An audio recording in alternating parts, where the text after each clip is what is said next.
Oh, yes, sir, and yes, ma'am, you had better. Yeah, wake them up, get them going. Weekend is here. Yeah, it's only Thursday. That's the weekend for us. Football tonight. Longhorns 2 days out to the conference opener. Their farewell tour in the Big 12 begins. We've got a great weekend of college football on tap. The NFL hits week 3, starts tonight in San Francisco. We've got pennant races in Major League Baseball. Got a lot to do. 5 hours begins right now here on Hook 'em Up with Ian Rod B. We appreciate you being there and finding us. Hope you can ride with us all morning long, all day long here on the Horn. We make it available on 101.9, of course. You can always hear it there. Also on AM 1260 digitally. Probably the best way to find us these days on the Horn app, which is so easy to use. Download it, touch of a button. You're listening to our show every single day and all the shows here on the Horn.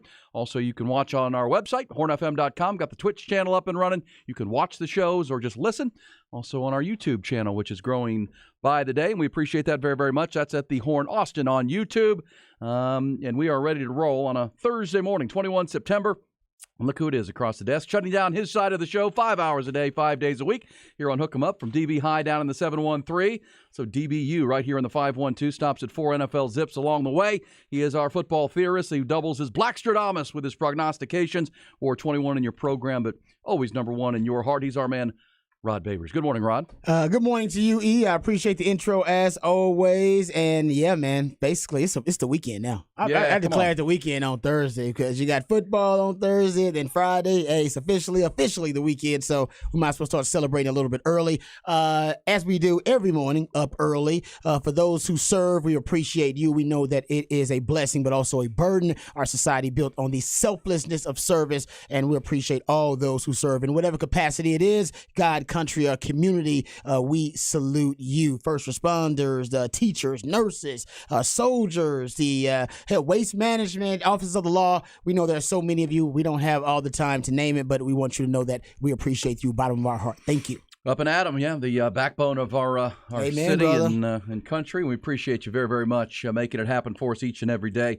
Yeah, last 2 days of summer, Rod, today and tomorrow. Saturday will be fall. What? Saturday we hit. Did you get that from the almanac? Where's that come from? Was that official? What was that? The Weather Channel? Who says that? Is there a Jim Spencer? I think over at KXN. I don't know who determines that. If Jim Spencer determines it, then it's done. Yeah, we have 2 more days of summer today and tomorrow, and then by Saturday it's autumn. I don't know if that's going to be any cooler as far as temperatures go. Because it was warm. It's muggy this morning. It is. Went for my run. I was expecting that little feel of fall. No. The first time I see a stretch of 80s comes next week into the end of September and into October. Gonna be amazing. Yeah, it's going to be, especially after this year and this summer that we've had.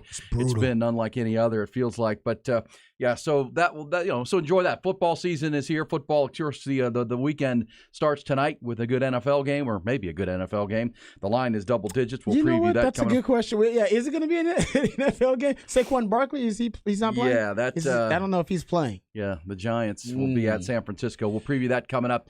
Also got major stories out there we'll talk about with you. Let's get it started with the headlines. We start the first 3 hours of our 5 with headlines to make sure you're fully aware and in the know as you get up and out.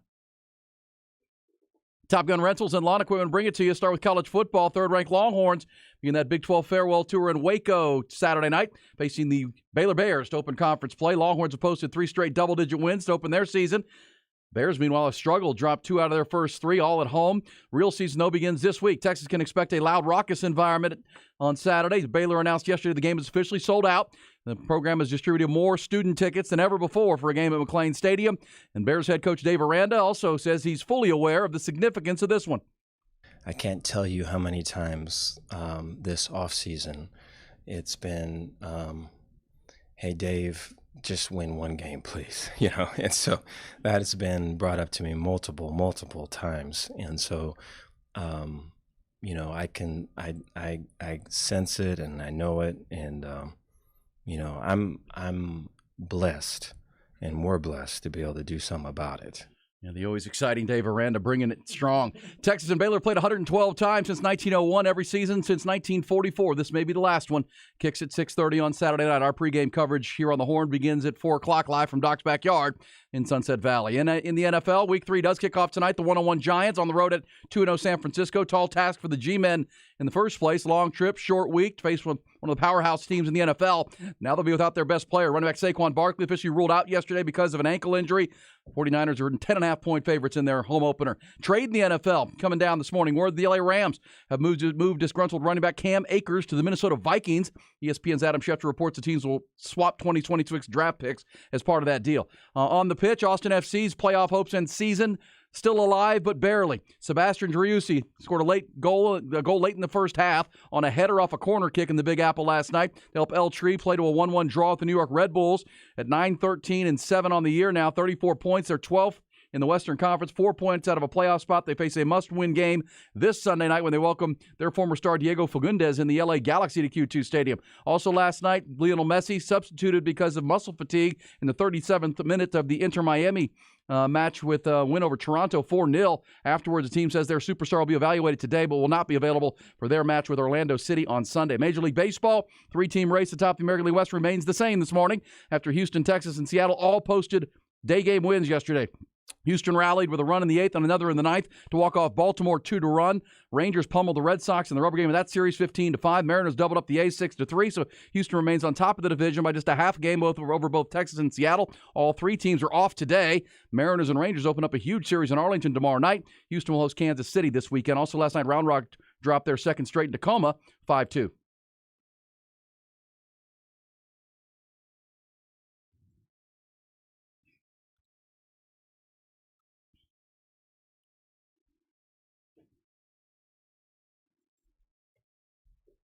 Yeah, I'm a little worried about the Giants tonight versus the 49ers without Saquon Barkley potentially.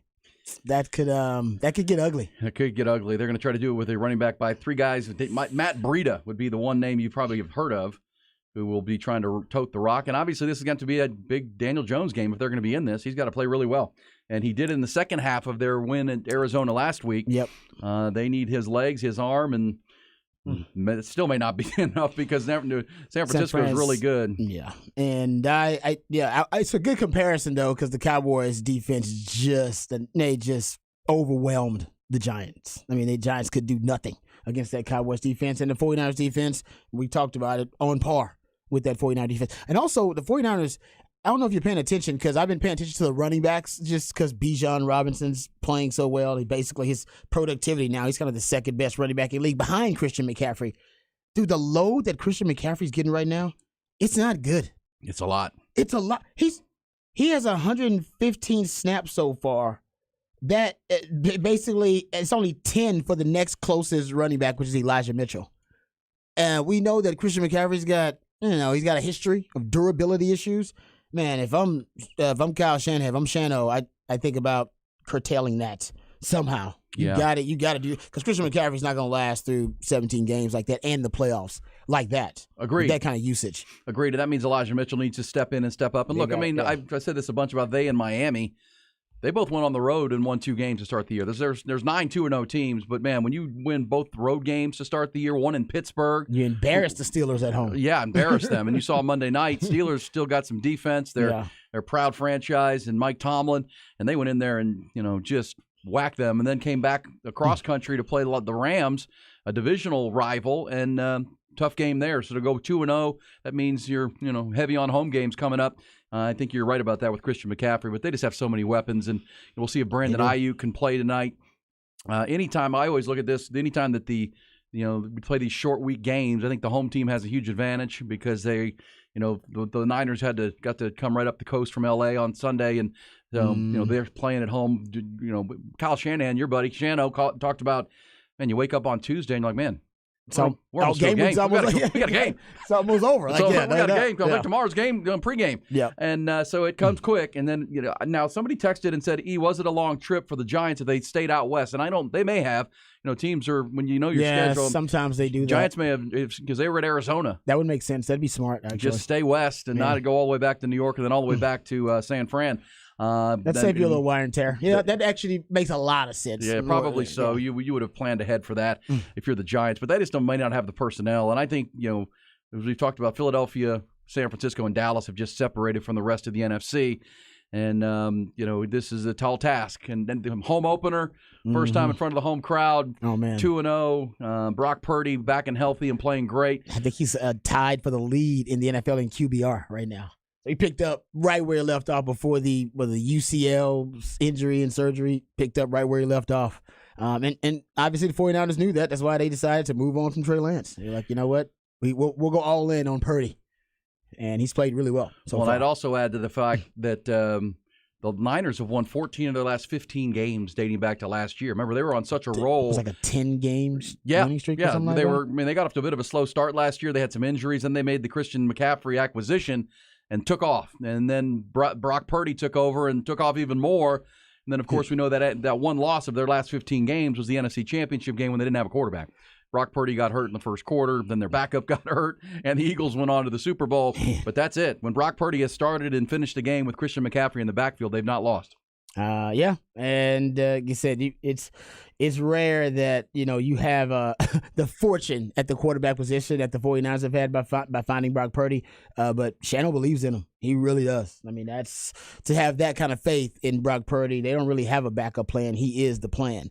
And I remember last season, at the beginning of the season, you started talking about how they struggled. They lost to the Bears. I remember that early on. It was in a rainstorm. It was Trey Lance was the starter. He lost to the Bears, and I was thinking, oh, man. So there's a bad way to start the season. Like standing water at Soldier Field. Yeah, it was exactly. And now it is a dumpster fire that is turning into a flaming landfill in Chicago right now. Yeah, we'll talk about that coming up. Ooh. But to your point, Rod, for tonight, you wonder how much Christian McCaffrey goes. He played every snap in the game with the Rams last week. Every snap. It was a hard-fought win, and they needed that divisional win on the road. But McCaffrey played every snap. That's too much. I've been watching the 49ers because my wife is a huge 49ers fan. Of course, I watch it for Shano. It's too much. He's got to do something. That's not going to last. That's not sustainable. And I think he knows that. He's got to know that. And maybe now he's just setting the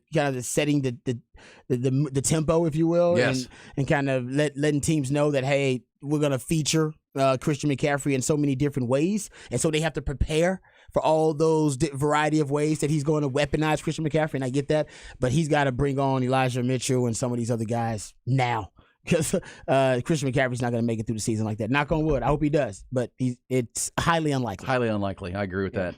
Got a man. I think, but again, to get 2 road wins, including one in your division, that's a great way to start the year for Kyle Shanahan, and needed to get that victory, and now come back home on a short week. I would also say for the Giants, they were historically bad to start this season. The Cowboys beat them 40-0, and then in the desert last week, they fell behind 20-0 against the Arizona Cardinals. They became. What was the stat? The first team since 1970, I think, was the date. Oh yeah, back to the merger. Comeback. Who to start their season allowed 60 points before they scored a point. I mean, that's horrible. I mean, Brian Daboll, what were y'all doing all offseason? They weren't preparing for the Cowboys. That's true. Or the Arizona Cardinals, and it took a Daniel Jones performance for the ages in the second half to come back and win that game. They won it 31-28. And got the victory, but man, 60-0, getting skunked to start your season in the first 6 quarters, that's not good, and we'll see what they come with tonight. They hope they pick up where they left off in the desert, but 49ers clearly the better team. Vegas says 10.5. That may not be enough based on what we've seen to start this season. And even worse, they got O-line issues in New York, and you don't want O-line issues going up against the San Francisco 49ers. That's nightmare fuel. And I would say the 49ers, man, they do a great job of just replacing DCs, and they kind of keep it, say, seamless transition. I think Wilkes is the DC there now. Picked up right where they left off. I expected there to be a little bit of drop-off. Nope. It looks like the same DeMeco Ryans defense, and DeMeco Ryans defense looked like the Robert Saleh defense. Yeah, they've overcome a lot of coaching change there. They lose a lot of coordinators because they've been so successful with Kyle Shanahan. You mentioned Chicago, the grease fire that's become. It is a fustercluck. Yeah, they're off to an ugly 0-2 start in Chicago. Windy City had a lot of excitement to start the year, and the drama within the Bears organization doesn't appear to be going away anytime soon. Justin Fields, he's been criticized for his play by the fans. And then, in a media availability earlier this week, he criticized the coaching and then had to walk that back. And so it's chicken and egg. Is it the coaching is not being developed, or is Justin Fields just not very good and doesn't see the field and all the things that fans see? That becomes a challenge, and the Bears, not good. Not good. Are they the biggest kind of dumpster fire right now to start the season? Well, just considering the expectations. Yeah, well, I would put the Jets up there too because with the Jets, that's just an injury. Yeah, injuries happen. This is not an injury. This is incompetence and ineptitude. Sure. And you've had the whole offseason to build this offense around your quarterback who ran for 1,000 yards last season. You brought in more weapons so that you could kind of expand and cultivate his skill set, and it looks like a flaming landfill to start the season. That injuries happen. That's going to happen to everybody. So I don't know if the Jets are necessarily a dumpster fire because that's just an injury. This is straight up incompetence and ineptitude. They just can't get it right. They just can't get right. And that's dumpster fire stuff. You can't get right. It's like, man, you had all offseason. You haven't had a major injury or anything. You added to this team. You added weapons in the backfield, weapons in the receiving game, and you can't seem to have an offense that can maximize this young quarterback skill set. Or maybe your quarterback is just that bad, but why is he regressing? Because he got worse from last season to the start of this season. Well, remember, you gave up the number 1 overall draft pick because you had the worst record last year. And you acquired a receiver from Carolina named DJ Moore. You've targeted him, thrown the ball 8 times in 2 games. Exactly. He's not doing what are you doing? What are we doing?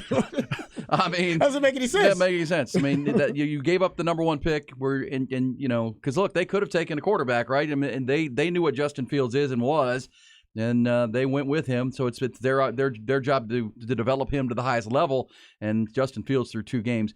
But again, it's the Bears, and they did have the worst record last year, so there's still a lot of work to do. And the Bears organization has never developed a quarterback. Never one time. I mean, Rex Grossman took him to a Super Bowl. Jim McMahon won a Super Bowl with them, but neither of those guys are high-level quarterbacks. It was built on defense. So long way to go in Chicago. So, yes, I would agree with you. Biggest dumpster fire. And there are some 0-2 teams. We know the numbers are 0-2. It's hard to make the playoffs. You go to 0-3.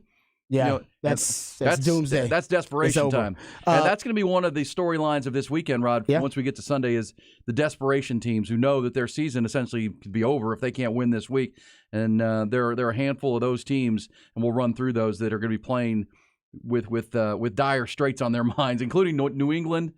The Bengals are 0-2, Rod. The Broncos are 0-2. The Bears, as you mentioned. So we'll see where that goes into week 3 because Cowboys are feeling great. Niners are feeling great. Eagles, the teams that are off to that 2-0 start, they're feeling outstanding. Even Kansas City at 1-1. But, boy, if you fought 0-3, that's a problem in the NFL. Back to the Justin Fields story. You mentioned the comments that have kind of gone viral that he had to walk back.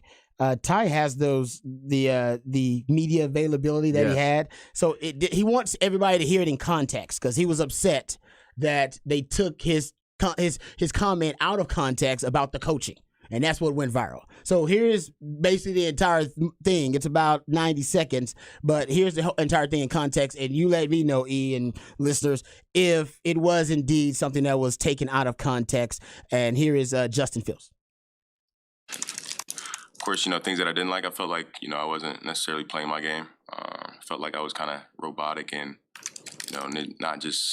not playing like myself. So, my goal this week is just to, say F it and just go out there and, play football how I know how to play football. And that includes thinking less and just going out there and, playing off of instincts rather than just so much, so to say, info in my head, data in my head, and literally just going out there playing football. I mean, just going back to it's a game. And that's it, because that's when, I play my best is when I'm just out there playing free and being myself. So I'm going to say kind of just bump all the, what I should do, what I, this and that, like pocket stuff, like I'm going to go out there and be me. So, yeah. When you are playing the way, when you're playing like yourself, what does that look like? We'll see, so. When you say thinking less, what do you think was causing you to think so much, maybe think too much? Could be, coaching, I think. But, at the end of the day, it makes it, they're doing their job when they're giving me, what to look at and stuff like that. But at the end of the day, I, can't be thinking about that when the game comes. I prepare myself throughout the week, and then when the game comes, it's, it's time to play free at that point. So, just thinking less and, playing more. Hey, Justin. There you go. So what he taking out, he did imply it could be coaching. And honestly, I think it's a combination of everything. It's him and it's the coaching too.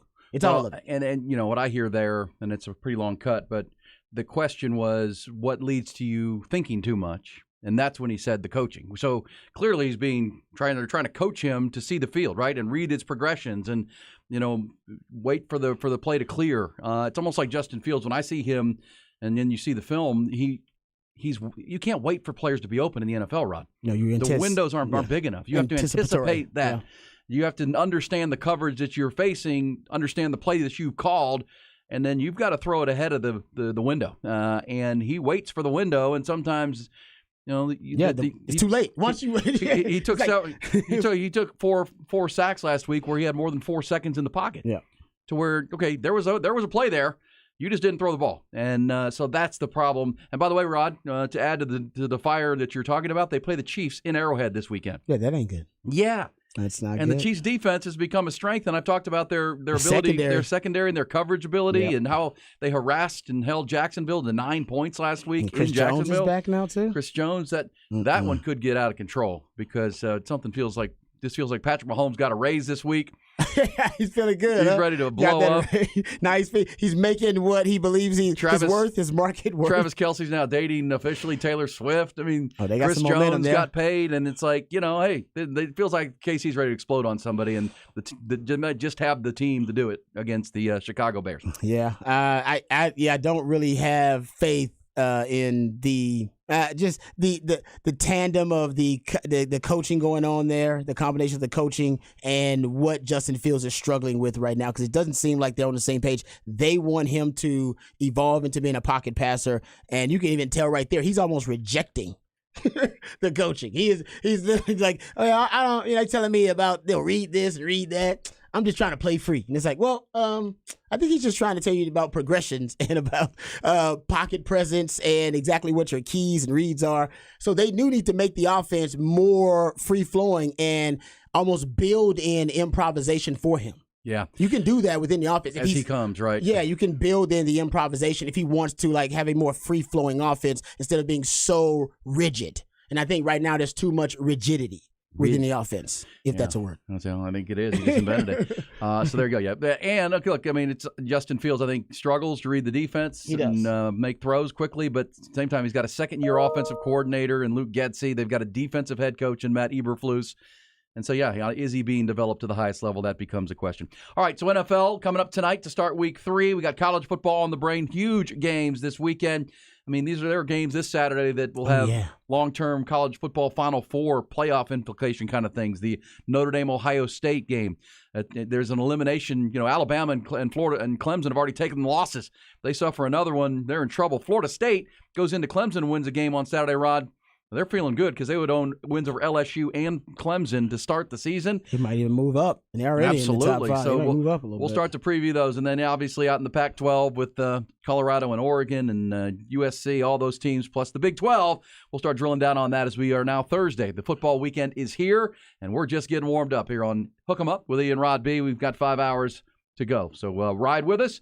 I'll come back, get back behind that burnt orange curtain, talk to some Texas football. Now 2 days out to the beginning of the end. The Big 12 final tour for the Longhorn begins. We'll also get some What the Facts before the end of this hour. It's Hook 'em Up with Ian Rod B.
Talking college and pro football on a Thursday. And that Bears conversation we were just having, we probably buried the lead a little bit. We were talking Justin Fields and the offense and their 0-2 start. But also yesterday in Chicago, Rod, the FBI raided their defensive coordinator's house. Yeah, dumpster fire. The FBI raided their defensive coordinator, Alan Williams' home. And according to some reporting, the Sting found some extremely sensitive content. Like, what the hell? And he will, it says here, most likely never coach again for Chicago or any NFL team. Yeah, I don't want to speculate, but I think I got a theory, and it ain't good.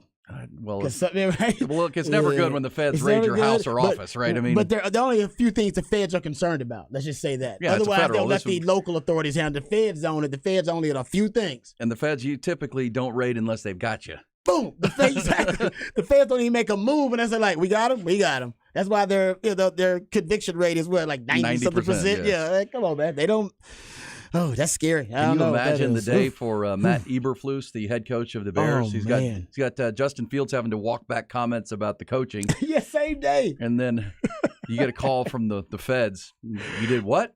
He's you like, raided who? What is that? My defensive coordinator? Oh man! And isn't Peanut Tillman, remember the cornerback? Isn't he a Fed now? I want to say he works for the feds now. Ooh. I want to say like that's one of our stories I read. Let me go look this up to make sure I'm not just throwing out nonsense here. That's a mess. But I do believe that is the case. You might want to, and you know what's funny? I haven't heard back from him, but I texted my buddy last night late after I was reading all this and said, we should take Kansas City this week if we're going to make a bet. We should take Kansas City. I know the number is big, but doesn't feel like that's going to be. It's kind of like the Mel Tucker Michigan State game last week when they played Washington. And you just had to take it because there's no way Michigan State's going to be focused on football with the week they just had. And they're playing a really good team. When you're playing the Chiefs at Arrowhead, the Michigan State was playing Washington. And sometimes though it works in the opposite, though it inspires them. Remember Maryland? We thought that about Maryland. It was like, oh, Maryland, they had a death on the team. That's unfortunate. It's sad, and they had to let their coach go. We're like, that team's really distracted. There's no way they're going to beat Texas. Yeah. Peanut Tillman has expressed interest in working in law enforcement. In September 2017, the Chicago Tribune reported that he was training with federal agents at the FBI Training Academy in Quantico. Tillman previously trained with law enforcement officers while playing in the NFL during the offseason, and he gained the qualification a day before his 37th birthday, they said. So apparently that was one of his interests. I don't know if he officially became a Fed, but he was doing some training. I hear you on the Maryland game, Ron. I'm going to take my own advice. So I'm going to, because Andy Reid is coaching the Chiefs, not Tom Herman. So I'm feeling okay. That's that might be the biggest difference. the comparison. Yeah, Tom Herman's not coaching the Chiefs this weekend. I feel pretty good about Andy Reid. Mahomes, yeah, you're right. By the way, speaking of Andy Reid, who once was as a child, an adolescent, was a punt, pass, and kick champion. Ty, are you ready for your punt, pass, and kick challenge today with Mighty Casey Studdard? Is that happening? It is happening. It's happening? What time is this thing happening? Looking at noon. Noonish. Where we happening? Where's it going down? I'm still working on confirmation for Westlake, but if not, we'll be in the Westlake area somewhere. We'll find a sandlot somewhere and get this punt, pass, and kick competition done. Ty, can you hold up on our Twitch channel and YouTube? You've got your Westlake football helmet. What is the reasoning for that? Nice. I don't know. I feel like I'd get some good luck. It's a little. I think my head got fatter though because I just tried it on during the break and it is a little tight. Pretty sure your head did get fatter. I think it's just like you're just not accustomed to wearing it. When was the last time you wore it? Senior year of high school. Yeah, you go. Like 10 years ago almost. You forget how kind of claustrophobic it is. You spend so much time in it. Yeah, I forget that like the first week of summer practice, your head's always like real sore right here. Yeah, exactly. It sucks, and then you wear it in. And then you get so used to it, you're like, damn, sometimes you don't even take it off. Like Ricky doing interviews in the helmet. That's right. So comfortable in it. That'll be coming up today, so we'll get you details, and we don't need spectators, but at the same time, it's all going to be digital content for us on our platforms. There'll be a video out probably by 5 or 6 today. Oh, okay. Beautiful. So yeah, we're doing punt, pass, and kick. We'll have the full criteria: 3 throws, 3 punts, and a kick. Well, we'll kick for score. Potential beer chug. Hey, so what kind of? Do we know what kind of beer? We're drinking Bud Light. We're drinking Bud Light. Don't say anything else. Yes. Do not say anything else. There, Ty. It is Bud Light. It will be Bud Light. They present our show. So. You're damn right it is. You're damn right. Thank you, E. Yes, thank you very much. Forever the professional. Protect the brand. Damn right. All right, so before we go behind the burnt orange curtain, we will talk more about and preview Ty's challenge with a former NFL and national champion athlete. It'll be great. The Longhorns open conference play this week, right? I don't know if you know that. They played Baylor. Baylor is ready. We just heard the ultra excitable Dave Aranda in our headlines at the top of the hour. That was him excited, actually, though, too. He was. I know you're joking, but that was actually him excited. He's pumped. Getting me pumped, too. But, every team in the Big 12 plays a conference game this weekend, except for TCU, who's going to play the Skillet game with SMU. Yeah. And I think that's for the final time. I think that's the final time they're playing that game. Also, Houston will drop out of conference. The Cougars off to a 1-2 start. They're going to play Sam Houston this week. But everybody else is playing a conference game. Oklahoma plays at Cincinnati, which was an intriguing 11 a.m. game Saturday. BYU's at Kansas. How about 3-0, 3-0, Rod? That's a good game at 2:30. BYU has looked pretty good to start the year. Now at Arkansas. Now they go to Kansas where it's a sellout. And, if Kansas were to win that game at their home stadium, Memorial Stadium there, they'd come to Austin next week 4-0. So keep an eye on that game at 2:30. Plus Texas Tech is at West Virginia. Oklahoma State with Mike Gundy's issues. They're at Iowa State in what could be a clunker of a ball game. You know what the over-under is in the Oklahoma State-Iowa State game? College football. Oklahoma State playing Iowa State, Rod. Tie over-under number in Vegas. Ty, you're a gambler. Oklahoma, Iowa State? It's a college football game. 33.5. 36. Is that embarrassing? 36? That is embarrassing. 36? Oklahoma State, they still going to rotate 3 different quarterbacks. They're the only team in the country rotating 3 quarterbacks. It is, like I said, I do believe Mike Gundy is trying to pull the George Costanza and get fired. He's doing his damnedest. He is trying. They won't do it, but he is trying his damnedest to get fired. He's saying crazy stuff, which he always does. But now, rotating 3 quarterbacks, that is insanity. Well, and doing it over and over again. I know it's just 3 weeks into the season, but these coaches, Dave Aranda, who we heard from earlier, and we'll hear from him again, said this week that he feels like he's got a championship roster. And they're 1-2, and they lost to Texas State. Well, meanwhile, Mike Gundy, the team just lost at home to South Alabama 33-7 and said, we don't have any major problems. I watched the tape. We're good. What? We're good. What? We got this. What? We got this. By the way, there are grumblings in Stillwater of issues in that locker room. Well, no shucks, Sherlock. I mean, yeah, of course there are. With Spencer Sanders, who could have been the starting quarterback there, left to be a backup at another school. And he was already the crown starter, and he left. Issues that, but also the NIL issues are perking up. I don't know. We'll keep an eye on that at Stillwater. He won't embrace NIL. That's right. He won't embrace it at all. And players aren't real happy with that. Texas is at Baylor, of course, and of course UCF and Kansas State Saturday night. That's a pretty good game in Manhattan. Because K-State, that coming off that loss, it'll be interesting to see how they respond. Yeah, K-State back home after losing that heartbreaker on the 61-yard field goal at Missouri. Yeah. Also, Will Howard got a little banged up in that game, but they'll be back at home. Bill Snyder Family Stadium to play UC Central Florida, who's off to a 3-0 start. Their backup isn't terrible, though. I've actually got a chance to see him a little bit. Well, I mean, randomly. I know there are 6 or 7 ranked matchups of college football, but some of these Big 12 games are intriguing. I mean, that BYU Kansas is the most intriguing to me. BYU Kansas, UCF K-State, Oklahoma Cincinnati, all are games I'm going to be eager to see. Even SMU TCU, I think, is a pretty good game. It's not a conference game, but it's TCU playing in the Metroplex there. They're rivals from Dallas. Whoever wins that BYU Kansas game is going to end up being ranked. Yeah, that's I think battle you're right. Kansas to get ranked. Kansas is 9.5-point favorites in that game. I know, it's crazy, right? That's because of that offense, man. It's a high-octane offense. But you know what? Right now, if you look at the Big 12 stats, Rod, I know these are non-conference stats, but Kansas has a top 3 defense right now. Their defense is playing better than we've seen. Now, are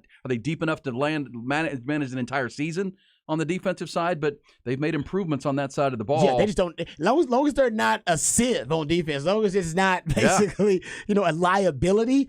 Oh man, Kansas could be a problem. Because that's what they were last year. Their one phase of the game was kind of dragging the rest of the team down. And now if you can turn that defensive, what was a liability, now into just being an average defense, they ain't got to be great. They just, as long as they're not bad. I'd also say Texas Tech, who lost to Wyoming and Oregon in the non-con, that's better than Baylor losing to Texas State and Utah. Yes. But both of those teams who have some aspirations are 1-2, and they open conference play. Baylor gets Texas, and, of course, Texas Tech at West Virginia, where the Mountaineers are 2-1 for Neil Brown. All right, let's go behind the burnt orange curtain and talk some Texas football. We'll get some What the Facts before the top of the hour. What the Facts? But right now it's Texas all the way. What is behind that curtain? All right, let's talk some Texas Baylor. Shout out to my man CJ Vogel, does a great job over at Football Brainiacs. He had a nice stat, a factoid. Love the facts. That I went and did some research on. He's at CJ Vogel TFB in the Twitterverse. Baylor's quarterback Sawyer Robertson. We talked about him because he's inefficient. Right, he's a very limited quarterback. But this was a little surprising. He actually has the longest ADOT, which is average distance of target of any quarterback in the Big 12. 12.3 yards. They throw it downfield with this dude. Baylor throws the ball beyond 20 yards, the most of any team in the Big 12, throwing the fewest screens and quick passes behind the line of scrimmage in conference play. That is troubling because it doesn't match up with what I've seen from Sawyer Robertson, and maybe they shouldn't be doing that. They should be the opposite. They should be throwing fewer deep balls, but they do throw some deep balls, though. They will chunk it out there. I guess they believe maybe that's a strength in his skill set, but I think they should be throwing more high percentage passes, easy completions for him instead of the deep ball, but they believe they can push the ball downfield. I think it's because they wanted to complement their running game with that zone running game. Safeties up. Yeah, exactly. That's what I think. It's also to make you pay for bringing your safeties up. Yeah. Look, I mean, if you got a quarterback who's completing 44% of his passes, you might want to throw some quick ones. Get him some easy ones. Right? But that makes sense as to why the completion percentage is so low. You're right. And he's throwing the 3 picks. Yeah. They're throwing it downfield a lot. Yeah. Which is probably too much. We'll see. Maybe they change that up a little bit because I'm sure the offense for Jeff Grimes was designed around Blake Shapen. You got a new quarterback in there. You got to figure out his strengths and play to it a little bit. Maybe Texas sees something a little bit different on Saturday because they're going to have to do something because the Texas defense has been their best and most consistent unit without a doubt. They've been great stopping the run, and Baylor wants to run the ball. Front seven and the secondary is playing at a pretty darn high level. Ryan Watts is playing at a high level. The safety play with the Jahdae Barron at the star position. You really like that for Texas in that matchup. I think the Texas is more talented in their secondary versus the receiving core of the Baylor Bears. And it's been a pretty shocking fall for Dave Aranda, Rod. I mean, since winning the Big 12, they're 7-9. They've lost 6 straight games to Power 5 opponents. And it's the more shocking thing is that after you win a championship, I mean, most of the time recruiting spikes. Recruiting, you get a spike in recruiting. There's a windfall in recruiting because your program is hot, your program is recognizable, and you're on a high. I don't know if Baylor got the bump, and it's weird they won the Big 12, and I don't see the talent bump that they got from it. TCU had just had their best recruiting season in the history of the program. They didn't win the Big 12. They didn't win the national title either, but they went somewhere. They went to the national title, which shows you that once you achieve, it's easier to recruit. So I wonder if they just didn't maximize on the recruiting trail during that time. Maybe Dave Aranda's not a good recruiter. That could be. Doesn't have a good recruiting staff. Man, look, in college football, you have to be able to coach, which I think Dave Aranda can do. I mean, Dave Aranda has shown he can coach D, he can coach ball. Yeah. But can he recruit? I mean, you have to combine the ability to acquire talent and bring in players and coaching. And then when you're a defensive coordinator only, you're not in charge of recruiting, right? So that could be a limitation that Dave Aranda has. And, Ed Orgeron could recruit, but he couldn't coach, right? So now he did win a national title, to give him credit, because the talent outweighed the coaching. Well, he had Dave Aranda on that staff. He had Joe Brady on a great that staff. And it's LSU. He had a great staff. And Ed Orgeron can bring in talent. Yes, he can. He just couldn't stop dating women and bringing them to practice and all kinds of stuff. Hitting on Board of Regents members' wives at gas stations. But that's what you're looking for. And that's why you kind of like the trajectory of Sark is, he gets an A+ in talent acquisition. His recruiting classes, the staff he's built to recruit, Jeff Banks spearheading that. And then, the portal and NIL at Texas helps a lot. But at the same time, he also is now showing, I think, that he's a pretty good coach, too. You can combine the two, then you can win at a high level in college football. You have to have both of them. Maybe Dave Aranda, not such a hot recruiter. That could be the case, too. And hasn't embraced the transfer portal. He's kind of gone the way of Mike Gundy and Dabo Swinney and some other coaches on that some coaches are all in and, getting after it, and they're reaping the benefits of that. So, just throwing it out there with Sawyer Robertson, just going back to it, they're going to chunk it deep. They're going to test Texas deep. Like I said, I think it's a misguided mentality, but that's part of what Baylor does offensively. So Texas DB should be ready for it. I think they will. He's not necessarily that accurate, and they don't have I don't think they have skill position guys that Texas needs to fear on the outside. They need to be ready. And plus, I also think to throw it deep, they probably will go back to what Bama did to throw it deep, which is go to bunch formations. Remember, Bama had a lot of deep connections downfield vertically, especially, inside, kind of in between the numbers. And they targeted Texas safeties there, and they actually averaged, I think, over 18 yards per attempt when they were targeting any player who was in a bunch formation at the time. That's just a cluster of wide receivers, or a cluster of receivers, period. Could be a tight end or a running back, whatever. So that, I think Baylor will take some of that from that Bama game, just because that's something that they do really well too. All right, one other little nugget on the other side of the ball for the Texas-Baylor matchup. Baylor's rush defense is not great. Is you go look at it, Baylor has allowed the most rushing yards in the Big 12. Yeah. So far this season, allowing 6 yards per carry and over 200 rushing yards a game. Texas, remember my idea for Texas to juice the script, if you will, to start out a little bit faster, to start out more like they did in Sark's previous years, right? His first 20 plays, which is his script, to start out in 12 personnel, to start out in 1 back, 2 tight ends, just because if Baylor's so concerned about their rush defense and they want to fix it, then they will either put extra guys in the box to to insulate, all right, and shore up the rush defense, or they are, they're not really concerned with their rush defense, and they're going to try to defend Texas weapons on the perimeter, which is their passing game weapons like X-Man, A.D. Mitchell, Jay Witt, J.T. Sanders. Either way, Texas wins if they come out in 12 personnel. If they try to defend your weapons and they want numbers in the passing game, you can just run it down their throat, because you'll have the mass advantage, you'll have the numbers advantage. If they try to insulate their rush defense and they want to throw more guys in the box because they know that's where they're weakest and they want to, guard against that, well, Texas also wins, because that means you're going to get one-on-one matchups on the outside with either A.D. Mitchell or J.T. Sanders. Probably not X-Man, because they're probably going to roll coverage his way. So either way, that's why I think you let them pick their poison, and then you can come out and make an easy adjustment. Yeah, that's why I said yesterday, through 3 games, there's not really a stat that tells you Baylor can hang in this game. But, it's conference play. It'll be a sellout crowd. It's going to be raucous. It's that environment. It's the real season now. To whatever's happened so far, doesn't matter if you win this game if you're Baylor, but they haven't shown much on the field so far that indicates that they can. All right, we'll come back. When we do, What the Facts? Just the facts. Some interesting newsy nuggets and facts from around the sports world, including the Chicago Bears denying that there was a FBI raid on Halas Hall, in addition to the defensive coordinator's house. We get you details on that coming up. It's Ian Robbie.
Up 1019 AM 1260. The Horn. Time for Just the Facts on this Thursday morning. Football weekend is here.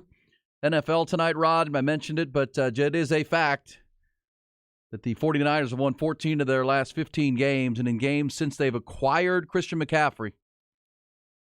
If Brock Purdy starts and finishes the game, if they're starting since acquiring Christian McCaffrey, here's the fact.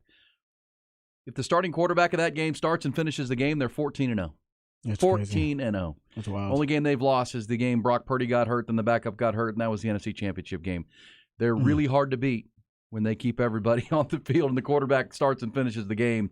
That's 14 in a row. That's a big number in the National Football League where parity is king, and they play the Giants tonight. That is a fact. And their big issue has been health, honestly. Yeah, you're right about that. That's kind of what's kept them from reaching the ultimate goal.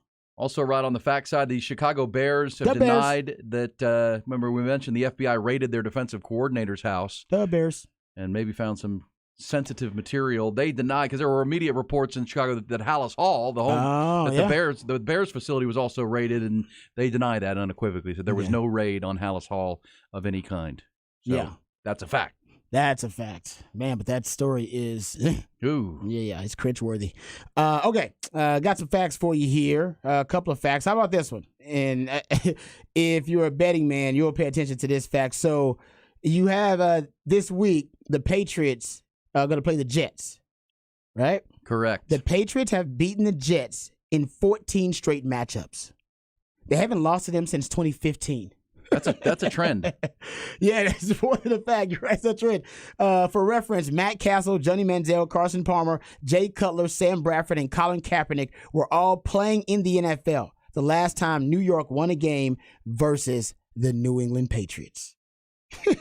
So there you go. Been a long time. That actually could end, but now with no Aaron Rodgers, I think the Patriots are still gonna bounce back. They're favored at the Jets. They're gonna bounce back. That's one of those desperation games, right? But because I mentioned the Niners have won both games on the road to go 2-0. The Dolphins, Patriots are 0-2 with 2 home games. Yeah, that ain't tough. good, and that gets dire straits now for Bill Belichick, and now he gets to make Zach Wilson see ghosts. You know what I mean? After seeing the Cowboys defense, now he gets Bill Belichick. Also, on the fact side, how about the Texas Rangers yesterday, Rod? They beat up on the Boston Red Sox 15-5. 15-5.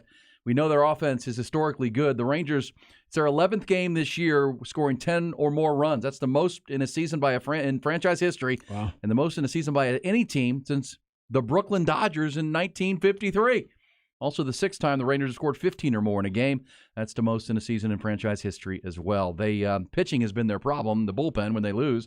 And they're half game back at Houston. Astros won yesterday. Astros. Thank you, Mauricio Dubon. How about Mauricio? They were down 1-0 in the 8th. Dubon with an RBI single in the 8th to tie it.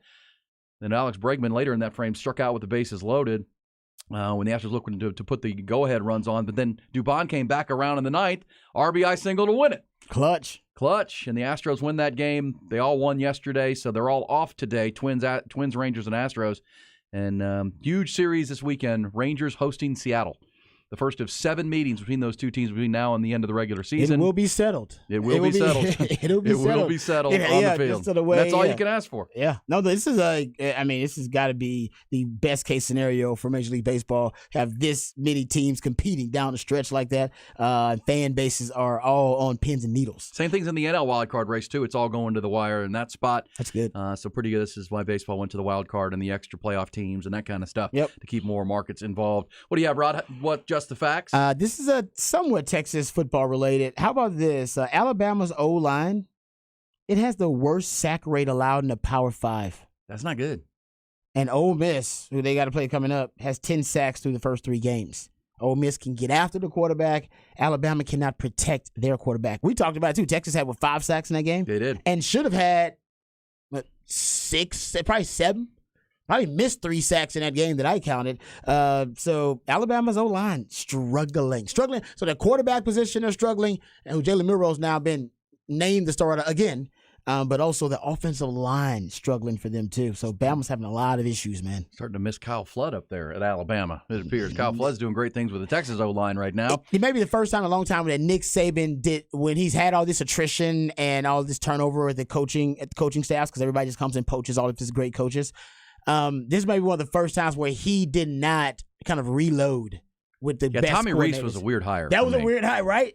I agree with him. Like, Tommy Rees? Tommy Rees, Really? it wasn't like people were knocking down his door to come bring him from Notre Dame. Notre Dame Totally fans were like, yeah. It was They're Notre like, Dame take guy. him then. Good. No, thank you. Well, now Notre Dame, they have the. You Oh, realize yeah. this is a fact. Give it to me. If Notre Dame beats Ohio State Saturday at home as number 9 over number 6, there are those in South Bend saying it's the biggest win for the program since '94. What, at home? Well, just to win, because if you Just beat period? Ohio State, you put yourself in a spot where you could be looking at the 14 playoff. They've had a win That's what that they're big since then, right? Had to have had. Buckeyes at home. They've been to the College Football Playoff since then, No, right? that's what they're saying, Rod. That's Wow. what they're saying. Okay. Yeah, Because they got this I know you're quarterback, plugged in this up Sam there. Hartman, yeah, he's the real deal, man. 13 TDs, no picks in 4 games. Yeah. Also, one other fact, Rod, Tiger Woods and Justin Timberlake have combined. They're opening a new sports bar in New York City. It's called T Squared. I like that name. 22,000 square feet. It's got 4 big golf simulators, 35 televisions, bowling lanes, dining areas. Covers an entire city block and will open this coming week right ahead of the Ryder Cup between the USA and Europe Sweet. in Rome. There you go. T Squared. T Squared. Tiger Woods, Justin Timberlake. That sounds like a cool place to be. Also, sounds like a cool place to be is right here on Hook 'em Up with E and Rod B. We're coming back with our second hour of 5. Get a Rod's rant. We'll go to some bullish or BS, and of course the headlines and all things football weekend. Coming back, E and Rod B.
All right, we've got you locked in.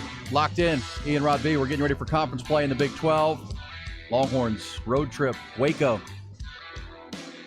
Somebody texted an interesting comment and said when Dave Aranda lost Joey McGuire, he lost his recruiting.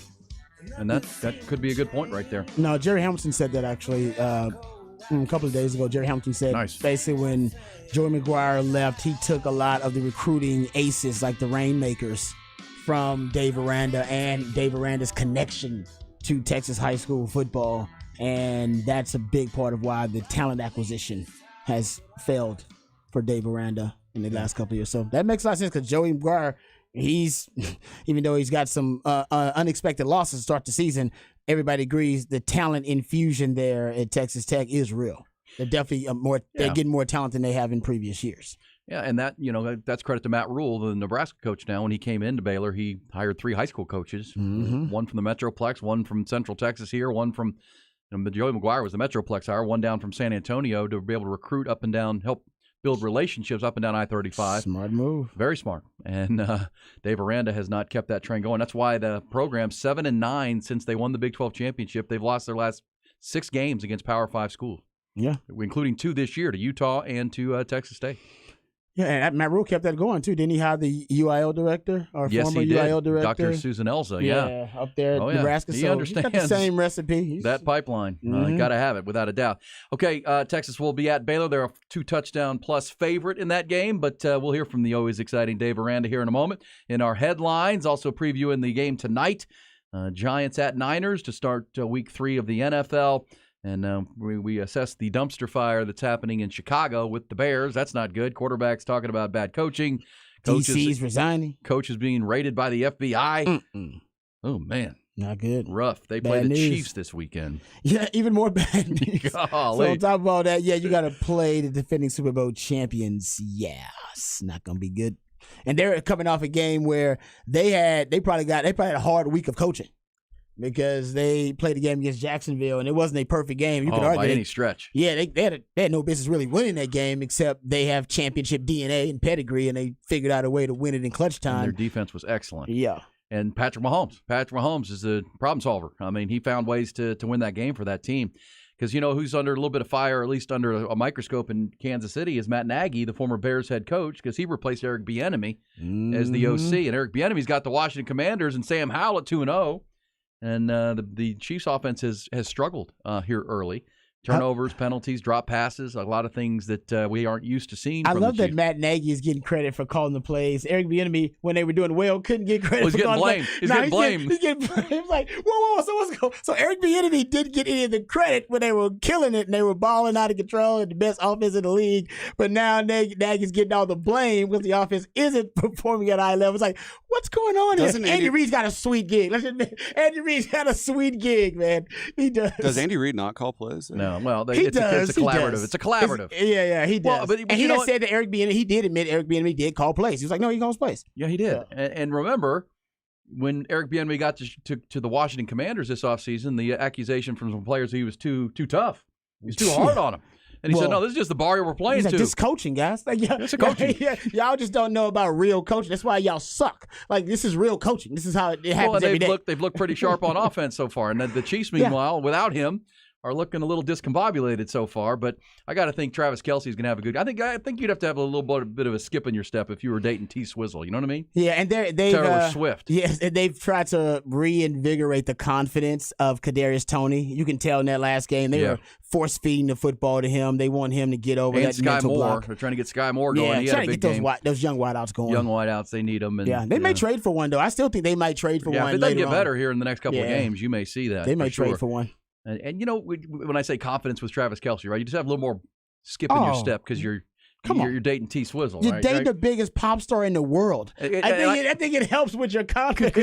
Could you argue that the opposite is true for Deshaun Watson, that his confidence is shot because of what went on, and he knows everybody looks at him differently now? Everybody judges him? Oh, yeah. Yeah. In his own locker room. Everybody's judging. Everybody knows what was going on. Like, dude, you're weird. Yep. No doubt. He's not. Remember, it was Dabo Swinney who called him Superman or Michael Jordan in cleats, right? Says the Michael Jordan of football. Yeah, and he looked like it a little early on. We're like, whoa, actually, he's pretty damn good. It was like, then Michael Jordan was like, don't associate. Well, now me he with looks like that a dude. shell of who he was. He did. And you know, I think we saw some of that with Tiger Woods when his house of cards collapsed. You know what I mean? When all the secrets were revealed and it was out there, he was. And then the injuries came in for him too with Tiger, and his body fell apart. Same time, there's just when your personal life becomes a wreck, it affects your professional life. It has to. Well, and if it was a wreck, you were for everybody, by the way, well. in any profession. That's matter. right. It can wreck your life. Well, and in that sport, and you've got to have the confidence of your locker room and your public. Yeah, it's been 2 years. He said he had all last year on this entire offseason for him to grasp and take back control of that offense in Cleveland, and it doesn't look anything close. Even though they beat the Bengals in Week 1, 24-3, he wasn't a big part of it. He's 31st in completion percentage, 24th in passing yards, 5th in sacks allowed by. Obviously, that's more of a team stat, but it's a quarterback stat too. And he's 30th in QBR. Baker Mayfield right now is leading Deshaun Watson. I'm not making this up in pass yards, TD passes, yards per attempt, completion percentage, passer rating, interceptions. It has fewer penalties, QBR, you name it. Baker Mayfield right now, the former Browns quarterback, playing at a much higher level than Deshaun Watson. So, that's and kind of like the Bears. Cleveland's never developed a great quarterback. Maybe organizations matter too. Organizational incompetence, but Deshaun's got to own some of that too. I believe. Well, they signed him to a fully guaranteed deal in the midst of having how many? I don't know, 20-something, 26 allegations and civil lawsuits against him for sexual misconduct, and they still signed him to the second fully guaranteed deal for a quarterback. Yeah, I mean that's probably organizational ineptitude. Hey, let's get to our headlines to start our 7 o'clock hour. Then Rod's got a rant, and we'll get you cranking on this Thursday morning. Top Gun, rentals and lawn equipment, bring it to you. Start with the Longhorns. Texas and Baylor have played 112 times since 1901, including every season since 1944. This Saturday night at McLean Stadium might be the last, of course, as the Longhorns begin their Big 12 farewell tour in Waco. Game coming up at 6:30. Bears are off to a 1-2 start. Texas is 3-0 with 3 double-digit wins to start the season, ranked number 3 in the country. Dave Aranda, even though his team has struggled, fully aware of the significance of this game. I can't tell you how many times this offseason it's been, hey, Dave, just win one game, please. And so that has been brought up to me multiple times. And so, I sense it and I know it, and I'm blessed, and we're blessed to be able to do something about it. Thank you, Dave. Texas is going to expect a raucous and loud environment Saturday night. Baylor has announced the game is a sellout. Then the program has distributed more student tickets than ever before to a game at McLean Stadium. NFL Week 3 kicks off tonight. Giants are at San Francisco. Home opener for the Niners off to a 2-0 start, both on the road. Giants will be without their best player, Saquon Barkley, officially ruled out with that ankle injury. Game kicks just after 7 o'clock. A trade in the NFL. Word that the Rams have moved disgruntled running back Cam Akers to the Minnesota Vikings. Adam Schefter reports the teams will swap draft picks in 2026 as part of the deal. On the pitch, Austin FC's season and playoffs hopes still alive, but barely. Sebastian Driussi's late goal late in the first half on a header off a corner kick in the Big Apple helped El Tree play to a 1-1 draw with the New York Red Bulls at 9-13-7 on the year, 34 points. They're in the 12th spot in the Western Conference, 4 points out of a playoff spot. They have a must-win game this Sunday night when they face the LA Galaxy at Q2 Stadium. In Major League Baseball, we mentioned the 3 teams atop the AL West, and the race remains the same this morning. Houston and Texas and Seattle all posted day game wins yesterday. So Houston up by a half game over Texas and Seattle. All 3 teams are off today. Also last night, Round Rock dropped their second straight in Tacoma 5-2.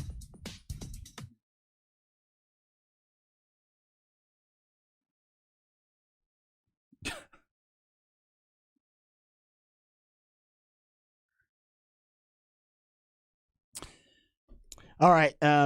This weekend, got a couple of great college football games that we got a preview to coming up, because this is basically the best college football weekend, if you're talking about just ranked matchups, since like 2006. Yeah. You haven't had this many ranked matchups in one weekend since 2006. It's been a really long time. And Ed warned y'all about it. tried to warn y'all about it last week. But this weekend is the weekend. You want to make sure that you devote some time. Very few distractions. 6 to 8 hours. Or more. Or more. You can start more. at 11 a.m. with Oklahoma, Cincinnati, Florida State, at Clemson. He says more. Gosh, Wife, yeah, I think you got to pick like 2. Okay, out of all the games, what would be your top 2 that you got? Like these 2 I got to watch. I got to watch the whole game. There's some I can only you get ain't going to be able to watch. You ain't going to be able to watch all of them. I'm going to the try. whole way. No. Look, like I mean, you got to watch Texas too, and that's not one of the games. Yeah. You're going to watch I Texas, have to and watch that ain't Texas. exactly, and that's not one of the games. So that's going to be 3 hours out of your day right I there. have other TVs going, but I'll be doing the Inside Texas You watch will with be us. doing yes, no some doubt. broadcast on which, Texas football. Lots of look. I mean, that was why I told you and everybody, our audience last week, get ahead of it because this is the week you're going to want to strap yourself to the couch at 11 a.m. and not move until maybe midnight, except to go to the bathroom and get another cold drink. But I mean, it's an all day cookie this week, Rod. And so if I had to pick 2, your top 2 of like the ranked matchups. I'm going to pick 2 ranked, and I'm going to pick 2 not ranked matchups because I got to see Ohio State, Notre Dame, the environment, the traditions of those programs. That's the big one. To me, that's the big. And that kicks the same time Texas does. Damn it. 6:30. Damn. Yeah, because now, oh man, that's a We're disappointing. sharp when you need them. I could Bang! It's all right. It's okay. Because I want to DVR it, and then but I'm gonna get updates on it the whole damn time. I know. So I'm gonna lose all the suspense. Yeah, no Damn question. And obviously at 2:30, you got to be watching Colorado and Oregon, right? That's must-see TV. Honestly, there's a chance that Colorado, Oregon, guys, gets higher ratings than Notre Dame, Ohio State. There's a chance, and if it happens, or Bama, Ole Miss, which is at the same time. Oh yeah, if it happens, that would be kind of something unprecedented. Remember, it almost beat Texas Bama when they played. Who was they played that weekend? Was it Nebraska? When Texas played Alabama, they played Nebraska. They got close, and it wasn't that good of a game. And it wasn't that good of a game. They got close. I think they got like 8.6 something like that million. There's a chance Colorado, Oregon could end up beating Notre Dame, Ohio State. That would be mind-blowing. And as I said a minute ago with the Big 12, I mean, at 2:30, well, you have Bama, Ole Miss, and you have the Colorado, Oregon game at Duckland. I want to see that Kansas BYU game because, I do too. Because those are 2 future opponents for Texas, including a week from Saturday for Kansas for the Longhorns. That's a good one. So for our job and for what we do, I need to see those 2 teams because BYU will play in Austin and Kansas will be here in a week. So that's a game I need to see too. So just a ton of games to keep your eyes on Saturday. There's too many good ones, without a doubt. Hey, Rod, before you get the rant going, let me mention our friends at the League Kitchen and Tavern. 4 great locations. And look, if you want to get out tonight, have a date night, and get ahead of this weekend, but also keep up with what's going on over there at the NFL game. I always say the League Kitchen and Tavern, all their locations are so versatile for you. If you want to get out and do that date night, get ahead of the weekend so you can sit and watch football all weekend, Saturday and Sunday. Do it tonight at the League, any of their locations. They've got that the menu, which offers the rustic American comfort foods made from scratch. The chef has those monthly specials as well. The monthly specials that they rotate. That keeps the menu fresh. Their daily menu for lunch and dinner is phenomenal. But then you add the new chef specials every month, like the crab cakes this month, the pumpkin spice Negroni. You also have the short beef stroganoff, short rib beef stroganoff. Fried catfish is a special in the month of August and into September now. So check it out. Any of their 4 locations of the Lee Kitchen and Tavern. Love them. Their newest is out there in the Hill Country Galleria, the Bee Cave location. Belterra out by Dripping Springs, Avery Ranch, and Lakeway. It's the League Kitchen and Tavern. Online at theleaguekitchen.com. Welcome to the League. I need to go to the League.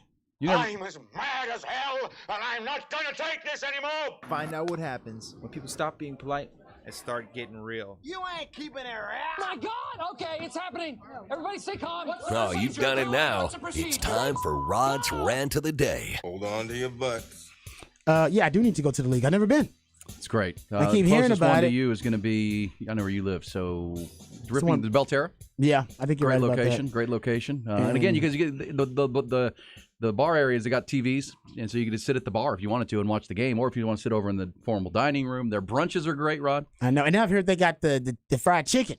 Oh, so like a certain day, like on the weekend, they got some fried chicken. I got to taste too. So Food's amazing. I know that's on my list. I gotta get out there. I'd say, your guys giving you some tips. That Hill Country Galleria location, you can, get a spot at the bar, watch the game, and wifey can shop. It's right there in the mall. Oh, I don't know if I want to encourage that. I don't need to encourage that, E.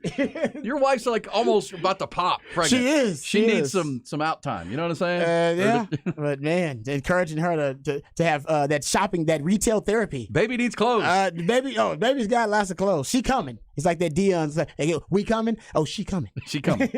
All right, Raj Rat, let's get into this a little bit. Okay.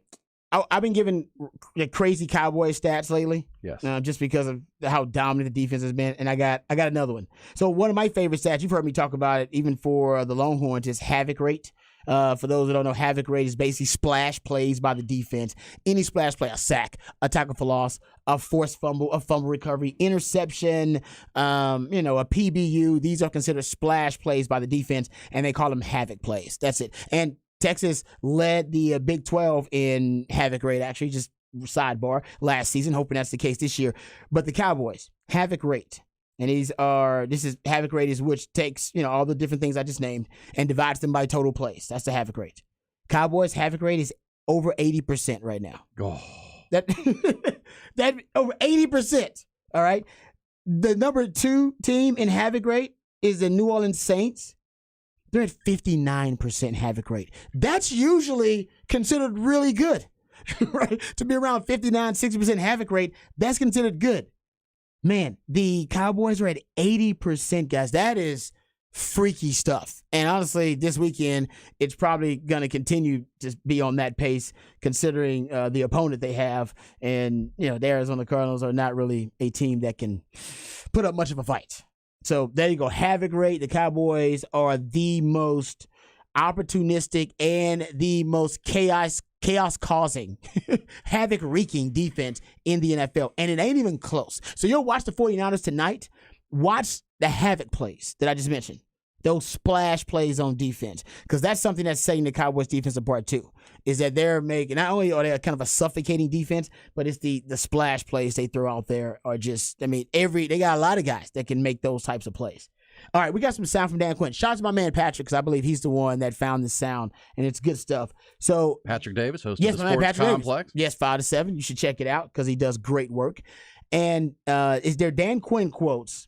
And it's Dan Quinn, 2 of them, one on disguising Micah Parsons and using him in different ways. And we've seen them move Micah Parsons around a lot. He's in the B gap. Sometimes he's off-ball linebacker. Sometimes he's on the edge. They're moving him around a ton. And Dan Quinn is probably the leading mind on defense for positionless football in the NFL. He likes movable chess pieces. And even the guys he's brought with him, a lot of guys he can move around the chessboard. The first cut, Ty, is just a minute one. Let's get the cut of Dan Quinn. Here's him just talking about disguising the uses of Micah Parsons and what ultimately led to his creativity, right? The ability for him to create all of these different packages to use and weaponize Micah Parsons in. Yeah, he and others have pushed me to, find out things that somebody can do. And so they don't have to come in for a specific package, but if they can be in the game and then we can move the pieces around, I thought that would be more valuable as opposed to, I remember a year ago, a friend that I'd coached against had said we knew if it was 3 D linemen in him or 4 D linemen in him where he would be. And so I remembered that lesson and heading into the offseason to say, okay, that's a good challenge for us to find how we can be in a package that we want to be, but make it look different without having to change, an entire, defensive package. So that is, kind of the catalyst of why it got pushed there. And JK does that, and Leighton does that, and some others. But having that ability to move around within. And like I said, some of the guys in basketball have influenced me on that too, to say, here's a guy who can handle the ball, but he doesn't traditionally play a 5. So how would you use a player like that? And so when you have somebody that has unique stuff, it's forced me to, push myself in that direction too. There you go. Talking about the catalyst for his creativity, about how to weaponize Micah Parsons and the multiplicity in Micah's skill set. So I love that about Dan Quinn, and he's pretty open about, his blueprint on defense. And I think, honestly, that's what's led to them being able to force so many turnovers, too. They have so many movable chess pieces. The first thing a quarterback is trying to identify before the snap is who's playing what. Who's responsible for what? Yeah, exactly, right. You got this role, you got this, you're the edge defender, this guy's the Mike linebacker, this guy's the strong safety, this guy's the boundary coach. You're trying to figure out all those things before snap. And Dan Quinn is giving you misinformation constantly. He's moving all those pieces around so that you have more to process pre-snap. But then in addition to that, once the ball is snapped, he uses more twists and stunts than anybody else. So your offensive pass protections, they're confused post-snap and pre-snap. He rotates his safeties as much as anybody in the NFL. So the quarterback's pre-snap diagnosis, that doesn't match the post-snap. It's just there's a lot to process post-snap with his offense, and it forces teams into making mistakes. And making a lot of mistakes and turn the football over. Rod's Rants a couple times a morning here on Ian Rod B. Can I play something for you? Go ahead. In relation to that, because I found this piece of sound. I was going to use it in our Who Said That segment coming up later in the show, but I'll go ahead and play it now. It's former Cowboys safety Darren Woodson, who I think is one. He's not in the Hall of Fame, but he should be. I think. Yeah. That's a great player on those great Cowboys teams. But he was talking about Micah Parsons and asked, where this defense in his mind ranks among some of the best that the Cowboys have ever had. I'm the old guy who's not going to say, well, these guys are soft and these guys couldn't play with us. Are you out of your mind? I'm just asking. Number 11 could have played in any era. He would have started in any era, and he would have been the best player on the field.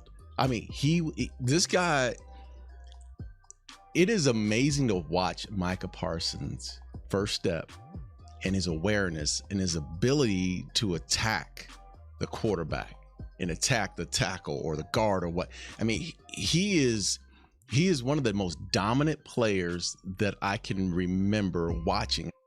Yeah, that's Darren Woodson, high praise. Wow. And I think he sees what we all see. He's just unblockable. It is. I mean, and now that the Cowboys have shored up, I think their secondary, this is part of why they've allowed 10 points in 2 games. And yes, I know the Jets and Giants are both offensive line challenged, and that's and they'll play better teams with better offensive lines and better quarterbacks this year. But you still have to be able to get guys open, and you still have to, it's coming. Even against good lines, Micah Parsons is going to get home. Agreed. Yeah, and now he's helping other guys. Like, he's actually uplifting the play of others because he's getting so much attention. He's got so much gravity for the opposing team. They need to know where he is on every play. That other guys are getting freed up. Oza Odigizua, he's got 3 sacks. Nobody's even paying attention to his 3 sacks. And he's from the middle. And exactly. On the interior, well, a lot is because they're moving Micah around, twisting stunts, and he's getting matched up on, blockers that he can easily beat in one-on-one. So it's a domino effect, a butterfly effect that's a positive one all throughout the defense. Well, you've said it a lot, Rod, on this show and your previous show. I've heard you. And so it's credit, but at the same time, it bears repeating. When the Cowboys drafted Micah Parsons with the 12th pick, coming off the COVID year where he didn't even play. They weren't sure what they were getting, right? They're kind of – because they wanted a cornerback in that draft. And all the top corners had gone off the board, so they took the next best defensive player, which was Micah Parsons, on their board. They realized pretty quickly what they had drafted. And since they realized that – because you can see an all-time great player pretty quickly on the practice field. Doesn't take long. They have, and this is where, as much criticism as we give to Jerry Jones, he and the Cowboys front office said, we're going to start building this thing around that guy. They did it fast. And so they've drafted guys who can win individual pass rush on the D line. The Odighizuwas, right? That was his strength coming out. And they've drafted and built this defense. And now you've empowered Mike McCarthy, who at least through 2 weeks has done an incredible job of calling plays that protect Dak Prescott from throwing picks and not being too crazy. And they still lead, even if you're trying to be more conservative offensively, Rod, they still lead the NFL in points scored. There you go. Because they're getting them from their defense. Texas Coast, baby. And it looks like a good formula. Again, complimentary football. It's not going to matter until January, but they've built their – and Mike, a lot of times you'll build your team around a quarterback who's elite like Patrick Mahomes, and that's what the Chiefs have done. The Cowboys have built their team around Micah Parsons. They really have, because he's so special that if you can put other players that complement him around it, he's going to wreak havoc on every play. You keep him healthy, you're going to be hard to beat. And, I think that's credit to the Cowboys and, the good fortune of drafting Micah Parsons, because no one really was sure what he was going to be. Because, again, that was the COVID year. He didn't play that year at Penn State. He only played a little bit of college football. You knew he was a great athlete, but I don't think anybody knew he was this guy. All right, we'll come back. Rod, that's Rod's Rant. When we do, we'll hear, by the way, speaking of Dak Prescott, He got a little snippy yesterday or this week, Rod, because he's tired of hearing about these interceptions that he threw last year. We'll let you hear from Dak. Also, back to the Longhorns, getting ready for the Baylor Bears, a sellout crowd in Waco. Does it matter? Is Baylor good enough to beat the Longhorns? We'll talk about it with you. Plus, before the end of the hour, some bullish or BS here on Hook 'em Up with Ian.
Aaron Hogan, Rod Babers.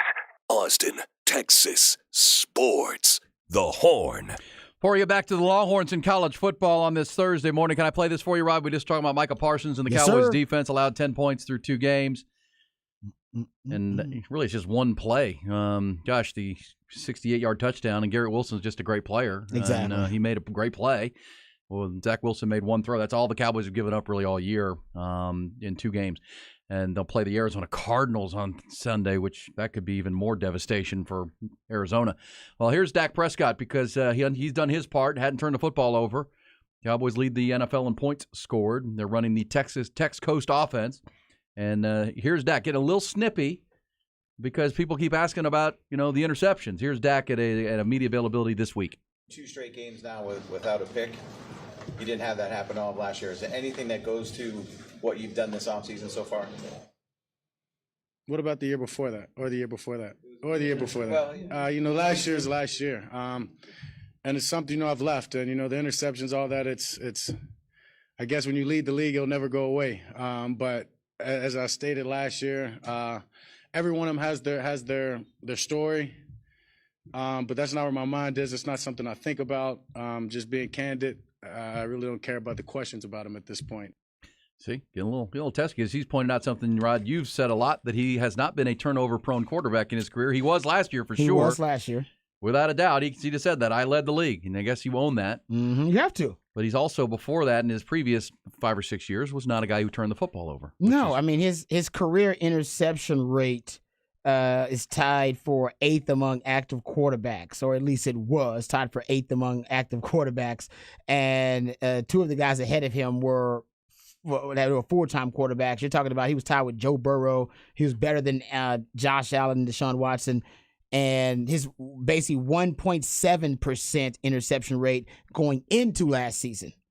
And that was 3rd among full-time starters at the time, and only Mahomes and Rodgers were better. So, yeah, last year it was really bad. It was bad. He was the worst quarterback taking care of the football in the league last year. You could make that argument, especially because he missed games and still ended up leading the league in interceptions. But that's the outlier. That's the exception for him. He has not been a careless, error-prone quarterback throughout his time there in Dallas. So this season, he's just back on track to being what he was.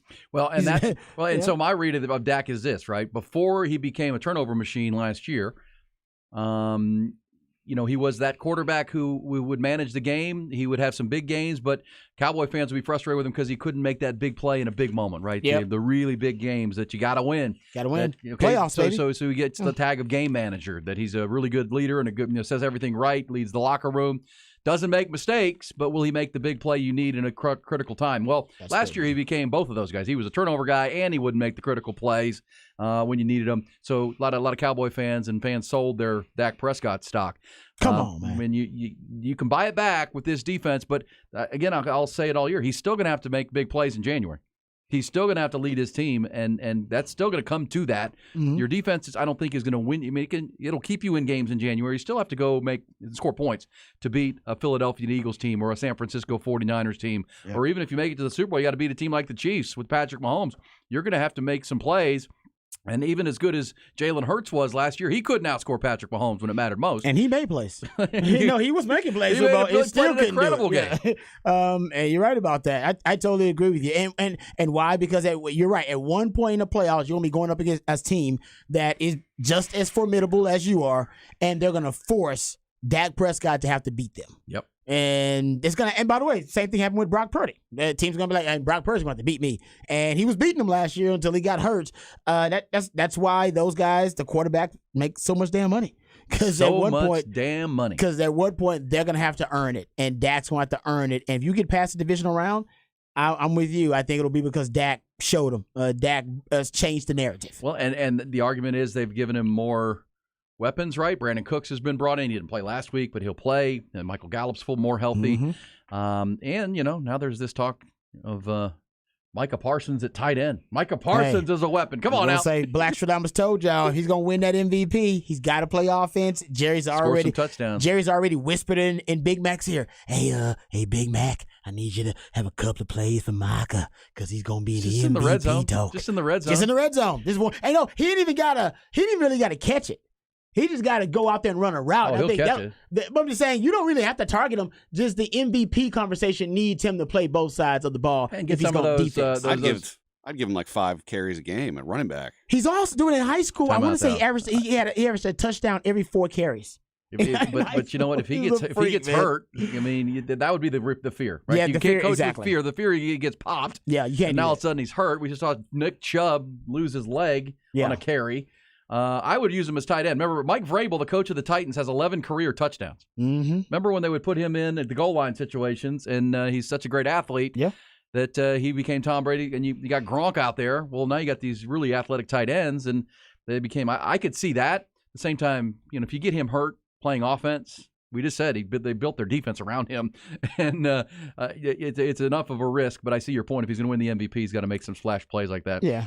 They did it for J.J. Watt. They tried it for J.J. Watt in Houston. Remember, they did it for him. He line up in goal line situation, red zone. They'd make him an offense player. So I'm just saying, yeah, you're right. You can't risk that because you're basically building your whole, Super Bowl roster or Super Bowl hopes around Micah Parsons. But I think 1 or 2 plays in some big games. But I'm with you. I think you're right, E. Tight end. Less chance for injury, less chance for him, to deal with some type of hellacious hit when he's playing on the perimeter, and he can protect himself a little bit better at tight end as opposed to running back. So I'm with you on that, but I think you're going to see it. Oh, since we're talking about Dak, we can wrap up this discussion real quick about Dak. Here's a little Dak stat for all you Dak haters out there. Dak Prescott had an 87 QBR versus the Jets. That was the highest QBR they've allowed since September of 2022 for an opposing quarterback. And the EPA per play for the Cowboys versus the Jets was the highest EPA per play, expected points added, per play, than all but 2 games the Jets have played since September of 2022. So, right, well, good. Cowboys in Arizona Sunday. Of course, the Longhorns play Baylor on Saturday night. Rod, you said you were going to go home yesterday in our What's Poppin' segment and watch some film on Baylor and come up with a way that that Baylor can win this game. I know we don't have a lot of time right here, but we'll do it in our Behind the Burnt Orange Curtain next hour. But a little tease on that. What did you see? How can Baylor win this football game? They're 2 touchdown underdogs. They're 1-2, and as we said, it's 0-6 now in a row for Dave Aranda's teams against Power 5 teams. Yeah. No, it looks bleak. It'll be a Herculean task for them. But I think, honestly, they're going to copy a lot of the Wyoming blueprint.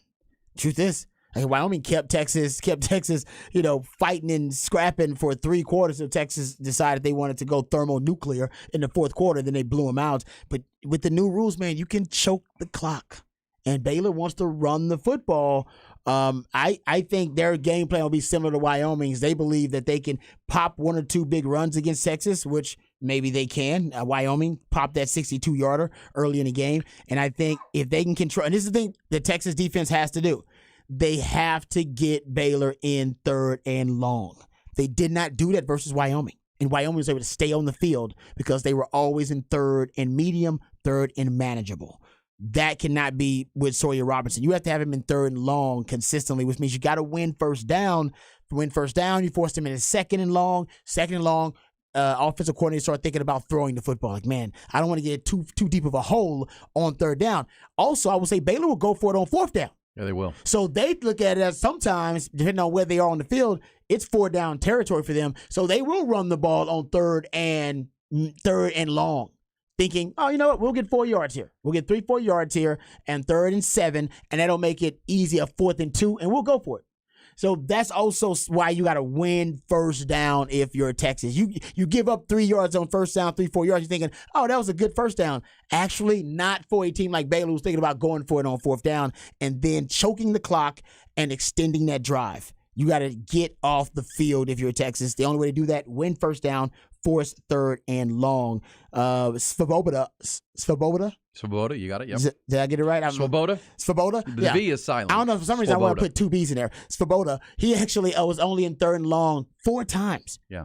So that's it. And that my short answer to what you just said would be my answer. They need to have the Wyoming game plan of almost 40 minutes of time of possession, get the game into the 4th quarter, 10-10. Find a way to win it. Get your home crowd behind it, and then make a play. Obviously, Texas exploded behind their home crowd after Thunderstruck was jamming and everybody went crazy.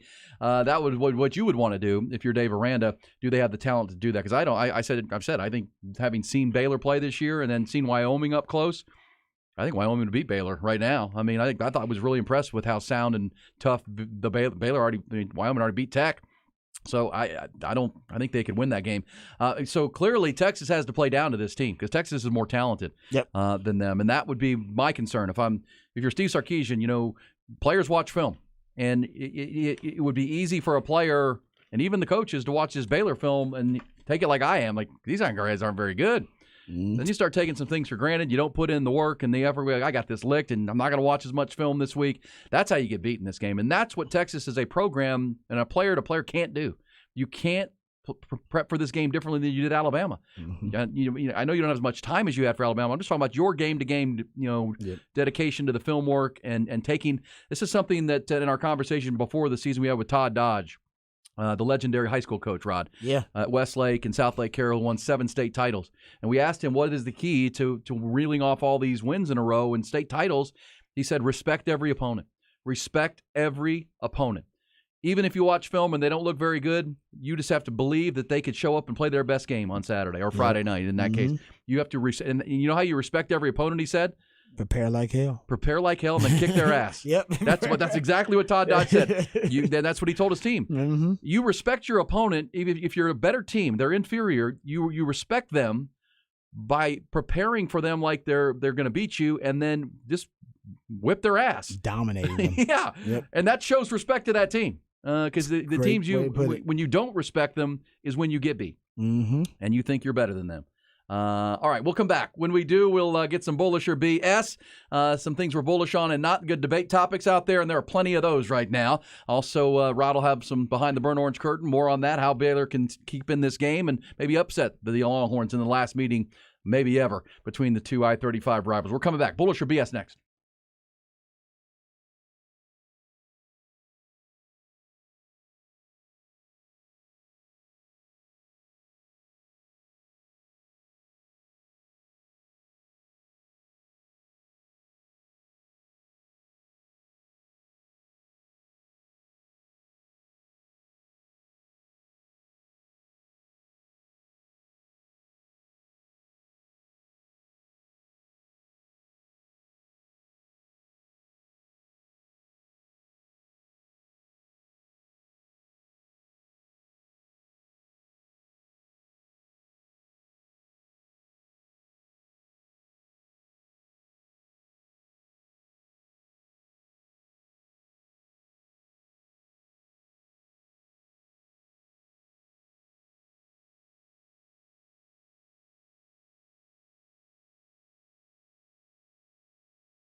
Texas Sports, the Horn.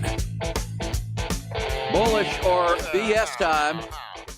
You know what's funny about Bullish or BS? Brought to you by the Austin Gamblers. Got a text from my buddy JJ Gott last night. What's up, JJ? He, of course, the president of the Austin Gamblers, said, hey, are you happy with Dr. Greg Eckert? Is that just doing an advertising plug? I was like, heck no. You kidding me?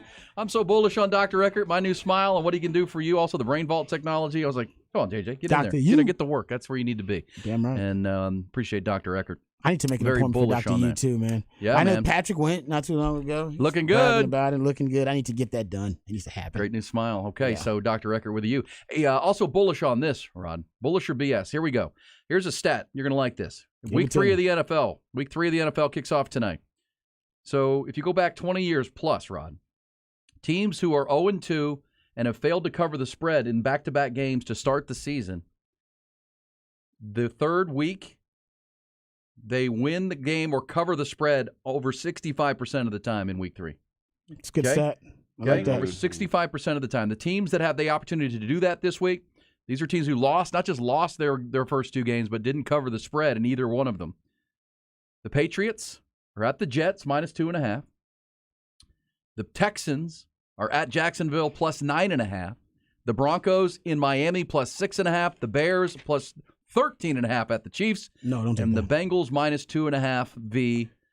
the LA Rams. The history of the last 2 decades would tell you that the numbers would say 3 of those teams are going to at least cover the spread.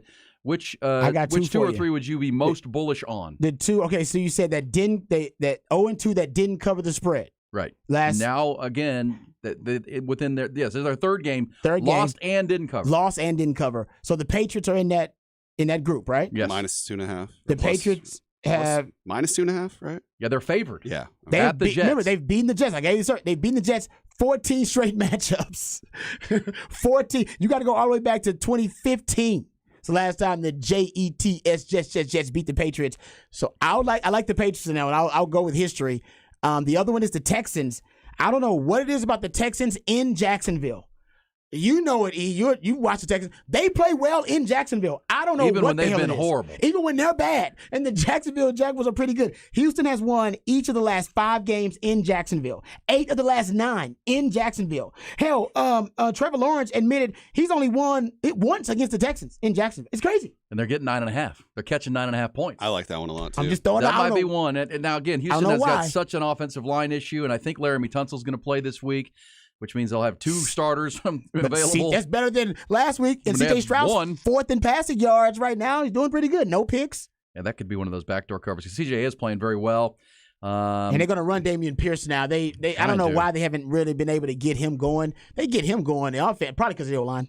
Yeah, that's probably why and look, Derek Stingley's played well. Will Anderson's playing well on defense. That loss to the Colts was like early knockout because of turnovers, and it was 21-0 or 21-7 early. And so, I like Houston and New England. Not Denver. Denver at Miami, you're getting almost a touchdown. No. If you can get that to 7, maybe. But the Dolphins are going to beat them. They're going to pulverize. By the way, that's Vic Fangio against his former team. Oh yeah. Oh, and trust me, he was the head coach in Denver. And you talk about the best offense in the league right now. Miami's got the best offense in the league, and it actually is not that close. It's not close. Just like the Cowboys have the best defense, and it's not that close. The Dolphins are the same on offense. And I don't feel – we just talked about the Bears earlier. The Bears catching almost 2 touchdowns. Chiefs have been angry this week. Chiefs are – yeah, they didn't play well. They won, but they didn't play well. Mahomes got paid, got a raise. Kelsey's dating T Swizzle. Come on, man. A lot of swag Chris in that Jones locker is room back. right now. And Justin Fields is just playing terribly. I mean, he's playing. This is the worst football he's played as a pro, and he's playing some bad football, but he's playing really bad football right now. Can I give you a Justin Fields stat that's just crazy? Yeah. If you look at highest QB sack percentage since 1970, that's the Super Bowl era, he's second all time now. I don't know if I can pick 3 out of these 5. Second all time. Second all time. That's crazy. I'd like to say the Bengals versus the Rams at home. It's a home game for the Bengals, and they're favored by inside a field goal against LA. But they don't know if Joe Burrow's going to play. If Joe Burrow's not going to play, I wouldn't go with that. I can't trust that. What you say? Who's that? Is it Trevor Siemian? You say is the backup? I think it is. No, it's they got another one. It's I'll look it up. It's a rookie or second year guy. Trevor Siemian's is a free agent, and Brandon Allen, who I mentioned, is with the 49ers. Yeah, that's just the history of the system. Doesn't mean it has to happen, but it's a 20 years of history. But yeah, I like Houston. Hey. New England could win that game outright. They own the Jets. They own them. And the Texans do kind of own the Jacksonville Jaguars. In Jacksonville. I don't know why they play so well in Jacksonville. I don't get it, but they do. Good stuff there. Bullish and BS. Come back. You know, has an organization had a worse week than the Bears are having right now? I don't think so. We'll recap that. Let's hear from Justin Fields, throwing his coaches under the bus, having walked back, and then, what happened? The defensive coordinator's house was raided by the FBI. Say what? Whoops. Problems in Chicago. Longhorns getting ready for the Bears. We got a lot to do. It's Ian Rod B. Hook 'em up.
Yeah, hook 'em up.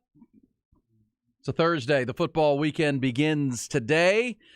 Also, not just tonight with the Giants and Niners from San Francisco. It's the 49ers home opener after going on the road to Pittsburgh and then to the Rams and posting wins. Now they get to play their first home game with the Giants, who we'll see. This could get ugly. No Saquon Barkley tonight. Yeah, that's why it could get ugly. Rod, in addition to that football today and tonight, how about noonish, our punt, pass, and kick competition will happen. That's right. Ty Henderson and Casey Studdard. Confirmation? I was just tossing the football with Ty during the break, and I've determined, I think, the injury he's likely to suffer, he's going to throw his shoulder out trying to heave this football. You got shoulder issues? Yes. Me too. Yeah, I can't throw a football like traditional arm motion. I got to throw like Rich Gannon almost. Oh, like the Long Island University quarterback at Baylor last week? Because I had Uncle Rico? Yeah, I had rotator cuff surgery, so it's kind of a sidearm thing. So I feel you, Ty. Yeah, that's gonna hurt and Ty you. won't loosen up. He won't do a dynamic stretch. I am. We're going to the Westlake field, so it's going to take me back to my roots. You got that mojo. Yeah, home field advantage. You know what happens, though? Then you try to heave it and go full bore, and that arm just rips something. It only takes one. It only takes one throw, though. And you got to do it 3 times. Because that'll be today. We'll have full recap. And, of course, nice. If you're following our digital platforms, you can see the highlights by about 5 or 6 o'clock tonight when they edit that and put it out. It'll be Casey Studdard against Ty. Punt, pass, and kick. They get 3 tries at a long pass. We're going to judge for distance and accuracy, Rod. I love it. 3 tries at a punt. We've determined on that you're going to punt from the goal line, Ty. And all you have to do, it's got to bounce first on the field. It's got to you can't shank it out of bounds or it doesn't count. Yeah, we can't judge that. But we're going to judge that on distance, and you'll get a score on your distance. Remember, the distance on the throw will be the throw distance plus the accuracy to the line. Like we're going to put a line down, so the accuracy to it. So it'll be the distance minus however far off you are from the accuracy point, and then when punt for distance, you do 3, and you get to keep your best one. I like that. And keep then the best one. And then we're going to kick a field goal, 3 chances. Are we same distance on all 3, or are we making it degree of difficulty will I think it's going increase? To start. I think what I decided, I'm going to start it right. You guys can decide if you want to kick off a hash mark or not. Ooh. That'll be your call. Or you can kick right dead in the middle. You got to let them decide if they're straight on kick or they want to come from the side, the angle. That's right. That's on you. So we'll start with the kick from the 5-yard line, which is essentially a 15-yard field goal. Then we'll back it up to the 15-yard line, Rod, which is going to be a 25-yard field goal. That's grown man stuff. And then we'll go back to a 35-yarder, and that could be the deal breaker right there. Because if somebody makes that, neither one of them is making a 35-yarder. Well, but that's where it's your chance to maybe gain some ground late. I'd put we can make some side bets on this thing, and I'd put a side bet down. Neither one of them makes a 35-yarder. No way. Casey could be out there practicing right now for all we know. He probably is. Casey's very his competitive. competitiveness. Yeah, but he probably got up early this morning. And in addition, he's out there practicing with the Westlake team right now. Got a good sweat going. Casey, he takes it. If he's competing, he's taking it seriously. I can tell you that right now. I know that dude. You gonna talk some trash while you're competing against him?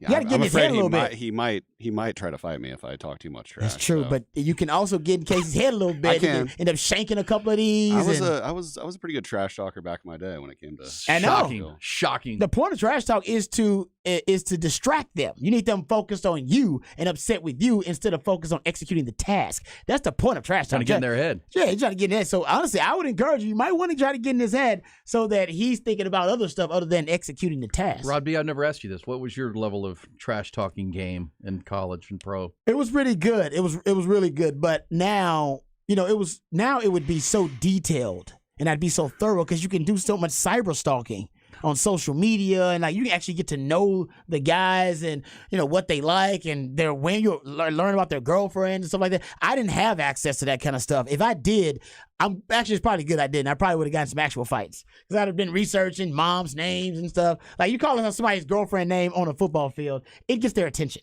Right? I do that at Texas baseball games all the time from the left field. How's Tracy? What the hell's going on? What the hell is he knows about? Hey man, tell I said what's up. That new puppy looks good, bro. What the hell? Baseball games are the best place to trash talk. Yeah, because you got so much time in between. You can talk to the bullpen and guys. They hear everything.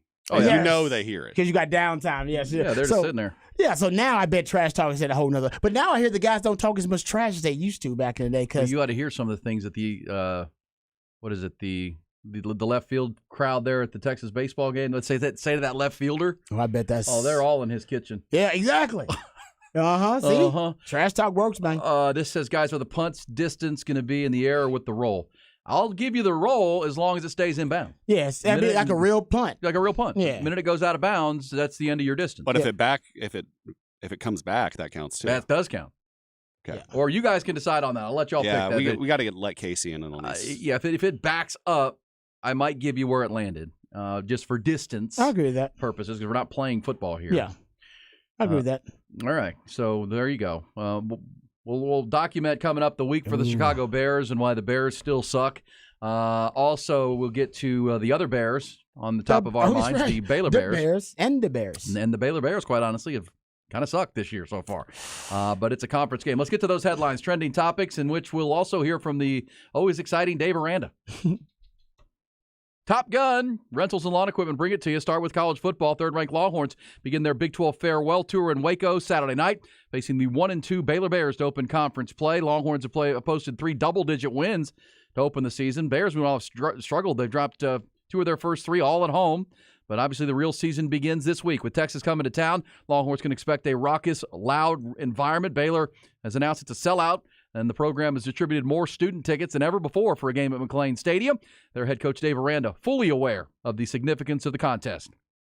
I can't tell you how many times this offseason it's been, hey, Dave, just win one game, please. And so that has been brought up to me multiple times. And so, I sense it and I know it. And, I'm blessed, and we're blessed to be able to do something about it. Yeah, do something about it. Texas and Baylor played 112 times since 1901, every season since 1944. This one might be the last. Kicks at 6:30 on Saturday night. Our pregame coverage here on the Horn begins at 4, live from Doc's backyard at Sunset Valley. Trade in the NFL as we open up Week 3 tonight with the Giants in San Francisco out on the West Coast. The trade is the Rams moving their disgruntled running back Cam Akers to the Vikings. ESPN's Adam Schefter reports the teams will swap 2026 draft picks as part of that deal. On the pitch, Austin FC, their season and their playoff hopes are still alive, but barely. They played to a 1-1 draw at New York last night. The Red Bulls, it was Sebastian Driussi's goal late in the first half that was the equalizer. They get a point. They're 9-13-7 on the year now. That's 34 points. They're in 12th place in the Western Conference. They'll play a must-win game Sunday night at home, hosting the LA Galaxy. Major League Baseball race atop the American League West remains the same this morning. Houston, Texas, and Seattle all posted wins yesterday. Houston rallied for a run in the 8th and then another in the 9th to walk off Baltimore 2-1. Rangers pummeled the Red Sox in the rubber game of that series 15-5. Mariners doubled up the A's 6-3. So Houston remains atop the division, just a half game over both Texas and Seattle. All 3 teams take today off. Mariners and Rangers open up a huge series in Arlington tomorrow night. Houston will host Kansas City this weekend. Also last night, Round Rock Express dropped their second straight in Tacoma, 5-2.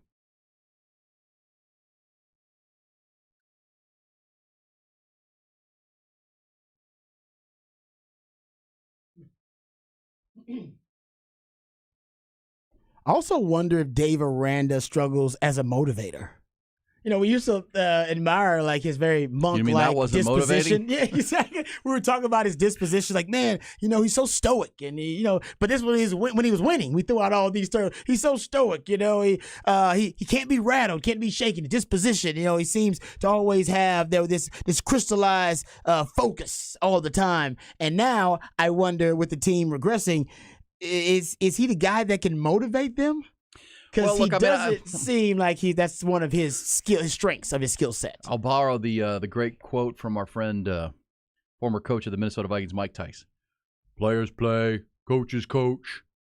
That's what he said. Players play, coaches go. It's and players officials officiate. Officials officiate. But, that was his the sign of a good captain speech. The sign of a good captain. No, but look, Dave Aranda has shown he can coach. I mean, when he has good players. Right? To me, it's more of a player problem right now for him because, as we talked about, Matt Rule left him a pretty stocked team. That a bunch of those guys are now playing in the National Football League. And, I think motivation could be a question, Rod, but at the same time, he was able to motivate them to win a Big 12 championship and win those games. I think that was about players. And since, Matt Rule left and then Joey McGuire left to take the Texas Tech job, I think the recruiting's falling off. I think the last 2 off seasons they have not acquired the talent necessary to maintain that level, whether it through the high school ranks or through the portal. I mean, he admitted after last year's bad season that he didn't do a good job attacking the portal the previous year, and he tried to address that this year, but it still doesn't look like that talented of a team. No, I agree. I agree with everything you're saying.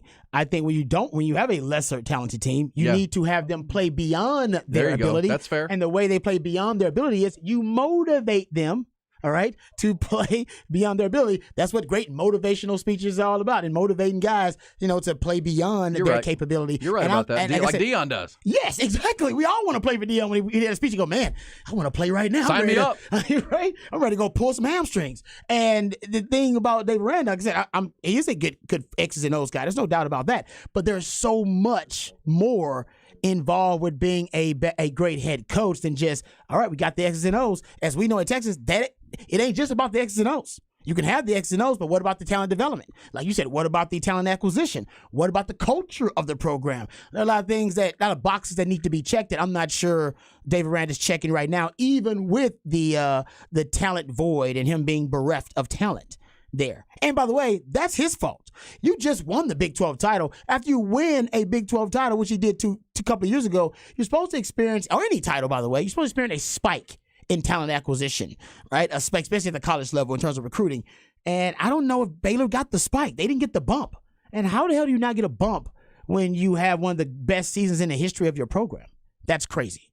And that's on him as a coach. That's a dang coaching mistake. Well, that it is. And no doubt. And maybe he's just not a good recruiter, right? At the end of the day, you got to be able to recruit and sell your program. Very true.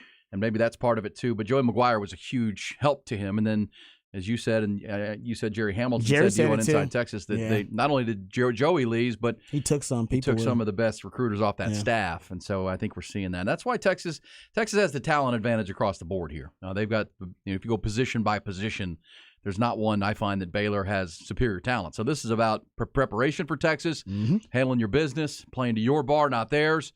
And if you're Texas, maybe you got the wake-up call you needed last week with Wyoming. This was that natural human nature come down after the Alabama win, and all of a sudden it's 10-10 in the fourth quarter with Wyoming.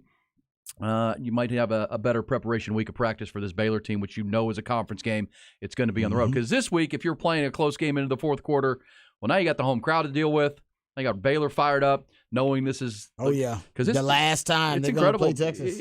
It's very possible this is the last time these two teams ever play football. Ever. Because, I don't see Texas trying to schedule Baylor on the non-con anytime soon. They're not going to prioritize that. No way. No.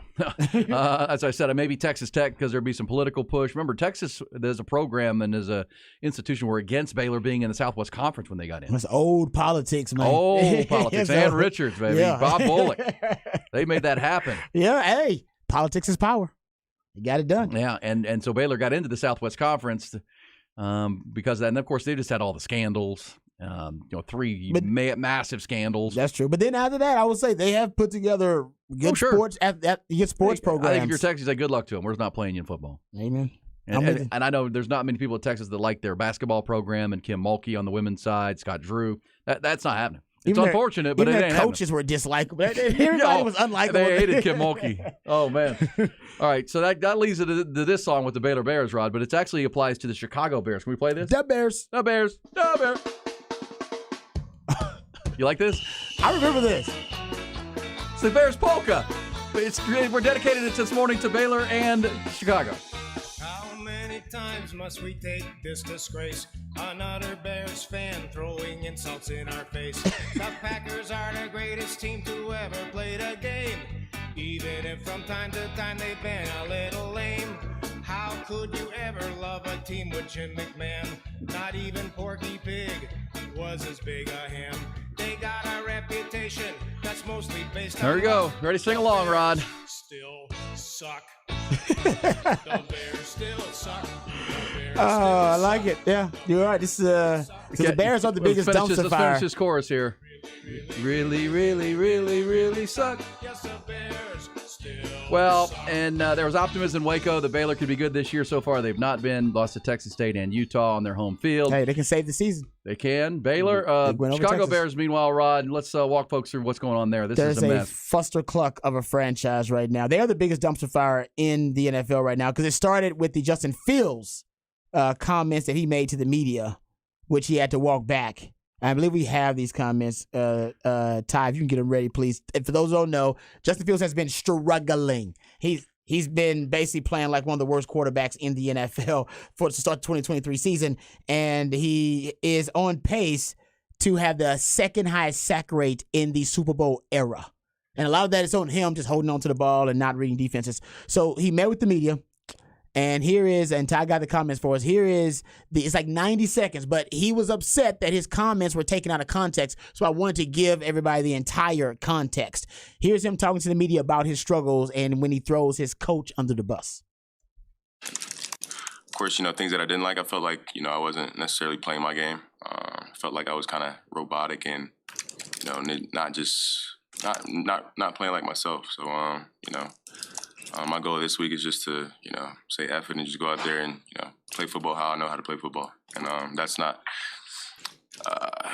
that includes thinking less and just going out there and, playing off of instincts rather than just so much, so to say, info in my head, data in my head, and literally just going out there playing football. I mean, just going back to it's a game, and that's it, because that's when, I play my best is when I'm just out there playing free and being myself. So I'm going to say kind of just bump all the,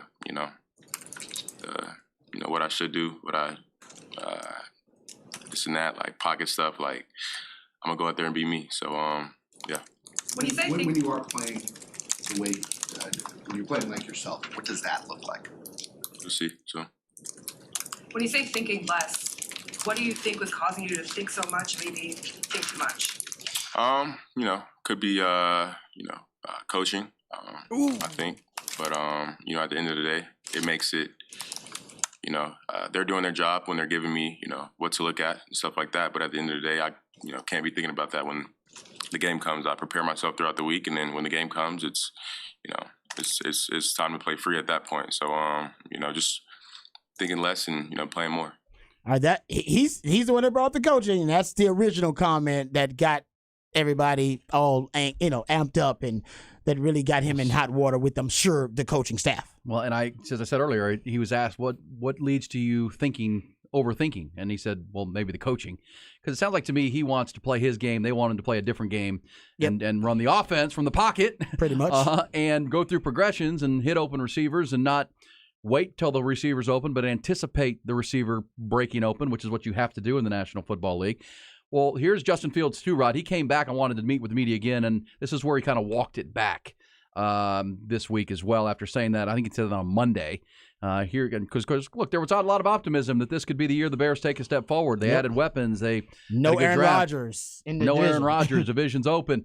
Well, they're a bad 0-2, and here's Justin Fields kind of walking this back. You guys' jobs are to get clicks, so it's like when you take my quote out of context, and when you just say that, if you paint the picture on the inside out, like y'all are trying to split us up as a team. I'm not blaming anything on the coaches. I'm never going to blame anything on the coaches, never going to blame anything on my teammates. I will take whatever happens in the game, I will take all the blame. I don't care if it's a drop pass, it should have been a pass. Put it on me. But never will you hear anything come out of my mouth to where I will blame it on somebody else.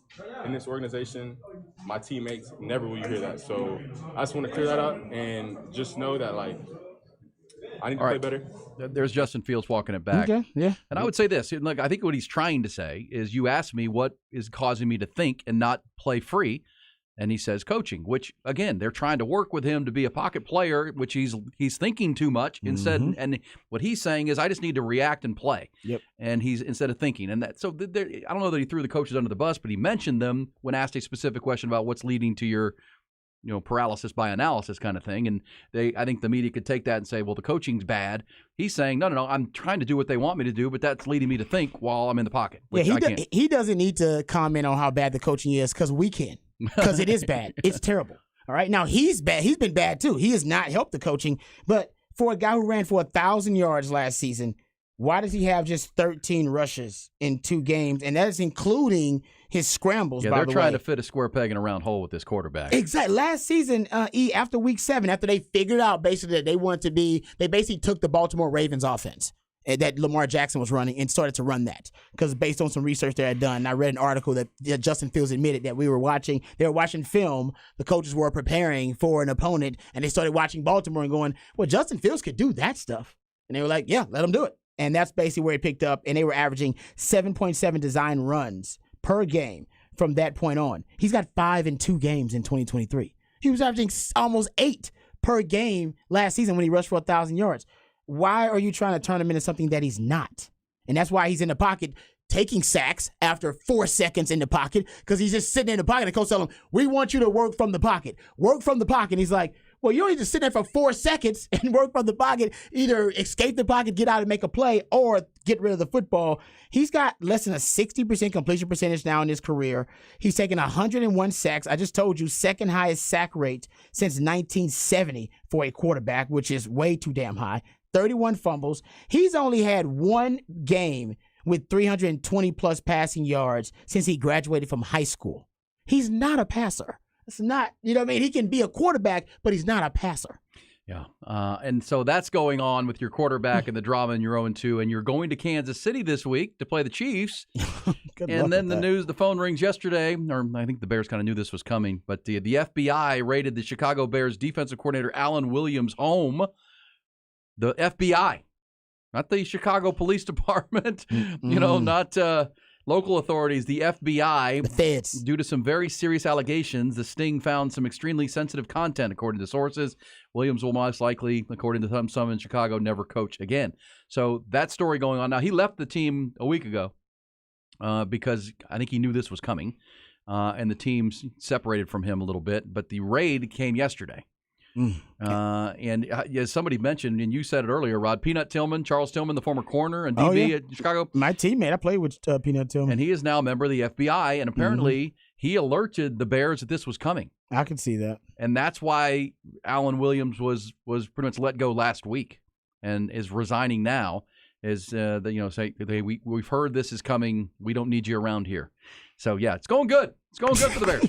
I know. And things are great. The feds involved. The feds don't get involved with, they only get involved with a few things, I should say. And drug trafficking, some other things. We're not going to speculate too much, but all of those are really, really troubling and disturbing. Well, remember, Michael Vick's was a federal crime because it was a dogfighting ring that crossed state lines. Yeah, exactly, right? The state lines things. And it was more about illegal gambling. It was like a organized crime situation that they were having on some RICO stuff, man. Yeah, you don't want that. Because what sickened everybody with Michael Vick were the dogs and the treatment of the dogs. But what he got arrested for was organized crime. Yep, running a cross state line system of gambling and dogfighting. I don't know what this is. We don't know yet. But we don't know. Who knows? But when it's federal, it's serious. And they don't they usually don't even make a move unless they got the evidence. They got the goods. They don't just make a move. They make a move because they got the goods. That's why they have like a 90% conviction rate. So that's not a good sign for that coach. His career as a coach is done. I was going to say, your guy, he likes to give you tips every once in a while. Take the Chiefs. Take the Chiefs. I know it's a big number. I know you got to swallow almost 2 touchdowns, but I'm feeling the Chiefs in a big way. Matt Eberflus has had a bad week. He has, but that is in an NFL. That's a big number. But I'm with you, and it's a huge number. I would almost never touch it, but I think circumstances got Andy Reid, and I think the Chiefs are ready to blow up. Like I think they're frustrated. They lost the game against Detroit. They probably should have won if Kadarius Toney hadn't sabotaged the team. Even though they didn't play great against Detroit, they still should have won the game. Then they went to Jacksonville and turned the ball over a bunch, but still won the game. I just think they're poised for having a really good game. Travis Kelce's back and even more healthy, and he's dating Taylor Swift. Hey. Chris Jones is a week more healthy and fresh. And I don't know. I just think that one. And the Bears are just a bad football team. You gave all the stats. That spread for the Chiefs, it was 12.5, or at least it was. I don't know where it is right 12.5, now. 12.5, yeah. That is tied for the largest point spread this season. And Mahomes is 7-13-1 against the spread as a double-digit favorite in the regular season. Oh, well, see, maybe don't take because double-digit favorites, that's just a big number in the NFL. And even for Patrick Mahomes and the Chiefs, covering them numbers, it's hard to do. It's a parity-driven league, and we know that. And but I'm with you. I'll take that number. And every game is designed to be by a field goal. And that's why what the Cowboys have done, outscoring their opponents by 60 in 2 games, is really damn impressive no matter who you're playing. We come back. Rod will take us behind the BOC, the Burnt Orange Curtain. Texas, how do they avoid this Baylor game from being a trap game? Because Chicago Bears suck, but the Baylor Bears have been pretty bad, too, this year. Longhorns seem to have the advantage. We'll get the game plan coming. Also, before the end of the hour, go off the record with you. More on Ty and Casey's head-to-head punt passing kick challenge. It's a Thursday on Hook 'em Up.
Thursday for sure. That's football tonight. Also, Ty and Casey Studdard are going head-to-head in a punt, pass, and kick challenge. You can learn more about on our social media platforms today and tonight. Yeah. We'll record that about noon today and then get the results out there. Wonder if anybody will show up out at the high school there, and hope we don't get in trouble. Hope not. Hope not. We're going to be at a local high school. It's a closed practice. Yeah, closed practice. Closed practice. Be Nice. like, you see the stories of Lincoln Riley, who suspended a beat writer that covers the team for something he wrote that he didn't like. And then Chip Kelly was asked about it. Chip Kelly coaches UCLA. And he said, can you do that? Yeah. Is that allowed? That's something you can do. What? You can suspend a reporter who works for someone else for something they wrote. I guess you can disallow them to come to your the media availabilities. Right? You can do that. You can revoke that. I think that's basically right. what they did. They kind of revoked his They privileges. didn't suspend him from his job. They suspended him from covering the team. He can't come to the campus to cover the team, that kind of stuff. But that's still That's pretty Mac extreme. Brown kind of stuff right there. Yeah, that's still pretty extreme though. It's That's hold old up. school Mac Brown. Did they misreport something or misquote you, or what was the reason? It can't just be something you didn't like what they said. If you just disagreed with their opinion, oh man, that's shaky ground to be on. If you're Lincoln, you're very you're cupcake there, man. That's kind of snowflake stuff going on. Yeah, you're fragile. Thicker skin. Come on, man. Yeah, exactly. You're in USC, in Southern Cali. Got the top 5 team in the country, and the best quarterback and player in the game. Yeah, you should have revoked that damn brisket you cooked that time. That's what you should have. Yeah, it seems like Lincoln Riley treats the media like his brisket, overcooks it. It's a little over the top there, Lincoln. I like that. Well, that's good. Well, come on now. Ain't that serious. And I will say, your former coach, who I know you love a lot, Mac Brown. He Brown was had sensitive. that. He had did. that. He had some. And he wanted to control the message. Quite honestly, he was sensitive about it, but at the same time, he wanted to control the narrative. And I think Mac has confirmed this to me. He learned that a lot at North Carolina with Dean Smith. Yeah, that's a fool's errand. Because Dean Smith understood how to control the media. Because college basketball, he's in. But you could do that then. Now with the modern 24-hour news cycle, you can't do that. Well, in a town like Chapel Hill, North Carolina, media, you can't. But nobody can do it anymore. No, there's no more controlling the message. Coaches have given up on that because it's a fool's errand. Social media now, with the sports industrial complex being a $1 billion business, you cannot control the message anymore. Don't even try. And it was a fool's errand back then. Yeah, and someone can tell me more on Lincoln Riley and what was written. I don't think he ever said what got the guy in trouble with Lincoln, but that is pretty sensitive for sure. Unless he revealed sensitive practice material stuff. Remember, you got practice open sessions. If he revealed stuff from the open sessions, but I can see that. Same time, if it was just an opinion or something you didn't like. That is not good. Yeah. And I would always say, as a member of the media, I'm not saying this threatening. It's never good to fight with the media. You're going to lose that. There's more of them than there are you. Every time. And probably it's not a winnable fight. I mean, Tom Herman tried. Remember, Tom Herman tried when he first got here. Instead of trying to control the media, he tried to control the parents, who would be leaks and sources for the media. He tried to control the media too. And it's he had some stern words for the media. He did. He thought he was going to control the message. And it's like, no, Tom. He brought in all the media that covers the team, which these are all professionals. These are all adults, and they lectured us and lectured them.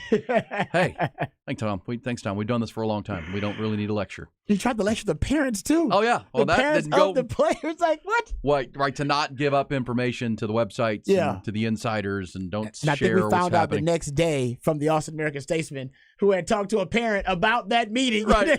And that was the source. It was like, that was a failure of an experiment. I mean, after he did that with the parents of the players at their introductory meeting, and then of course you went to the message boards at Inside Texas or any of them.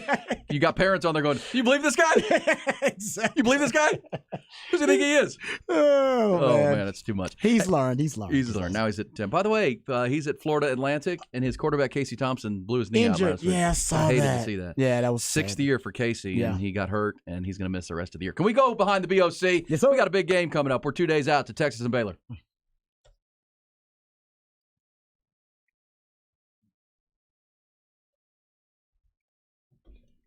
All right, Texas versus Baylor. A lot of discussion about this matchup this week. And, one of the things we've been talking about is Sawyer Robertson, who's going to start at quarterback for the Baylor Bears. And he is he's inefficient, and he's a very limited quarterback. But one of the stats I was really surprised to see shout out to my man C.J. Vogel over at Football Brainiacs for throwing it out there via Twitter. That Baylor quarterback Sawyer Robertson has the longest average distance of target of any quarterback in the Big 12. Over 12 yards. It's his average distance of target, which is doesn't make a little nonsensical. It doesn't make a lot of sense considering he is more of a liability when he's pushing the football downfield. And the only thing I can think of is that Baylor, they like the deep shots as a complement to their zone running scheme that they run. They love running the inside zone, and that they believe as a complement when the safeties start to cheat up or when defenders start to cheat up to stop the run and load the box, and they take those shots to make them pay or to back them up. Also points out that Baylor threw the ball beyond 20 yards, more than any team in the Big 12 this season, and they throw the fewest screens and quick passes behind the line of scrimmage. You would think that those concepts, or at least those numbers, would be flipped, that Baylor would throw more screens and easy completions and quick game, which obviously would help out an inefficient, limited quarterback like Sawyer Robertson, and they wouldn't throw many deep vertical shots downfield because a guy who has a very low completion percentage and is not very efficient, that is the lowest percentage pass that you can throw, is the deep vertical pass downfield. So maybe that's why his completion percentage is so low, is that they throw so many shots downfield and those are low percentage throws, and they will take their shots. I noticed that too. Did not notice that they were throwing the ball deep, even with Sawyer Robertson, as much, if not more, than any team in the Big 12. So against Texas, you will see it too. They must be prepared to defend the deep shot downfield. I actually think that if Texas can win on first down, I think that's the down that's pretty much going to determine the success of Baylor in this matchup. If Texas can win on first down, that means you're forcing Baylor into second and long and third and long. Those are predictable passing situations. That's where you want Sawyer Robertson. Something tells me that, and I'll go back and track it tonight with some of the film that I watch. I bet a lot of these Sawyer Robertson shots are probably coming on earlier downs to try to cheat the defense, who are cheating up, all right, who are coming up, those safeties coming up to try to stop the run. So they're probably trying to make them pay for cheating to come up to stop the run, and they probably can do that on early down. Sark likes to take his shots, his deep shots, on first down. We all know that. Like, half of his deep shots usually come on first down. Something tells me Baylor probably has a very similar approach to it. So there you go.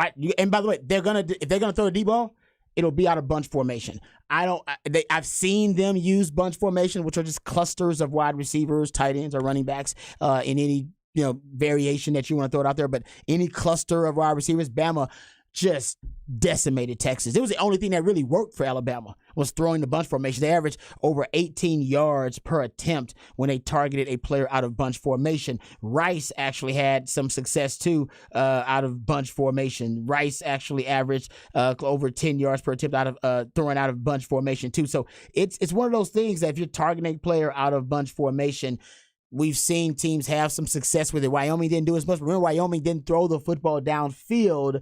They used that quick out, that kind of mid-level out from the slot, and that's really where they made a lot of their hay. Is in that mid to short passing game. And if Texas can get Sawyer Robertson into third and longs, which is what they couldn't do to Svoboda. I missed it again. Svoboda. Svoboda? I don't think the V is pronounced. I think you just say Swoboda. Oh, really? Yeah. I don't know. I'm pretty trying to pronounce the V. But either way, he was only in third and long, I believe, 4 times last week. That is a number that Texas has to increase versus Sawyer Robertson, because that means he's in third and manageable a lot of the times. Third and manageable means I can throw a short, quick route. I can throw an easy completion of some sort in the mid-range, and those are easier throws and more high percentage throws for your quarterback. So for Texas, for Sawyer Robertson, watch the deep ball. Make sure you have a plan for the bunch formations, and you want to win on first down. So Sawyer Robertson is in predictable passing situations as much as possible. And if I'm PK, I come after him, because the thing you want to do is speed up his process, because he's already mistake prone. You speed up his process, I got a feeling he's going to make even more mistakes. Yeah. Agreed. He will throw it to you. And look, if you go back and watch the Utah game, they were up by 10 points in the late in the game. All he had to do was not turn the ball over, and they were going to win that game, which would have been huge for them. And he threw 2 bad picks. By the way, in college football, Rod, the highest graded quarterback when under pressure this season is? Who's this might that? surprise you. The Penn State quarterback, Drew Aller. Penn State quarterback so far. I think that's pretty interesting, and that's I think we're about to start finding out who separates in the pack. Because I know at Penn State they think they've got a team that can go toe to toe with Ohio State. Can they beat Michigan? Becomes the huge question. I think Michigan is the best team in that conference right now, and we'll find out a lot more about Ohio State on Saturday when they play Notre Dame.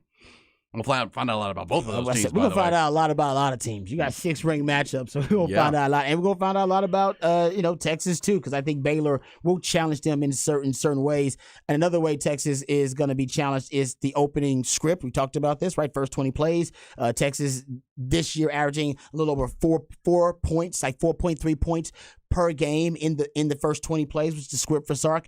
Last year, that was around 9.5 points per game from the opening script for the first 20 plays. That's a big difference, but they're outscoring their opponents by an average of 9 points per game in the fourth quarter. That's something you did not have last season. You were actually outscored in the fourth quarter. So in this game, though, to have the fast start, I do think Texas needs to come out. You'll take the crowd out of it on the road. Yes, and running the football will do that.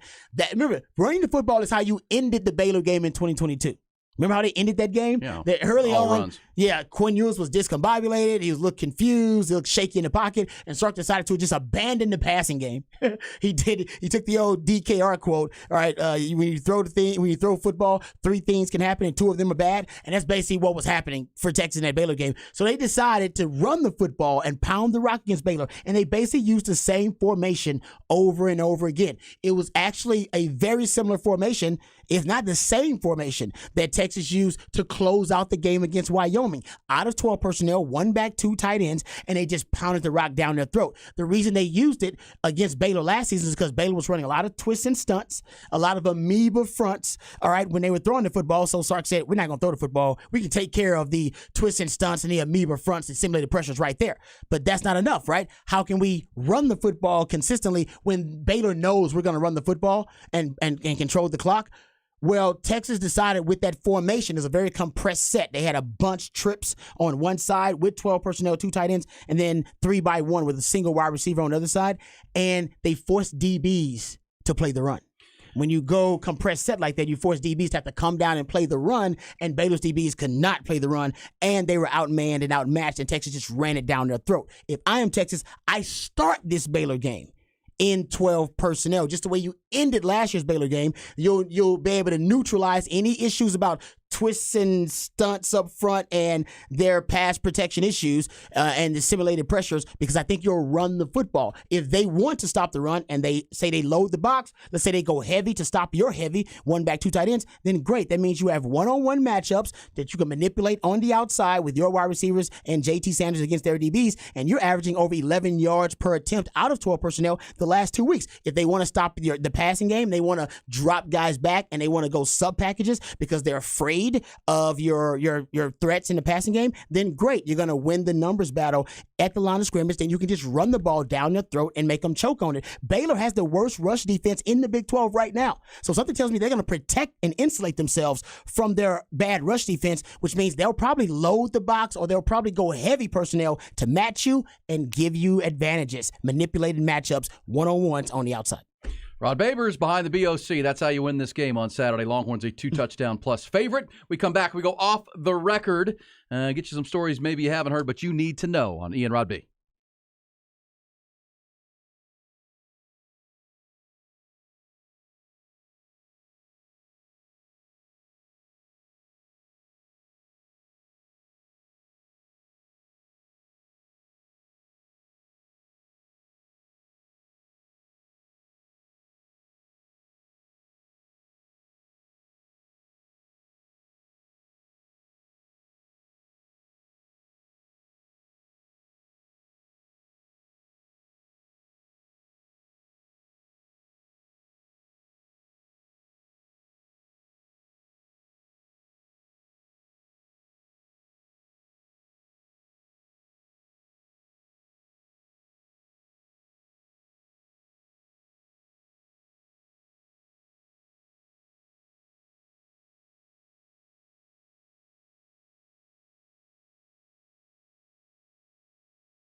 Oh, man, it is off the record time. And we got a lot of good stuff today. A lot of good stuff, Rod, and off the record. Yeah. Also, we had the I'll start with this. Did you see the Dad of the Year last night? Dad of the Year? Braves are playing the Phillies. Guy, and you're going to learn this, Rod, coming up here pretty soon for you. Guys in the stands there. Nick Castellanos hits him a home run. Of course, the Phillies just beat the Braves. Braves lost a home series to a divisional opponent for the first time in more than a year. And the guy caught the home run ball in the second inning while holding his daughter in one hand and caught it with his other hand. Oh, that wouldn't be me. No, I don't trust. Look at him. Look at him. Nope. Oh, man, that was a high fly ball. That was deep center. I don't trust my hands enough for that. I would have to focus on the priority, which is the child. I'd probably just shield the child. Look at this dude. Yeah, that's got baby and she's probably looks like she's a little half. Older. Yeah, she's a little older. But still. Yeah. The best part is him throwing the ball back. Yeah, he gave it back because it was the Philly. It wasn't a Brave. They're there to see the Braves. Gives a double thumbs down. Wow. That's pretty cool. Man, that's clutch. You got to have some faith in your hands for that one. Good for him. Way to go, man. Good work. Legendary. Props. That's grown Tip of the cap stuff. to you. Respect. What do you have, Rod, and off the record? All right. We know there's a love affair happening between Larsa Pippen and Marcus Jordan. No, don't say it. My Scottie Pippen's ex-wife and Michael Jordan's son. Well, you're going to see a lot more of them because they've agreed to do a reality TV show. Oh, no. Told you this was happening, guys. Larsa Pippen and her boyfriend Marcus Jordan have signed on for season 2 of the Peacock series, The Traitors. Oh, no. A competition where 20 contestants try to smoke out the backstabbers of the group in hopes of securing a $250,000 prize. The couple is already on location in Scotland for filming, and they're basically treating the business trip like a vacation, posting selfies and lots of pictures on social media. The entire cast has not yet been announced, but they are 2 of the featured stars on the cast. And remember, she does Real Housewives of Miami, so he's going to be on there too. Because I told y'all she's already on there, and she's been bragging about her new boyfriend, and he's going to be on there too. So they're going to be on 2 reality TV shows. This is probably the blueprint for them, and they're serious, guys. There's talks of them getting married. Aren't they engaged? Yeah. Yeah. There's talks of things going to actually happen. Yeah. That's scary, man. Sorry, Scotty. Scotty, Michael, the whole and MJ says publicly he did not doesn't like it. Support it. Like he did not support it. He is not an advocate of this, but yeah. Hey, it's happening. Love is love. Once your kids become adults, I mean, you don't have much say. You hope you raised them well, but that's outside of Mike's hands. She was there when you were raising them, though. That's the problem. It's like she witnessed the raising. You had a young crush, and it's just carried over. All right, how about this? Speaking of crushes, we've heard the confirmation now that Travis Kelce is dating Taylor Swift. Oh, yeah. And I've said that if I'm already a famous rich guy like Travis Kelce is, I don't know. I don't want the hassle. You've talked about it makes you a legend, and also she's so popular. Here's another reason I wouldn't do it. So here's Taylor Swift, right? She dated a guy named Joe Jonas a decade or so ago, right? Joe Jonas from the Jonas Brothers. Oh, yeah. And she wrote like a whole album about him, like because she says he after going out for a while, for quite a while, he broke up with her with a 27-second phone call. Ooh, and so that became a song and a talking point for her. That's douchey. Well, he just broke up with Sophie Turner, who is from Game of Thrones. Yes, it was her fault though. The redhead. But guess who was spouted out on the town in New York City the other night, arm in arm? Taylor Swift and Sophie Turner. Who do you think they're talking about? Who do you think they're dishing on? He has kids with Sophie Turner too. Joe Jonas. Yeah. So if I'm Taylor Swift, if I'm Travis Kelce, I don't need that. I don't need that. Come on, man. You want it's cool to have a song or an album made about you. That's not. What if it's really bad though? You live in infamy. What do you mean it's really bad? It's gonna be a hit record. That's just really bad. My favorite song about somebody famous that we don't know is Carly Simon's "You're So Vain," right? And she was banging so many dudes. Nobody knows who it's about. Is it Warren Beatty? No one knows who it's about. Is it supposed to be Warren Beatty? Who's supposed to be that? She'll never tell. Yeah. See? There are like 7 people that think it's about them. Hey, man, she got around. Tells you what a tramp she was. She was getting around. Including my guy Bucky. Spreading the love. Spreading the love. Man. Yeah, Bucky thought it was about him for a while. Probably think his song is about you. It could be. You're so vain. He's got to believe it. That's the whole point. She wanted everybody to think it was about them. But to accomplish that, you have to be sleeping with a lot of dudes. Hey, you know what? Good for her. All right. She's basically now she's taking basically full ownership of her sexual prime. There you go. She did. That was the 70s too, remember? That was the 70s. Yeah, a lot of things went on in the 70s. There might have been some group stuff going on in the 70s. By the way, Sophie Turner played Sansa Stark in Game of Thrones. Sansa. I saw all the Game of Thrones. I watched the whole thing. Me too. Damn good. Disappointing end, but good show. Very attractive redhead. So yeah, they were arm in arm, Taylor Swift and Sansa, talking about Joe Jonas. I'm Travis Kelce. Well, I don't want any part of that deal. Get in there, Travis. Get in there. Rod's like, get on up in there. Get in there, man. We'll be back. 2 hours to go. We'll preview Baylor coming up. Texas plays at Baylor on Saturday night.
Oh, man, getting ready for a heck of a weekend. The football weekend starts tonight. Also, the high school football weekend starts tonight. We'll preview that. Of course, Thursdays in our final hour, we'll talk to Drew Sanders, head coach at Vandegrift. They're off to a great start to their season. Off a state championship run to the championship game last year. They're right back at it. Might even be better this year than they were. We'll talk to Coach Sanders. They now have their second district game. Also, bottom of this hour, Rod, we're going to talk to our buddy Craig Smoke. Covers the Baylor Bears for Sikkim 24/7. He does great stuff. Yep. And we'll get in. He's an honest dude. If he thinks Baylor's bad, he'll tell you they're bad, and we'll see. With Craig, always great previewing the Baylor Bears on the week of the Baylor game, and this one is the final one, maybe ever, with Texas headed off to the SEC next year. And Baylor remaining in the Big 12. I think we'll get some trick plays, some trickery from Baylor. It is one of those games they got nothing to lose. The starting quarterback is out. Most people believe that when Texas puts their foot on the gas whenever that happens in this game, that they can truly just separate from Baylor and just deliver a knockout blow or two. We've remarked about it and talked about it, how this team has a thermonuclear aspect to it where they can go on a quick run and they'll score 3 touchdowns in about 5 to 6 minutes. They've done it in 2 of the 3 games. I think in that Rice game, it was the third quarter where they scored 3 touchdowns. It took them like 8 minutes. But still, they can score quickly, and when they just kind of bombard you with a lot of points in such a short amount of time. They really separate from teams really quickly. And if they do that against Baylor, and I think that might be kind of what this team is, that might be part of their identity as a team, that, they don't play 4 quarters of football and dominate an opponent. They just have a stretch somewhere in that game, 5 to 6 minutes, 5 to 7 to 8 minutes, where they're going to play their best football for those 5 to 8 minutes, and that's where they'll separate. Right. And if you can withstand that, then maybe you got a shot. But the first 3 games of the season, that's basically what Texas has pretty much done. They've played with their opponent, just kind of sparring with them, boxing with them, going back and forth. And then they have this 5 to 7, 8 minute period where they are the best version of themselves, and the opponent can't withstand that. And that's because their defense plays so well, and limits the opponent, because they're allowing 10, 24, and 10, so under 20 points a game. They're scoring 34 points on average, but only 13 points they're averaging in the first half. Texas, those 21-point bursts are happening in the second half, and that's really the exciting part, I think, for Texas. If you're only 25% of the way through your season. If you can put a couple of those together, or play a 4-quarter game, you can be really good, because we've won 3 games by double digits. And they haven't really been close. The Alabama game was a nail biter because it was a 4th-quarter game on the road, but you still won it by 10. And if you had made some plays earlier, catch some balls, and you could have separated sooner from Alabama. Agreed. That's the ceiling of this team, and that's the thing with Baylor. How their ceiling in that high doesn't seem to me. Baylor was relying on a backup quarterback, and they've got these 3. I just saw Dave Campbell's Texas Football dropped a story today. About their 3-headed 3-star backfield that Texas will have to contend with. It was written by their writer there, Carter. That's their strength. The transfer. They're talking about the transfer from these are guys that are recruited. No, those are recruits, right? Dominic Richard Reese. Yeah, I thought you were talking about the running backs. But Richard Reese is the sophomore who had such a great freshman year. Yeah, he's awesome. He's from Belleville, little 3A school. Freshman Brian Washington is from Franklin, Texas, in East Texas. And then freshman Dawson Pendergrass, who was their leading rusher a week ago, is from Mineola. And they were undervalued on the recruiting trail, but they're their only hope. With that Jeff Grimes offense, that outside zone, they're going to have to run the football, and then, as you said, create some big plays and some trick plays potentially. They also have Dominic Richardson, the Oklahoma State transfer. So 4 backs. That's where they're most talented, is at running back. But everywhere else, Texas has a strong advantage. And that was the exciting part for Texas last week, is to see their own. I think Hallettsville's a 3A school, is it not? Or 4A? Oh, you're talking about Jonathan Brooks? Jonathan Brooks having his breakout game. Yeah. And as you pointed out, the game plan for Texas should include a lot of heavy and 12 personnel and go right at this Baylor team. And they couldn't stop you at the end of last year's game. Can you start this game, see if they can stop you? But, exactly. Yeah, but if Texas can put a 4-quarter game to go, this one won't be close. They have to play way down to this team if it's going to be a close game in the 4th quarter, in my opinion. And I do think they played down a little bit to Wyoming last week. I don't think Wyoming's a pretty solid team. It was a good game plan, too, for Wyoming. Offensively, they had a really good game plan coming out. And defensively, they had a good game plan, too. And we admitted that Rice had a good game plan. We know this because Sark even said in the post game, after the Wyoming game that now that's 2 out of 3 teams they played so far where the film study and preparation for Texas didn't match up with what they saw on game day. Well, you can expect that again. I think you can expect it every damn game that you play like from now on. Yeah, because that's the respect that teams are showing you. Like, no. We got to break tendency versus Texas. Well, that's a big game. If we go into that game with our kind of normal habits and trends and tendencies, Texas is going to beat us because Texas is a well-prepared team.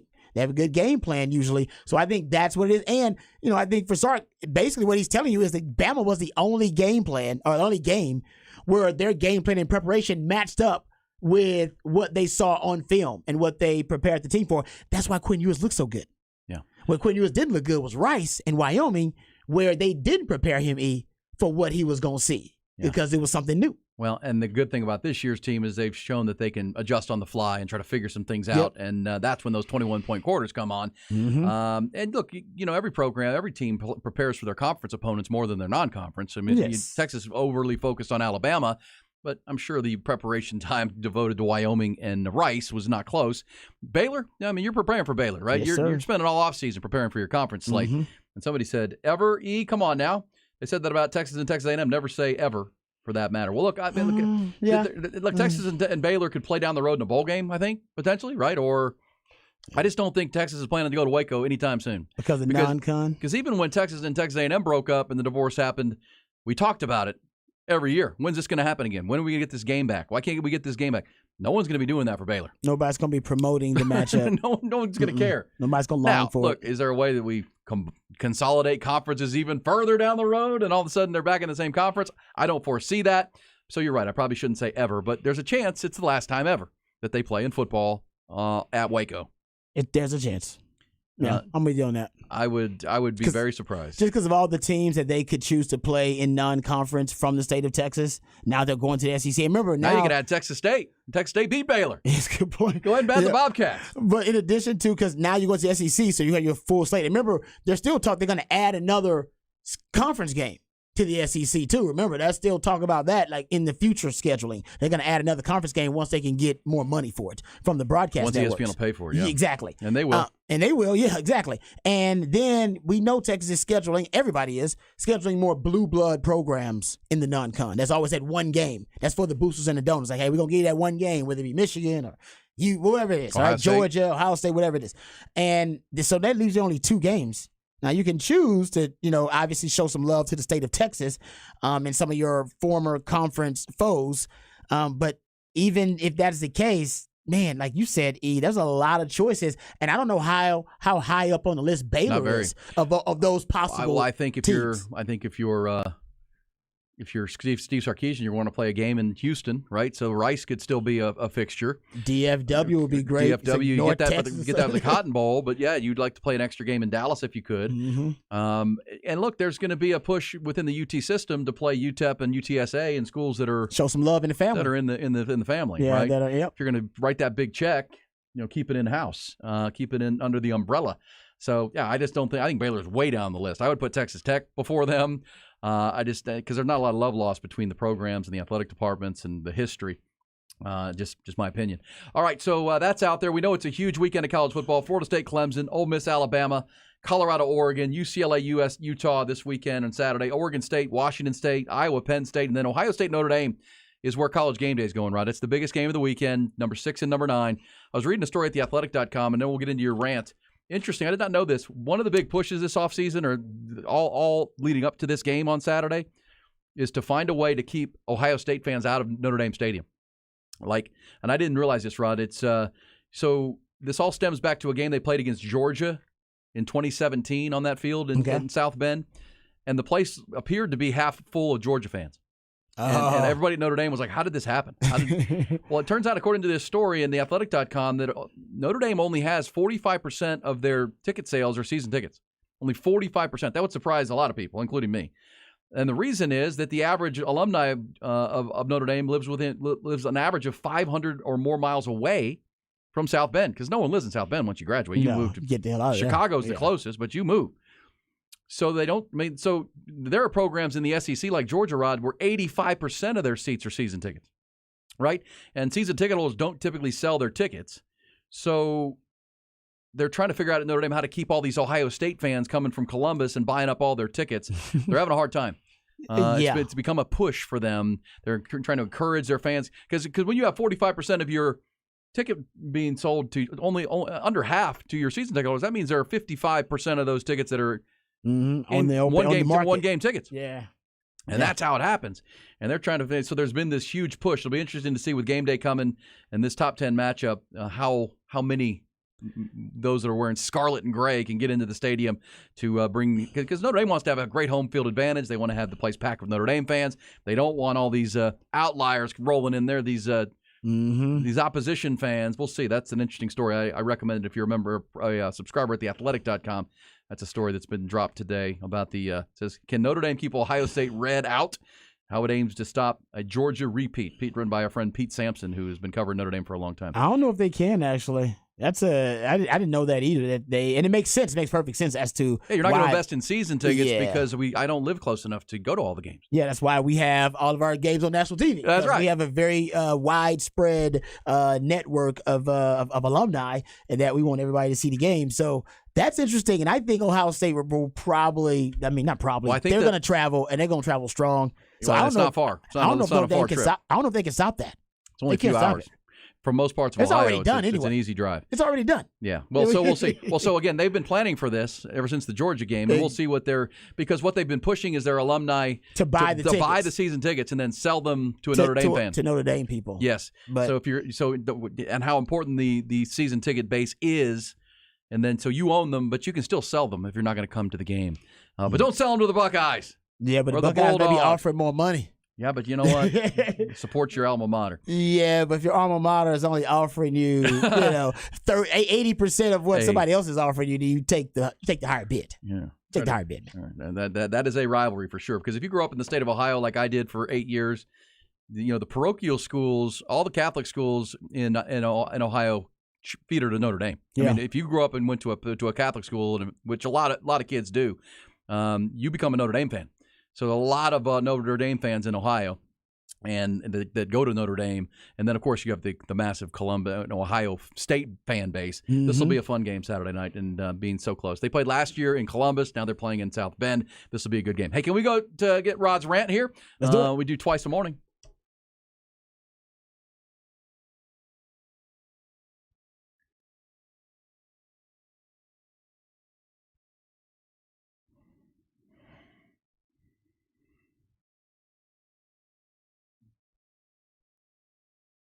All right, now the Dallas Cowboys right now defensively, no matter what stat you're looking at, Cowboys are the league leader right now. Pressure rate, sacks, takeaways, total defense, scoring defense, you name it, they're leading the league in it.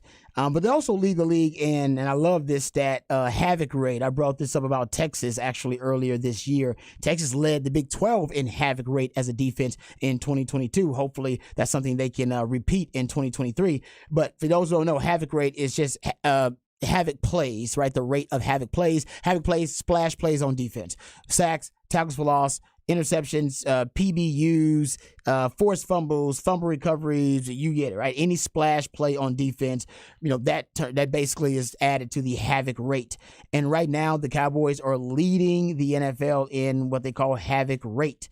And this is the crazy part, all right? Basically, havoc rate is all those plays, how many you make divided by total plays, all right? And they consider pressure as a part of that too. So it's any splash play they throw in there. The Cowboys are leading the NFL right now at over 80% havoc rate. The next closest team in havoc rate, which by the way is at a really good number. This would usually be considered pretty good.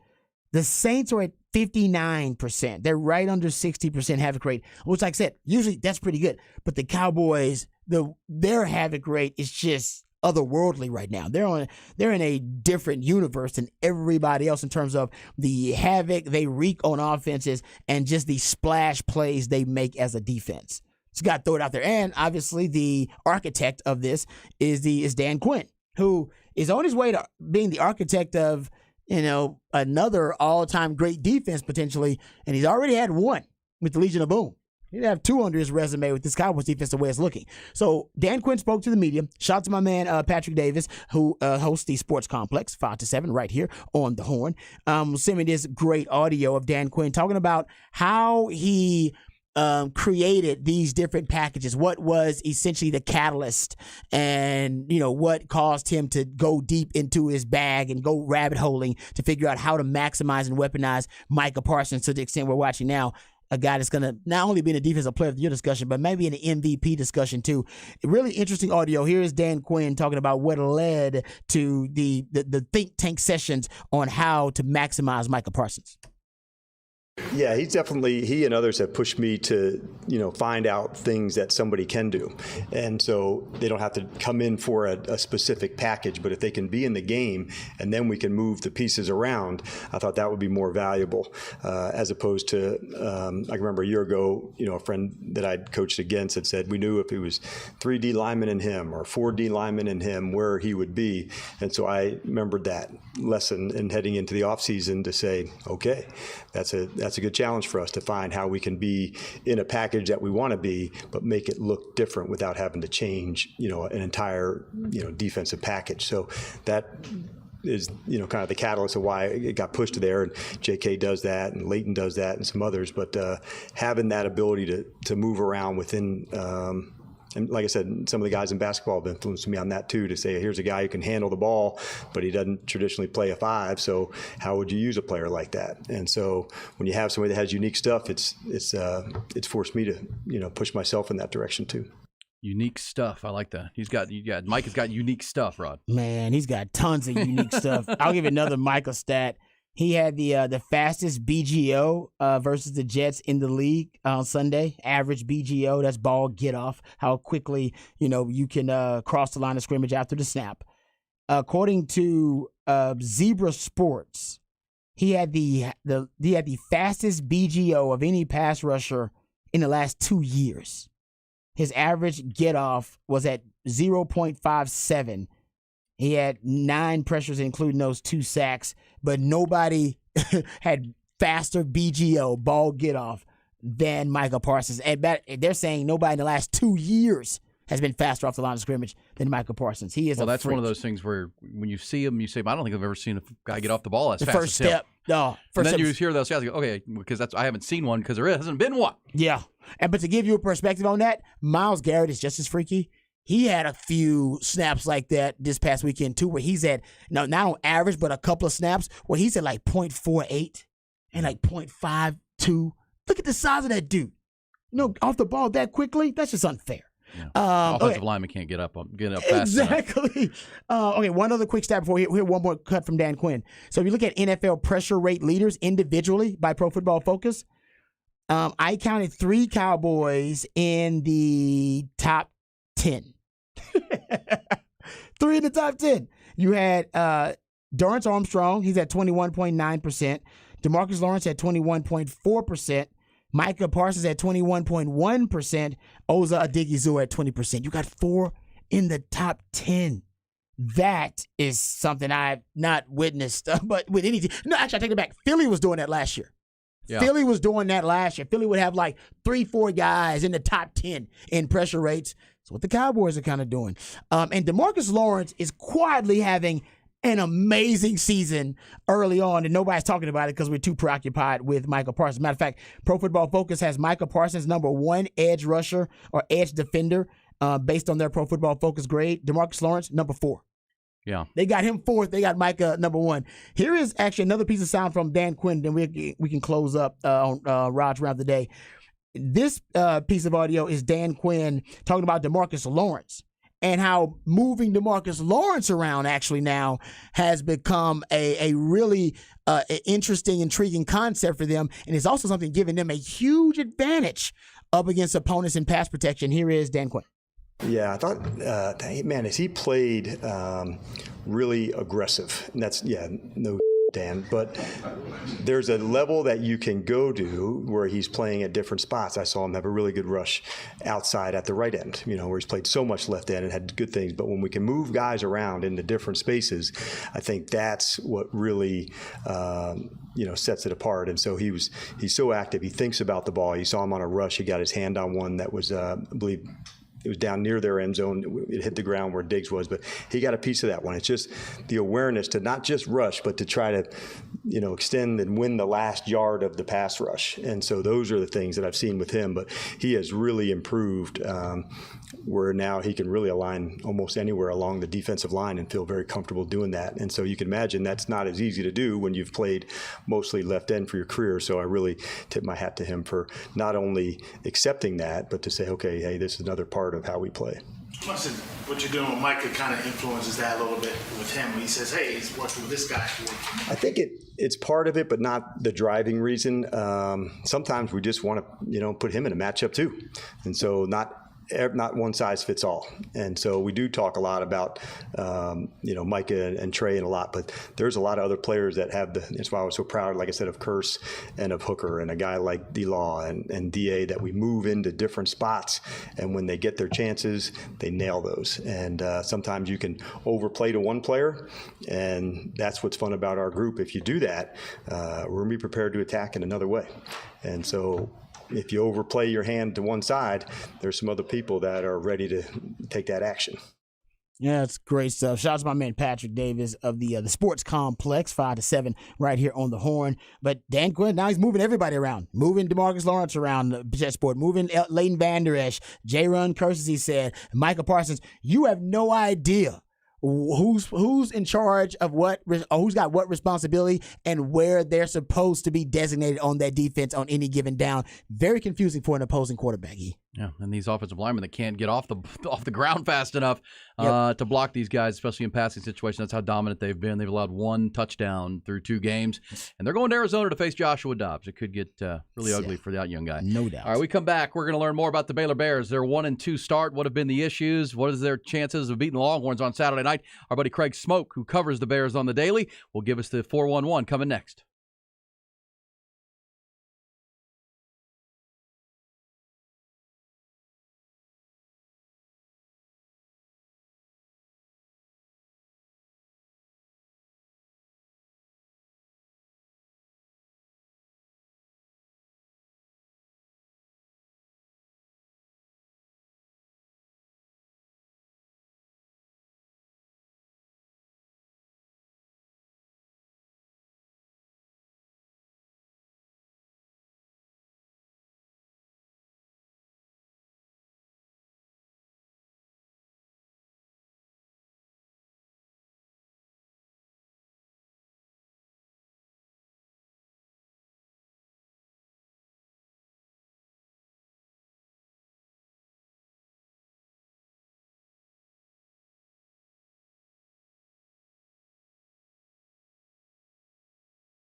Hook 'em up on a Thursday. Boy, it's a big one today. We've got lots to do. We'll play a round of Who Said That for the top of the hour. We will also get into our fabulous fifth quarter coming up top of the hour, and never know what's going to happen there, especially late in the week like this. Could go off the rails. Typically does our What's Poppin' picks and getting you ready for the big game tonight. The San Francisco 49ers playing their home opener. That's scary for the NFC. They're already 2-0. Road wins at Pittsburgh and the LA Rams this past week. We'll talk more about that game and drill down on the Giants' chances at somehow upsetting the Niners, but they'll be all hyped up. The home opener and their first game there of the year after back-to-back road wins. Also here coming up, we're going to talk to Craig Smoke, who is has covered the Baylor Bears for a long, long time. And whenever we talk Big 12 and Baylor football, we talk to Craig because he brings it straight. He covers that team every single day, but he's not. His name is Craig Smoke. But he's not a smoke blower. You know what I'm saying? Doesn't blow smoke. No. He's with 365 Sports. He wants to smoke. He wants Bears all the smoke. 365 and Sikkim 365. So we're going to talk to him coming up. Yeah, I mean, he's not one of those guys going to sugarcoat it. If they're 1-2 and they're bad and don't have much chance for Texas to not win this game, he'll tell us that. But he also tell you if they're, he'll give you the straight. If there's a shot that, they could pull the upset, if there's something that's trending with them in the right direction. And I want to ask him honestly, just about Dave Aranda. And his thoughts about the talent level there and what's going on with Baylor. So I can't wait to talk to Craig Smoke about it. Asking ye shall receive. Oh, it's happening. Who he is. He's right on the Vaqueros hotline. He is Craig Smoke, as we said, covering the Baylor Bears for all of those outlets, and he joins us now. Craig, how are you, man? It's Baylor week. Good to hear you. Yeah, I'm doing well, guys. I appreciate you having me on, and good to be with you. Good to talk with you. All right. Thanks for coming on. Give us that's what we just said. Your last name is Smoke, not spelled like smoke though, Smoak. But you don't blow smoke if you give us a straight skinny on this Baylor team, and they're 1-2. They've got losses to Texas State and Utah. The quarterback is hurt, so it's the backup Sawyer Robinson.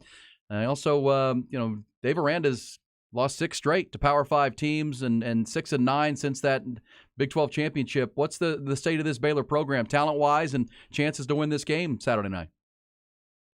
Well, I tell you guys, it's very tumultuous right now in Waco, just as far as how people are feeling about the direction of the program.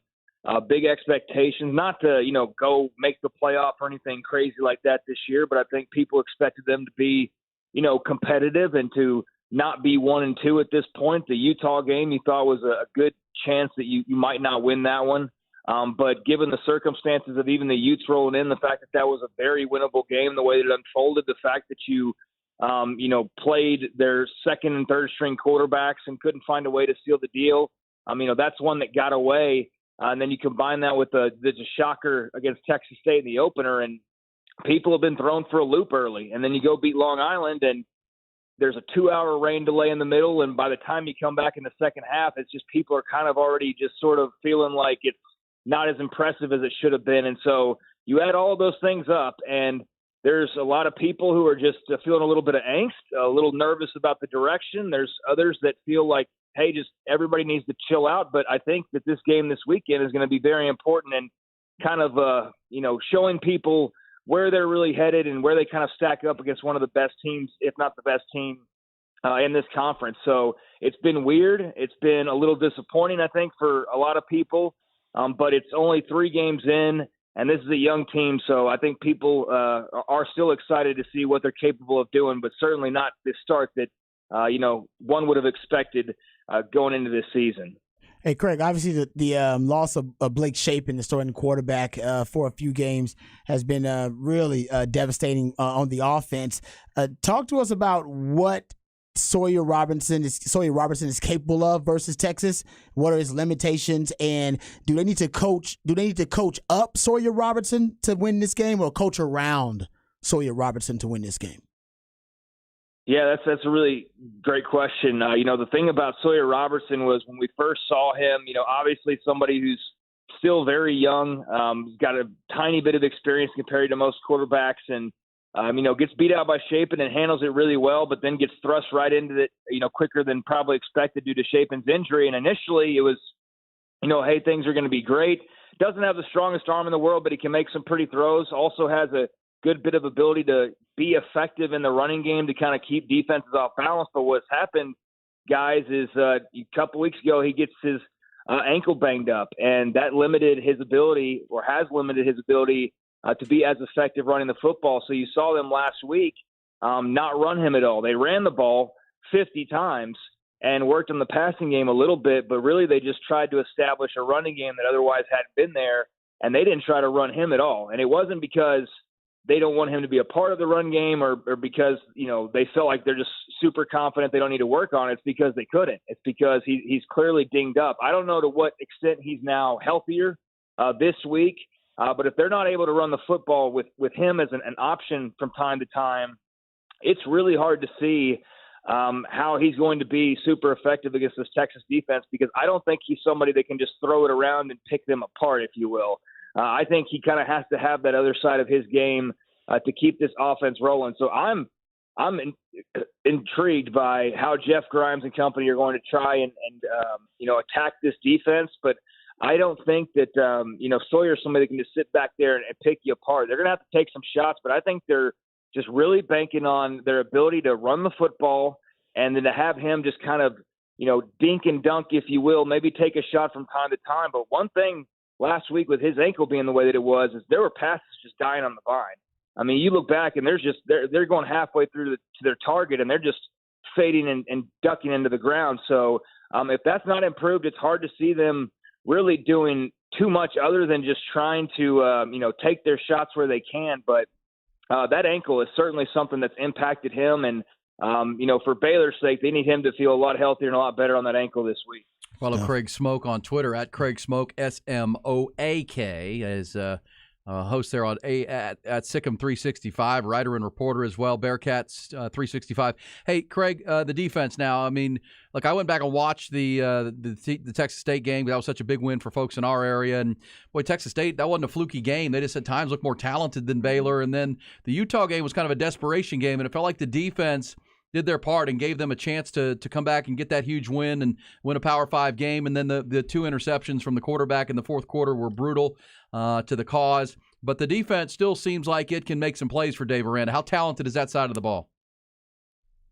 Yeah, and I should add, I'm glad you brought up those interceptions late in the Utah game. I mean, that was Sawyer as well, and that was something that, he's got to protect the football better, and that's something I'm sure Texas is licking their chops over because he's still learning how to protect the football as a young quarterback. But defensively, it's been a really weird story from the standpoint of, I think going into this season, if you say, hey, what's your biggest concern on defense? Most people probably would have said like cornerback.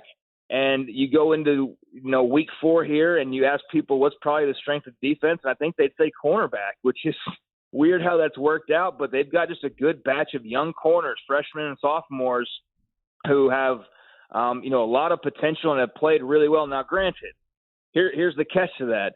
Long Island didn't have Xavier Worthy and Jatavian Sanders, Jordan Whittington, and all these guys, and neither did Utah. Utah could barely throw the ball around with Bryson Barnes, and with Nate Johnson, they really just used his legs, and that's what hurt Baylor late in that game. So they didn't throw the ball around, and certainly Texas State did, and they showed some vulnerabilities in that secondary. So the corners have been a pleasant surprise, but I don't think as a whole they're as disruptive as they would like to be.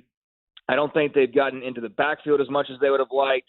That's changed a little bit, got a couple sacks, got a little bit more into the backfield, the past couple of games. But they have some guys, they've shown some ability to make a play, get a pick here and there. But I think that's still very much a work in progress, that side of the ball. Linebackers, I think, that's really going to be an area that I'm watching in this game tomorrow. Up front, they're good to okay, but still, again, a lot of room there. And then safeties, they've been a little dinged up. And so, with Texas being able to just kill teams over the top, that's going to be fascinating to watch as well. So, yeah, they do have some playmaking ability, but there are still a lot of question marks. And, they've faced no team the caliber of Texas. So, Dave Aranda and Matt Pallage have their hands full, and I am fascinated to see how they're going to try to keep Quinn Ewers and company in check or keep it within – an attainable margin to try and help out this offense that has had trouble scoring points. Hey, Craig, I want to ask you about the running game because that's a big part of why at least Wyoming could play ball control and try to choke the clock with these new clock rules. How's the running game for Baylor? I know they got a lot of talent in that backfield with Dominic Richardson coming via transfer pro and Reese as well, the running back. Is it possible that just based on the just kind of using the ground game that they could stay in this game, choke the clock out? Yeah, I think that's what they'd love to be able to do because I don't think that, they have the faith or just the ability, quite frankly, in Sawyer Robertson to throw them to victory. I mean, he can take his shots so long as the running game's effective. If the running game's not effective, it's really hard to see what they're going to be able to do moving the football. So, yeah, I think they do have faith in that. If you, watch the game last week, 50 carries, and, some of that, too, is I think just kind of knowing you weren't effective that day in the passing game because of Sawyer's ankle or whatever it may have been, and also just the fact that you hadn't ran it all that well in the first couple of games. So there was an extreme focus against Long Island to run the football. Now, the thing about it is that Richard Reese had kind of been, I don't know if it's sort of slowly ramping him up. He got a lot of usage last year as a true freshman. He was all Big 12, so it was a great season, but I think they made it a point to not, run him nearly as much, especially here early on. And so, Dominic Richardson was a guy they brought in to kind of be a de facto co-starter, if not be the starter sometimes. But unfortunately, right now he's hurt. He's not going to be available. Wasn't available last week. Won't be available, it looks like, this week. So Reese got some run last week, and kind of you could tell they ramped him up a bit more. He'll be good to go. But they really leaned heavily on Dawson Pendergrass, who's a true freshman from Mineola. And he's just kind of he's a shifty guy. He's got great vision. He's not breakaway, burn away speed or anything like that, but he's just got really good field vision and seemed to be able to have a knack for just slipping in and finding the holes at the right time. So they gave him a lot of run last week. I think we'll see a bunch of him. I think that was kind of, showing what they're going to try and do moving forward minus Richardson.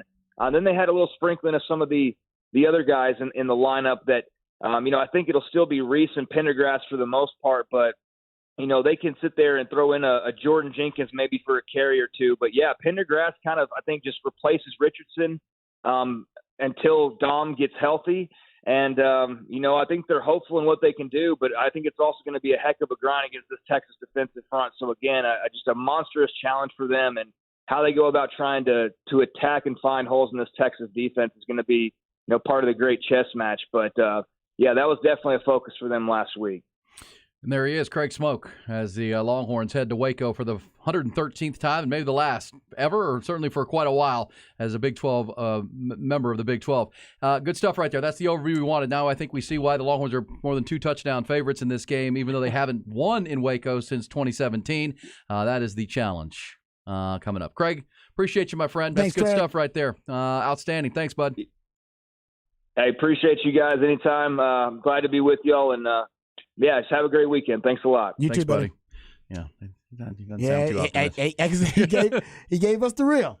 It seemed like Craig Smoke gave us the real. That's what he's known for. Something tells me not largely recruited 3A running back from Mineola is going to scare Texas defense that much. And then hearing that Sawyer Robertson's got the ankle injury. Yeah, I didn't know that. I didn't know that either. That's probably why they didn't run him as much. Yeah, they didn't. And tried to protect. Plus, it was raining. I drove from Austin to Dallas in that rainstorm that delayed that game for 2 hours. But yeah, I mean, this is not a very talented Baylor team, and young. They're, as you just heard him say, where they are talented, they're young, and then they've got the kind of sounds like Texas last year when Quinn Ewers got hurt, and then you had a backup in Hudson Card that was limping around and trying to manage, and that leads to issues, especially early in the season. We'll come back when we do. Who said that? Who said that? Coming next.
Who said it? Appreciate Craig Smoke saying what he said. That was good stuff. A preview of the Texas-Baylor matchup. Not one of the marquee matchups in college football this weekend, but there are plenty on Saturday. We will reset those coming up. Also, the big game tonight, the Niners opening up their home slate with the Giants in town without Saquon Barkley. Also, there was a trade in the NFL last night into this morning, which we'll tell you about coming up after the top of the hour. But, Rod, it's time for a round of Who Said That. Who said that? I don't think you're going to know who said this, but I wanted to play it for you and our audience because it's funny. I think we've all heard of the story now of the jet plane. Oh. The F-35 stealth fighter jet that went missing. Yeah, because he probably ejected out of it and they couldn't find it. Yeah. Well, now we have an eyewitness. It really is stealth. Can I play this for you? Oh, I love this. I was in the bathroom taking a shave, and I heard a screeching, between a screech and a whistle. I said, what in the world is this? And I heard a boom. Then my whole house shook. Did a meteorite come out of space or something? And I said, well, if the airplane, it needed to be reported. That thing was flying just too low. Choppers keep flying around. I said, well, somebody must have robbed the bank or whatever. Just through the grace of God, nobody didn't get hurt. Anything man-made can malfunction. But it needs to be investigated, and the public needs to know what really happened. It could have been a major disaster. All right. Wow. Can we get that noise again when he's trying to imitate? I was in the bathroom taking a shave, and I heard a screeching, between a screech and a whistle. I said, what in the world is this? There we that go. Is such great. The accuracy of the sound. Yeah. That is Randolph White of Myrtle Beach, South Carolina. Oh, well done, Randolph. He's asking the real question, though. What's really going on here? Some investigation. I love it. I thought he was about to say something else, taking a shave. Yeah. I was like, whoa. You know, okay, we got it. I never heard that, taking a shave. Taking a shave. I've never heard it put like that. I wonder if he was about to say taking and a then he corrected himself. He's like on Family Feud or something, you know? Oh, that was great. I was taking a shave. He was quick on his feet, Randolph was. I love the noise, though. I've never heard anybody try to imitate the noise of something. One more time. Give me that again. Come on. Here we go. In the bathroom taking a shave, and I heard a screeching, between a screech and a whistle. I said, what in the world is this? What is the reaction of the reporter when he does the noise? Yes, I would have seen that. Keep going. Not a nap guy says a scristle. Yeah, it's a screech and a whistle. Yeah, it was so good. Oh man, I don't know if we're gonna top that today. This morning, that was too good. That was great. What's his name again? That guy's a legend, man. We got to remember Randolph White. He's even got a good name. Randolph.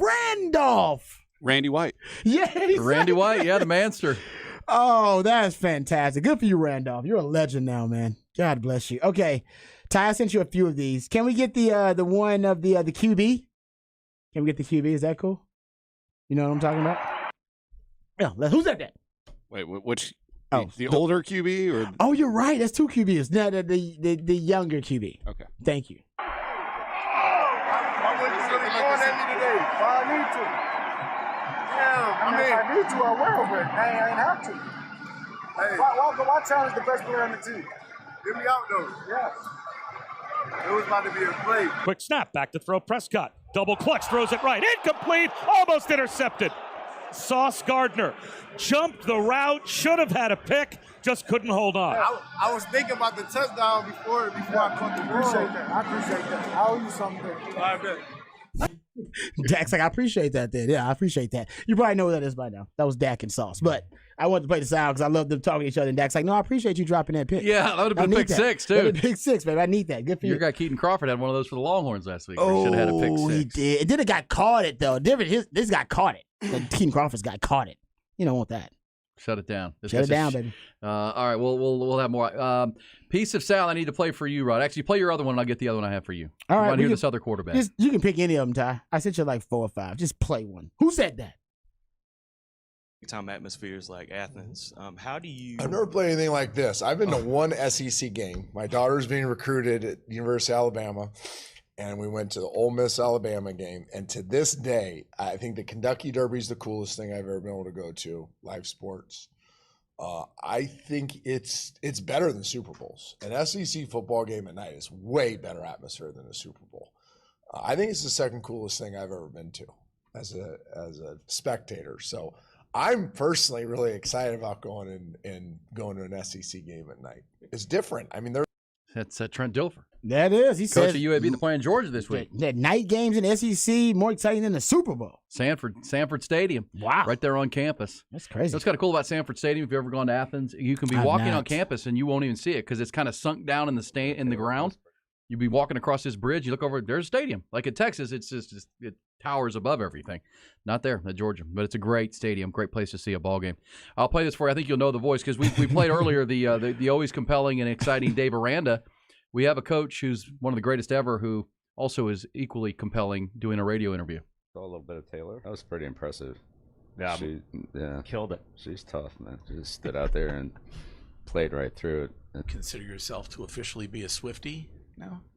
Officially? I don't know about that, but what does that mean? Like you have a sweatshirt or something? Look, I'm definitely on the you got to calm down. Okay, he's a Swiftie. That's pretty good. Like you got to calm down. That's one of our best. There's a lot of times when that's very appropriate. There you go. Belichick a fan, but not a Swiftie yet. I think he was talking about the concert that she put on at Gillette Stadium. He's a fan of it, but he's like not officially a Swiftie. He said, "What does that mean? You have a sweatshirt? You bought a T-shirt? He did know one of the songs though. Yeah, and I guess it started raining during her show, and he said she just kept going. Just kept going. She just kept going. Hey man, you earned Belichick's respect. That's pretty big time. That's right. Big time. The GOAT. Man, the GOAT. Who, by the way, is facing, if he can't beat the Jets on Sunday, an 0-3 start. And if they can't beat the Jets, they play the Cowboys the following week. The Patriots Could haven't be lost. 0-4. They haven't lost to the Jets since 2015. So if the Jets beat them, it'll be the first time in a long time where they beat the Patriots. The Patriots own the Jets. Yes. Yeah.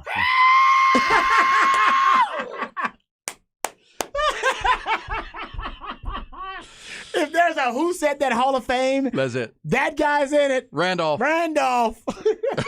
Yeah! We'll be back. The fabulous fifth quarter is coming next. Never know what's going to happen. And now we're already halfway off the rails here. Oh, man. Z and Rodby, hook 'em up. That was great.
Man, what a Thursday this will be. It's our final hour of this day, but we got football tonight. Niners and Giants. Mm-hmm. Double-digit favorites now, the Niners, with the injury to Saquon Barkley. By the way, a trade last night, Cam Akers, who we talked about maybe the Browns would get in on, they signed Kareem Hunt instead with the familiarity. Kareem Hunt to help replace Nick Chubb.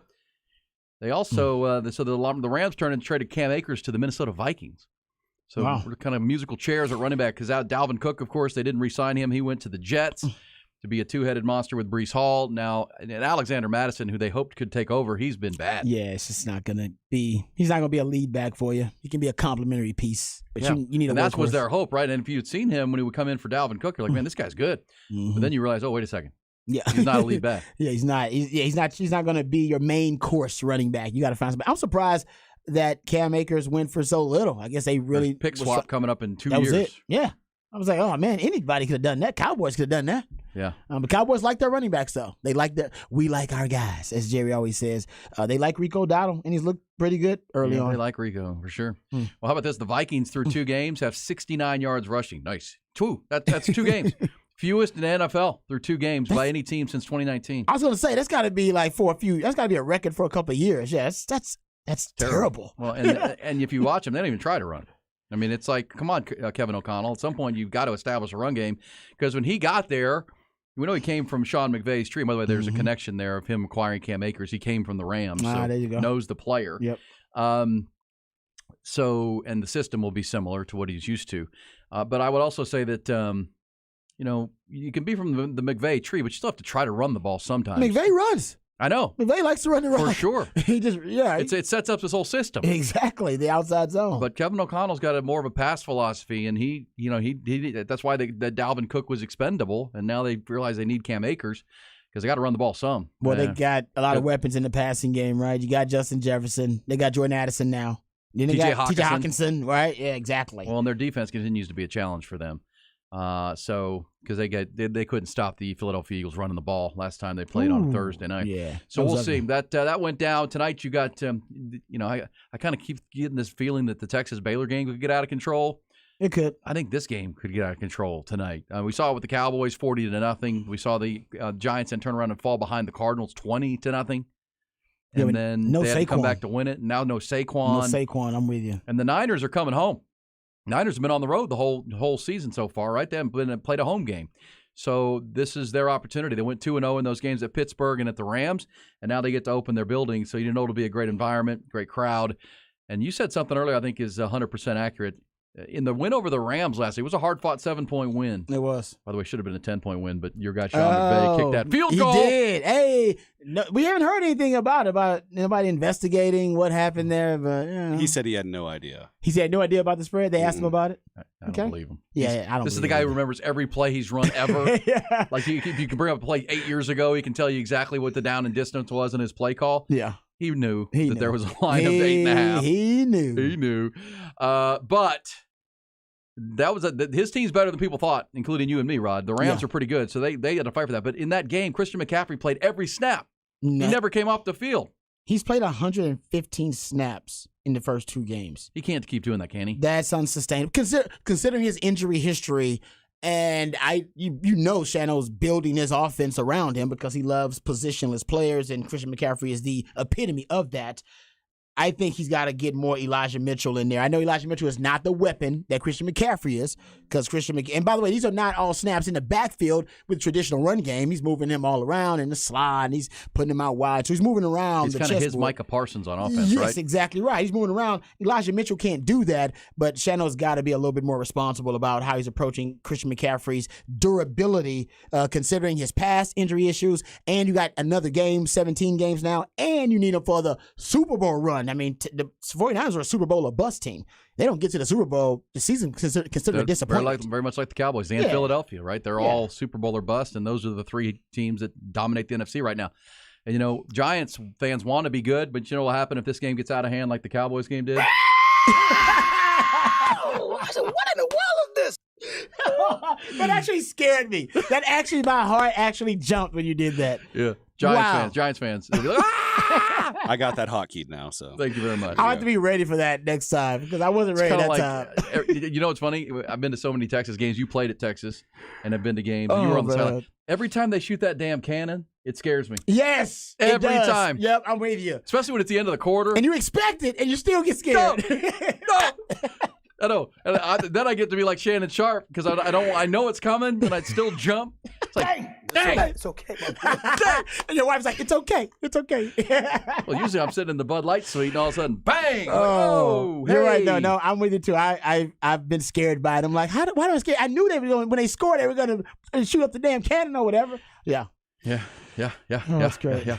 All right, so we got football tonight at San Francisco. We'll see what the Giants fans' idea would be. We will pick up where we left off in the second half at Arizona. We finally woke up to our season, and they rallied for the win at Arizona. But tough for the Giants to play two of the best three teams in their conference in the first three games, and that they're getting it. Cowboys will get these Niners in a couple of weeks, so get ready for that because the Cowboys get Arizona this week right after the Giants got them, and then they turn around and play. The Cowboys get the New England Patriots at home, and then they get San Francisco. If I'm not mistaken, I want to say I just read that San Fran picked up Anthony Brown.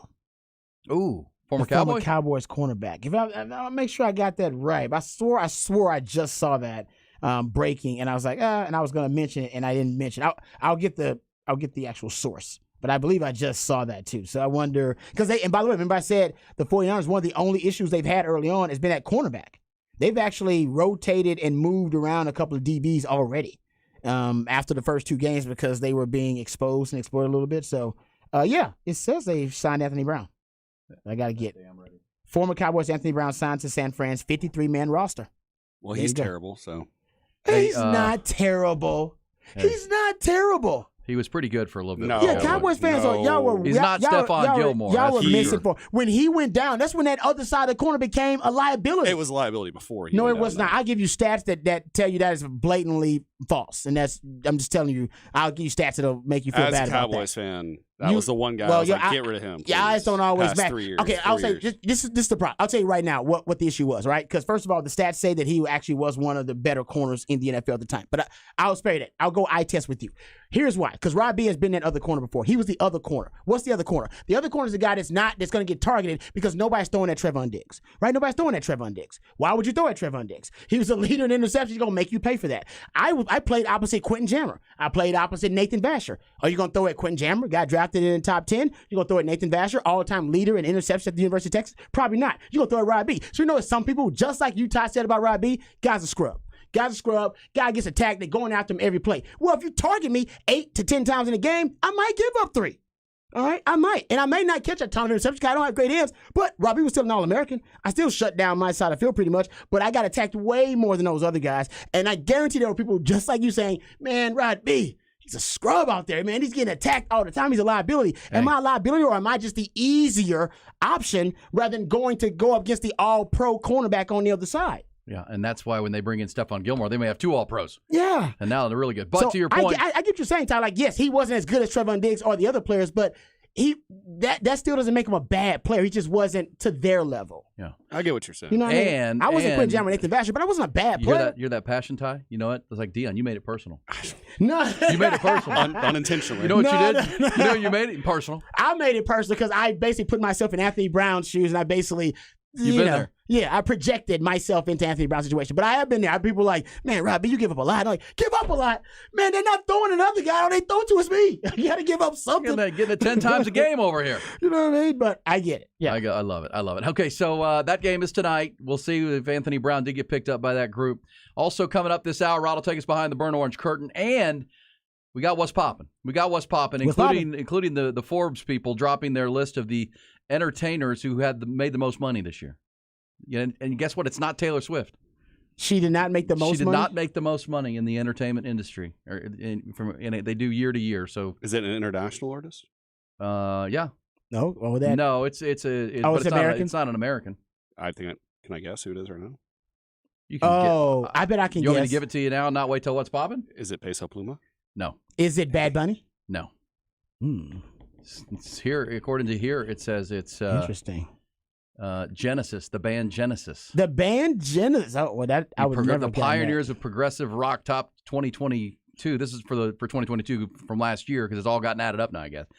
With a $300 million music rights sale to Concord Music Company. They sold the music, their catalog. They sold their catalog. That makes sense. The second on the list, also, who was just here on Sunday, Sting, sold his catalog and the Police for $210 million. Also, they're selling their musical. That's why they're making and then much. and on top of the concert tours. So Sting, by the way, somebody who I know, a friend of mine, Jeff Parks, who owns Mudbug's restaurant down there in Buda, and Jay Parks Saloon and Standard there.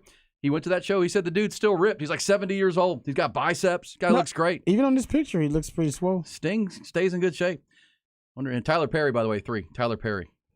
Tyler Perry, he's so diversified in stuff that he's in. You know, writing Revenue shows, streams. writing movies. Yeah, he's got like 4 or 5 different hustles he's got By going this on. list I'm reading from Forbes, Taylor Swift very well may be on the top of this list next year when this comes out, right? When they total up what she made in For the 2023, tour. Yeah, she's going to do very well. For the tour. And look at these guys, the Rolling Stones. Man, Brad Pitt? Yeah, Brad What Pitt. the hell? Brad, how do you end up there? 100 mil. I mean, I'm trying to think, what movie did Brad Pitt make in 2022? We talking about just overall stuff? Because he had made. He was in that one with Margot Robbie. He produced. He must be behind the scenes now. He produced making Oscar money. winners Moonlight, 12 Years a Slave, Martin Scorsese's The Departed. Okay. And so he's doing well. There you go. Mm. And the Rolling Stones made 98 mil. The Rolling Stones, it's 70-something years old, almost 80 years old. Good for them. All right, so there's some, I won't use that in What's Poppin'. What we will do in What's Poppin' is what's coming up tonight and today. Also, What's Poppin' with Ty's punt, pass, and kick competition, right? the PP and K. By the way, Ty, if you're watching on our Twitch channel or YouTube channel, which we appreciate very much, you get to see us. Ty is now, he's taken his pullover off, and he's got the old sleeves cut off AC/DC T-shirt. He's ready. Where'd you get that T-shirt? Ty? That T-shirt's older than you were born. This is I made this one myself. Found a T-shirt at Goodwill. Okay, you know? so that was somebody bought that at a concert before you were born. Hey, I believe so. Yeah. Well, what tour does it say it's on? Thunderdome? I don't know if it even says it on there what tour it is. Thunderstruck? Yeah, that's an old AC/DC T-shirt. That's big time. That could be from the 80s, Rod. That thing might be, it could worth some money or something. That's vintage. I don't know. It's one of my lucky go-to workout shirts. He's wearing the lucky shirt, right? Because he's going to compete with Casey Studdard today. I couldn't wear a sweatshirt eating hot wings like I did last week. That was a poor. And by the way, let's just say that didn't go very well. Yeah, today's going to be better. You damn right, because he's got his Westlake helmet on. Oh, he will have it on. Can you put the helmet on for the rest of the show? Can we do that? Because you need to get that thing loosened up. You haven't worn it in almost 10 years. Are you gonna compete in the helmet?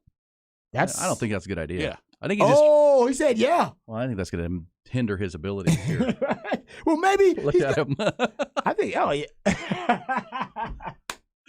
Oh, rest of the show, got to wear that thing, Ty. That's legit. I don't know, man. What if Casey shows up in his Houston Texans helmet or his Texas Longhorns helmet? That's legit. So we're doing punt, pass, and kick. So they will pass 3 times. Each get 3 throws for accuracy and distance. So the distance will matter. But if you're way offline, we're going to subtract the offline distance from the distance. Okay, so throw it 40 yards, but you're 10 yards offline, you're going to lose 10, so you're down to 30. So you got to try accuracy and distance. Then the punt, Rod, from the goal line. From the goal line. 3 punts. You get the distance and you get the roll distance as long as you keep it on the field. I like that. And by the way, if you shank it out of bounds and it lands out of bounds, it doesn't count. So you get the ball, you'll get the distance from where the ball lands. But then if it rolls out of bounds, we're going to stop counting the distance once it gets out of bounds. I like that. If you keep it on the field and let it roll, we'll get you the full roll. And then so you add both of those scores up, your passing and punt, and then we're going to kick. We're going to start with do we have a tee, Ty, or do I have to be the holder? A tee tie. Somebody will be holding. Somebody will be holding for each other. I'm going to get my hand broken today. I think Jacob's planning on strapping you up with a GoPro. Okay. Multiple camera angles here. That's fine. Is it real? Does he have a GoPro out there? Yeah. That'd be awesome. So we're going to start at the 5-yard line with a field goal, right? So that's a 15-yard field goal. Because you got 10 yards end zone, crossbar. You got to get it up and get it open over. That's easy. Then we're going to go back to the 15, which would be the 25-yard field goal, Rod. And then we're going to go back to the 30 to the 25, which would be a 35-yard field goal, and that's for bonus. But you'll get the total yardage. So if you kick the 15-yard field goal, you get 15 points. If I you like get that. The nice. 25, you get the 25. If you get the 5, you get 35. And you take they have a chance to kick all 3, and then you just take the best? Yeah. Okay. Yes. Wait, really? Yes. Okay. Yeah, you don't get all 3. You get 1. Should I try to toe punch it or actually kick it? You decide. I was looking up some videos on how to kick a football. You decided. Yeah, you got to figure out if you're straight on. Why don't you call your guy Justin Tucker or something? Why don't he come stop by? Maybe he can be proxy. He can step in for you for a little bit. Can you get Tuck? Tuck down here. You know, Phil Dawson is coaching Hyde Park High School. Probably get his mom down there. She knows some tips. She's in the area. Who? Ooh. Justin Tucker's mom. Hey, man, don't be calling that man's mom. She's the photographer for Westlake. She's a nice lady. I bet she is a nice lady. She raised a great young man, a gentleman, in Justin Tucker. Yeah. Oh, yeah. Well, from what I know, then you know him better than I do. Is he still opera singing, Justin Tucker? Yeah, I think he can. He was a member of the Westlake Choir, I'm sure. Of course he was. He's an opera singer. I mean, he's unbelievable. I've seen him. Yeah, they up in Baltimore, like they'll film like little skits and stuff, and they'll have him doing stuff like that. He's a quirky guy. He is. Yeah. He's a kicker. Yes. He played slot receiver at Westlake too. He was a good player. But most kickers are quirky. Rod, you played in the league. You understand that most kickers are a little bit weird. They're like goaltenders in hockey, left-handed pitchers in baseball. They're just the drummer typically they're kind of weird. Did By the way, did we hear Jeff Traylor, the coach of UTSA's thoughts on kickers? He was doing his press conference, his media Zoom. Does he feel like Tom Herman felt about kickers, where he didn't even call him by name? Like Tom Herman would literally he wouldn't even call Long Ball Dixon or Michael Dixon by his name. He'd call him the punter. Let's hear this. This is Jeff Traylor giving you some. And I think at one point Long Ball Dixon was a freaking MVP of the bowl game as a punter. Can I throw something out there real quick? Because I know people are like, Rod B, Anthony Brown is still trash. I see people said that on the Anthony Brown is still trash. They don't like Anthony Brown. And I get it. All right, let me just throw this out there because your boy. I'm a stat guy. I'll just give you these stats just real quickly. This is from 2021 because he got hurt in 2022. So obviously that's a different discussion. So from 2021, passer rating allowed for Anthony Brown 75. Target rate was around above 21%. So he got targeted a ton. And how about this? If you go look at it, Brown saw more targets as the nearest defender than any other player in the league in 2021. Think about that. Nobody got attacked more than Anthony Brown in 2021. He had 117 targets. Yet he was consistently making plays. Y'all are mad about the 20, 30 receptions he gave up. Dude, he got a target 117 times. But Trevon Diggs wasn't even good that year. My point the whole secondary was terrible that year. But, what, in 2021? Mm-hmm. Trevon Diggs that's when he had the record interceptions. I thought it was last year. No, last year. Okay. Yeah, right? You got me. It was 2021. He had the record interceptions, and then 2022, he was more consistent, right? Mm-hmm. Yeah. So nobody's throwing at that guy. 117 targets. He made a play. And how about this? Brown's tight window rate was over 28%, and he allowed the 6th lowest completion percentage among DBs. His completion percentage allowed, below expectation, finished at 6.4%. He finished with the 6th lowest targeted EPA on deep balls, too. So I know y'all think he's a scrub just because he gave up a lot of plays. But think about how many times he was targeted compared to what he gave up. So his batting average was pretty good. That's the only case I'm making. I'm like, guys, I get it. Y'all, he gives up more plays than anybody in the secondary because he's targeted more than anybody in the secondary, and he actually makes a lot of plays compared to how much he's targeted. That's it. I'm not triggered. I'm just trying to take up for DBs because I know there's a lot of slander. Man, that guy's trash. Trash? Let's be, come on, let's not be so harsh. Trash? Let's just say he's not equal to his peer across the way in Trevon Diggs. He's not one of the better corners in the NFL. Don't call the man trash. Trash? Yeah, I think that's harsh. That's harsh. He's a that's professional athlete. Well, yeah, exactly. Come on, man.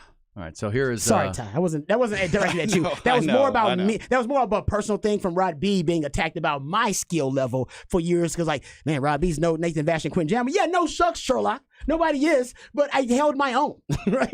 You know what I mean? I didn't do what they did, but I held my own. That's what Anthony Brown's trying to say. I held my own, man.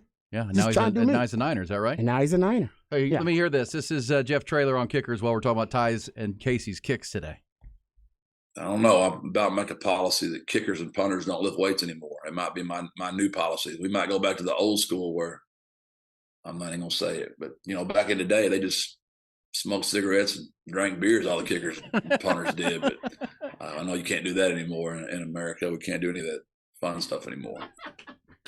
I love Jeff Did Traylor. He just say he can't do that fun stuff anymore? But not in America. That's great. Man, he's such a great, he's a great quote.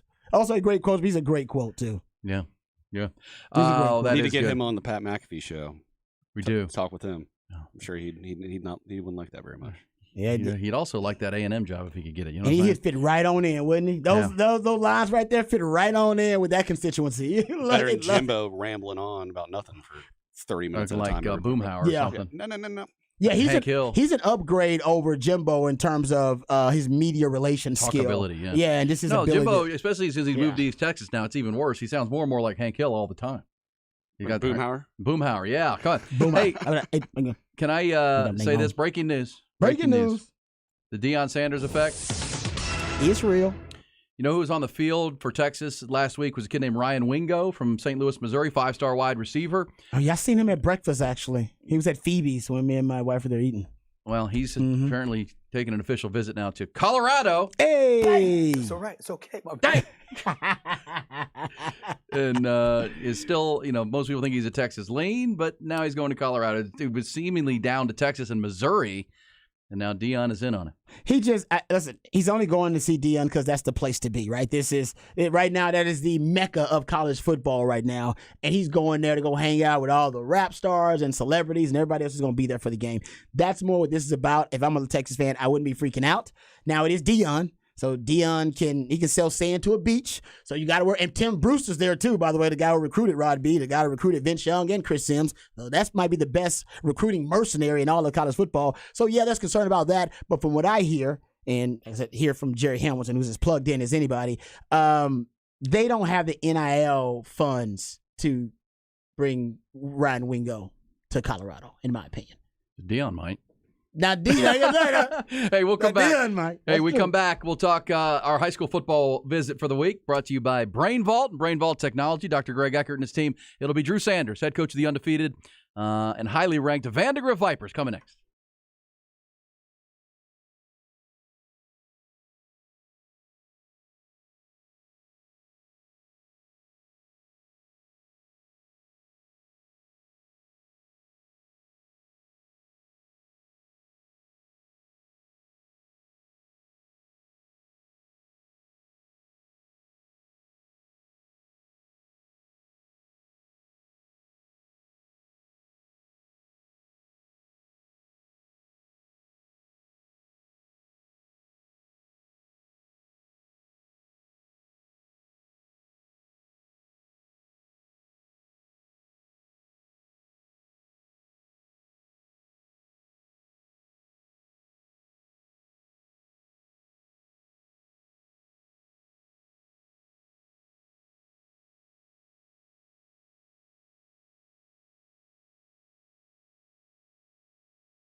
Aaron Hogan, Rod Babers, Hook 'em Up, 1019 AM 1260, The Horn.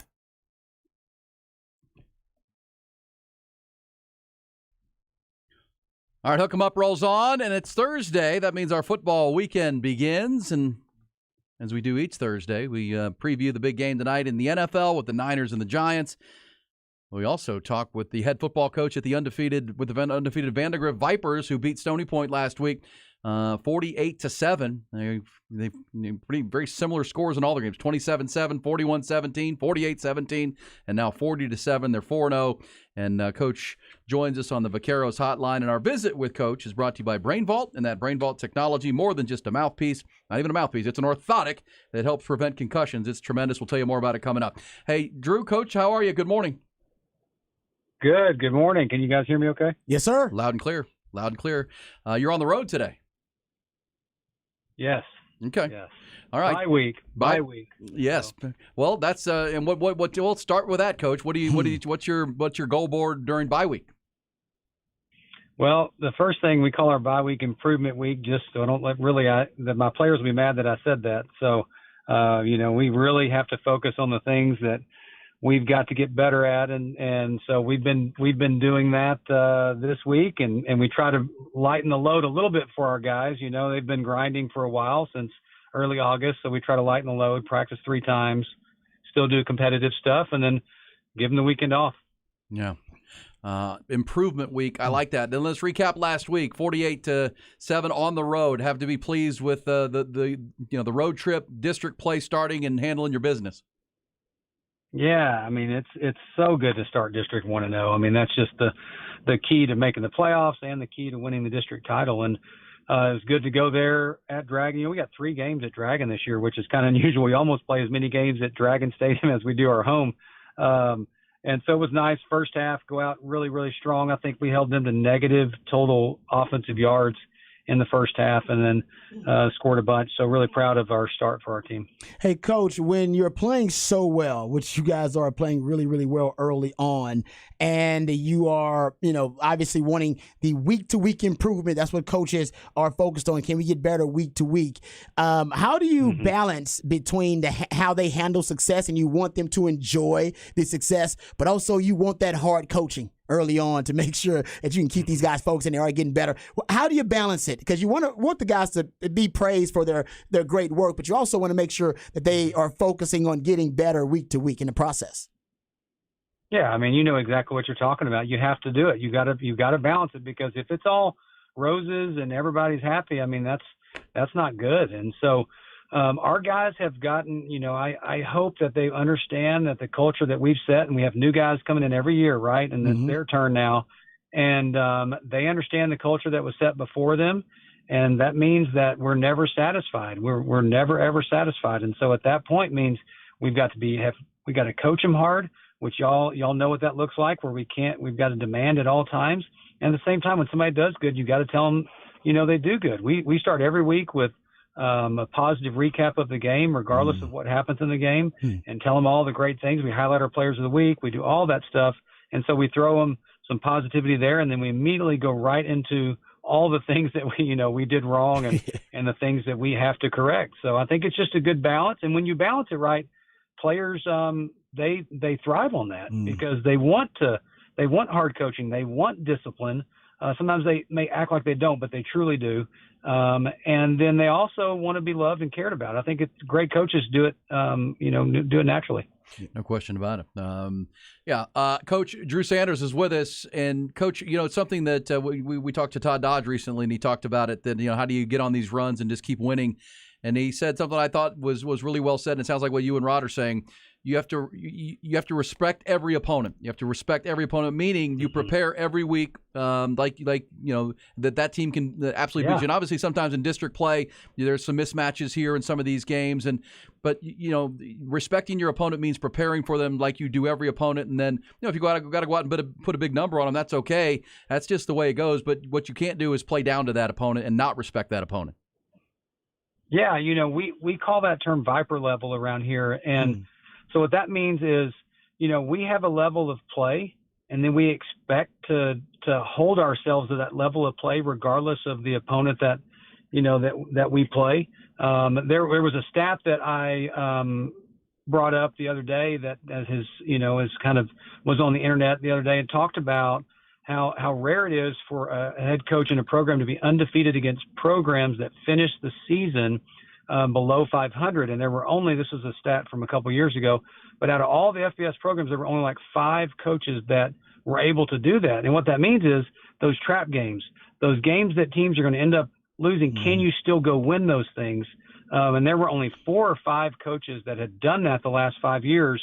And our record against teams that finished the season under 500 is the past 6 or 7 years is 38-0. Wow. And so I'm really really proud of our ability to just show up every game and be consistent at play to that Viper level. That's unbelievable.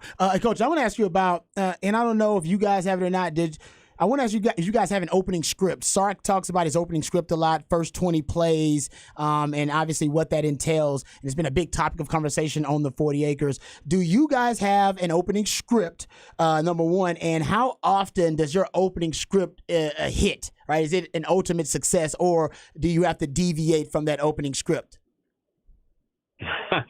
Man, it just depends on the talent you got on offense, Yeah. How often that opening script hits. Yes, Coach Blake Mauser, who's been with me for almost a decade or maybe a decade, he's been calling plays, offensive plays for me. Me and him meet, of course, daily on what we're doing, but he calls the plays. He has 6 to 8 plays that he's going to run first each week for us. But, sometimes bad things happen and you get backed up or you got to get off the script quick. We weren't planning on it being a 3rd and 12. Yeah. And so there's sometimes where like you wouldn't stay with the script because the third play is like an inside zone, and it's 3rd and 12. And so, but yes, we definitely go in with probably 6 to 8 plays that we want to see how they're going to line up. We're trying to see what people are doing to us. And the interesting thing like this year, for example, with Miles Coleman, who some of the listeners may not know, but he was the leading receiver in all the state of Texas, 99 catches, almost 1,800 yards last year. And so, everybody has a plan for him. So the first thing is we're trying to figure out what their plan is with Miles. Are they doubling him? Are they doubling him every play? Are they just going to play him straight up? And then we figure out, from that. So a lot of it is just trying to figure that out first. We're a big shift motion. We try to do a lot of the same things that Texas does as far as there's going to be a shift in motion almost every single play. We'll show doubles and it'll end up in a tight end 2-back set, Wow. Yeah. Vandegrift Vipers head coach Drew Sanders, they're 4-0 and they have a bye week. And one more thing, Coach, another 21-point first quarter. We've talked about it a lot in our visits on Thursdays. Your team gets off to fast starts. And we talk about your quarterback, Deuce Adams, Mike Adams' son, of course, your receivers coach. What an extraordinary player because he can win with the pocket, right? If everything goes right, he makes great throws. But he's really tough for a defense because he can use his legs to scramble for first downs, keep chains alive. That drives a defensive coordinator like yourself crazy. What a multi-talented player he is to keep these drives going and get you guys off to good starts. Oh, my goodness, yes. That's the thing is like I go in and each week you're like, okay, as a defensive guy, because that's my core as a defensive guy, right? Who do I got to stop that's going to be aligned in the backfield? Who do I got to stop that's going to be aligned outside of the backfield?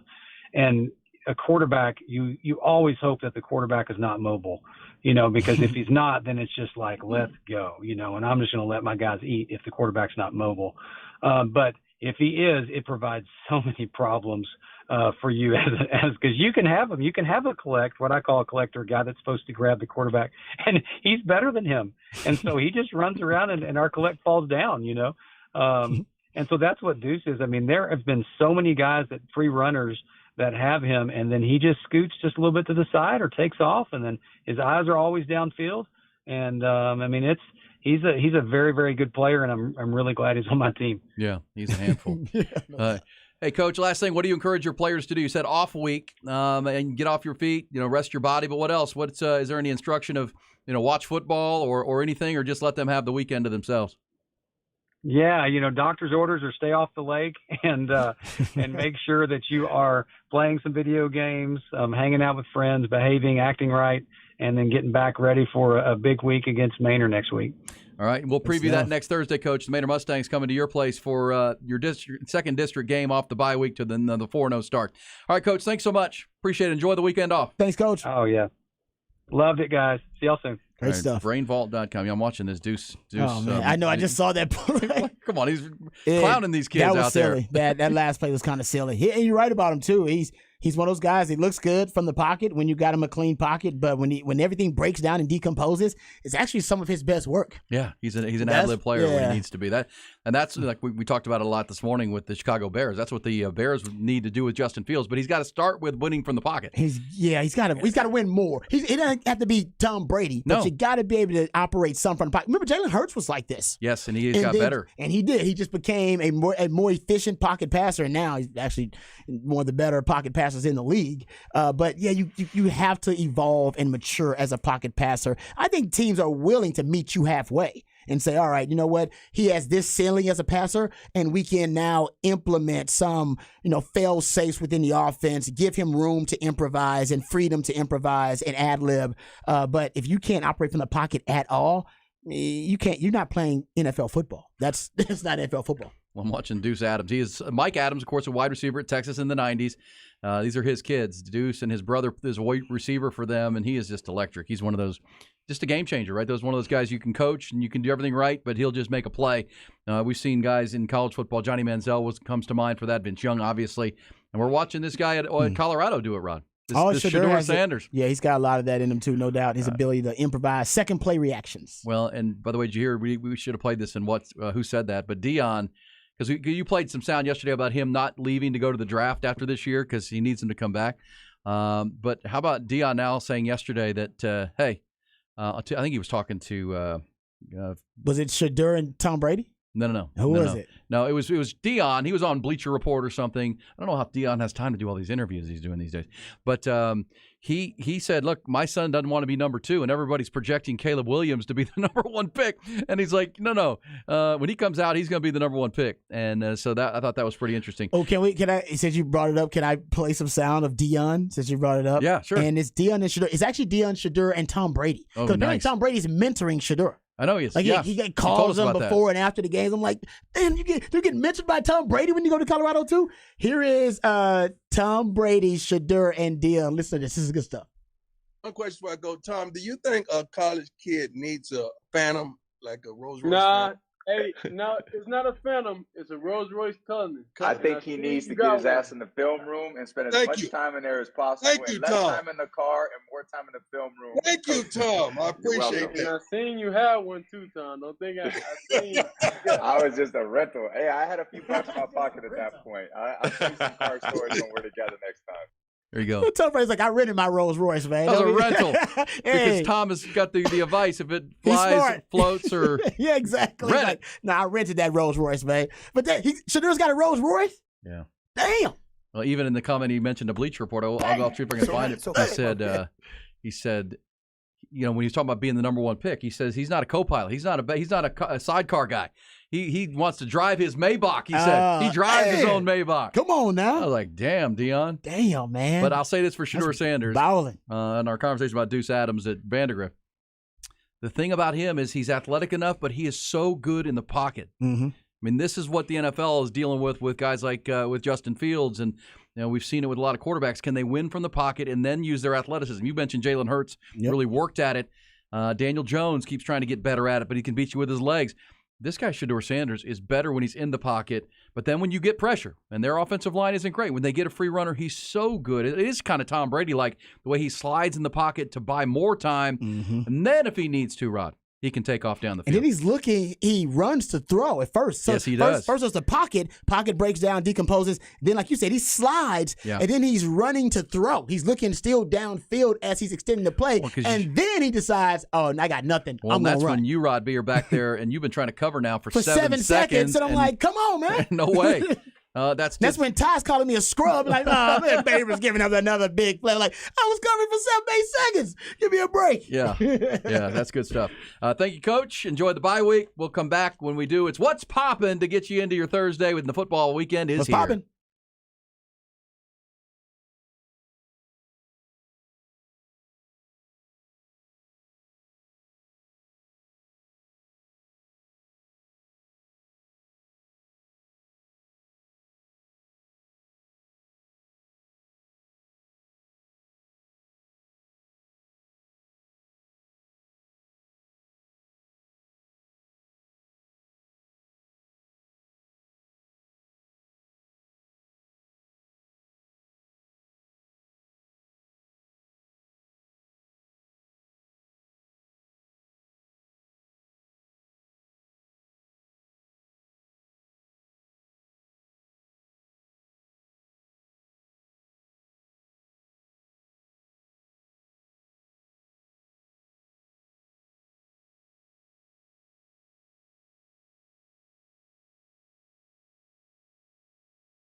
All right, what's poppin'?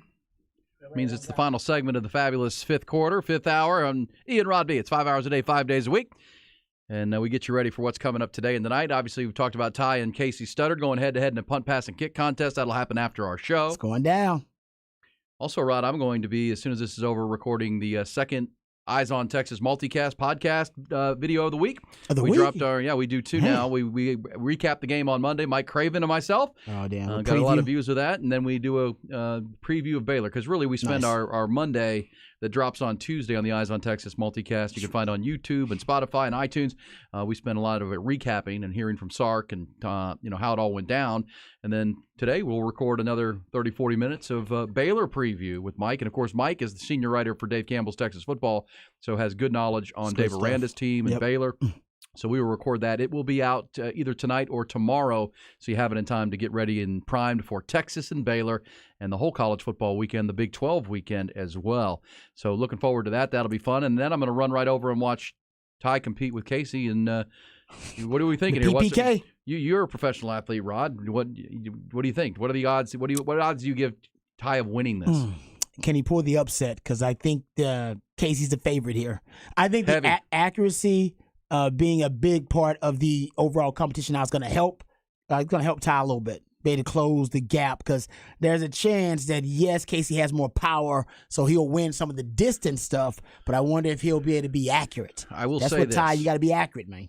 I'm going to say this, and I should have said it sooner. Actually, I didn't, because I didn't want Ty to back out. But I've seen Casey play high-level football. Of course, we all did. They won a national championship, and he mauled dudes. Yeah. I've also seen Casey on several occasions competing alongside me as a member of the in the Reckless Kelly Celebrity Softball Jam. Oh, interesting. And Casey Studdard is one of the better softball players I've seen. Also, he can move. He's an athlete. He can move, around. And he can throw, and he can. Softball. You unlike baseball where the ball's coming 100 miles an hour, you don't have to generate all the power. Yeah. Softball, you got to generate the power. I mean, that all comes from you because it's just kind of floating there. And Casey can hit the ball a ton. Oh, my gosh. Like home runs. Like when we do the softball jam, all for charity with our great friends from Reckless Kelly and all the musicians and myself and, Casey and Ricky Williams was out there one time. Ahmad Brooks always was out there playing. My man Brooks. DB. And they would set up the plastic fencing around because that's a home run just to make it fair. But Casey was one of the guys hitting them out of the park, like out of the Dell Diamond. I can believe that. Like, see ya. Mm-hmm. It's like power. He's got power. It was like he and Brooks Kieschnick. And then I saw Peter Gardere do it, too. Peter the Great. Pete could rip. Peter the Great, baby. There was a game I played in that. One of the years I hit 3 home runs, but none of them went out of the park. They all just went over the temporary fence. It's pretty nice, man. 3 home run day? 3 homer day. Come on. Big time right there. Yeah. Eric Rain still gets mad at me from Coke FM because they gave me a plaque of the MVP because I hit 3 home runs. But we were on the losing team. We lost the game. Hey, that's all right. You can win MVP on a losing team. He said no. Before. He said no, you can't have that. The logo did. Jerry West did. He won MVP on a losing team. It happens. Eric Rains, who was on the winning team, did not like that very much. Did he hit any home runs on the winning team? I think he hit 1. And then he got hurt. Then he got hurt. He tore something, pulled something. That's my fear for Ty here. I would put higher odds that he gets hurt than he wins. Dynamic warm-up, Ty. Dynamic warm-up, then stretch, dynamic warm-up. It's not like I'm moving very much. I know, but these are movements. But I'm thinking about the dynamic movements you're going to make. Your body's not accustomed to these movements. I throw a football in here every single day. Yeah, but you see me stretching? I'm always stretching. I stay stretching. Okay, that's true. That's fair. I'm concerned. He's young too. I'm concerned mostly with the throw because he's going to put everything into it. He could pop his shoulder or something. Okay. Make sure you warm up that rifle, man. Make sure you run that up. And the kick, right? When he tries to make that 35-yard field goal, he's going to be stretching his groin like he never has. I think the punting. I think I would get hurt more punting than I would place kicking. Yeah, probably. Because the action. You got to follow through all the way to the sky too. Yes. That's the advice I've gotten is be a pendulum. All the way to the sky. Yeah, that's where the hammy's going. That's where pop, snap. Remember Ray Guy used to touch his face mask with his knee when he would do the punting? Yeah. Back in the day, the greatest punter of all time. That's where Ty's going to get hurt. And it kind of scares me because he wasn't the starting punter for mobility reasons in high school, but one of my best friends who was the starting center was our most powerful punter. Just get the power. Wow. Like every single time he kicked like a 50-yard. We didn't start him because he was the center, and if it's a bad snap, then we're screwed. But He was giving me some good advice. He was the I've been backup. asked to people. Yeah. See? No, but that scares me because Casey, similar build. Casey's a great athlete. And that's what he's saying. He's got power. I agree with that. I think I can just look at Casey and be like, evaluation-wise, he's going to win the power element there. You got to win the accuracy. You can try to compete with him in power, but accuracy is probably going to be where you can gain some points. Because remember, the throw, you do it 3 times, we'll take your best. The throw is going to be accuracy, distance for sure, but the accuracy, how far offline you are, will be deducted from your overall distance. Yep. And the punt, just got to keep it on the field, and then the kicks will be 3 separate kicks. You can pick your favorite one that you make. So that'll be coming up. We'll have full updates. Ty might be in the doctor's office today and maybe not here tomorrow. We'll see. No, he'll be here. I'll go pick him up. But we've got that. What else is popping for you, Rod Babers? Well, I'll probably go home and watch some more. I'll watch some more Baylor film. Just trying to make sure we cover as many of the bases and we're as thorough as possible in our evaluation and review. Preview. And I'm watching. Did you ever watch the morning show? Yes, I did. On Apple, they have a new season of it. So I might start the new season. I didn't know that. Yeah, Something we could start watching. They just came out with a new season of it, so I might start watching that. That was actually a decent show a couple of years ago. They took like a 2 or 3 year break though. Yeah, Wow. they did. They did. They're coming It's like back. Jennifer I like Aniston in it. Oh yeah, Reese Witherspoon. Reese Witherspoon's in it. They yeah. do great. Steve pretty good. Carell. Steve Yeah. Carell's in it. Yeah, it's not bad. All right, cool. There you go. Throw it out there. Popping. I like Popping.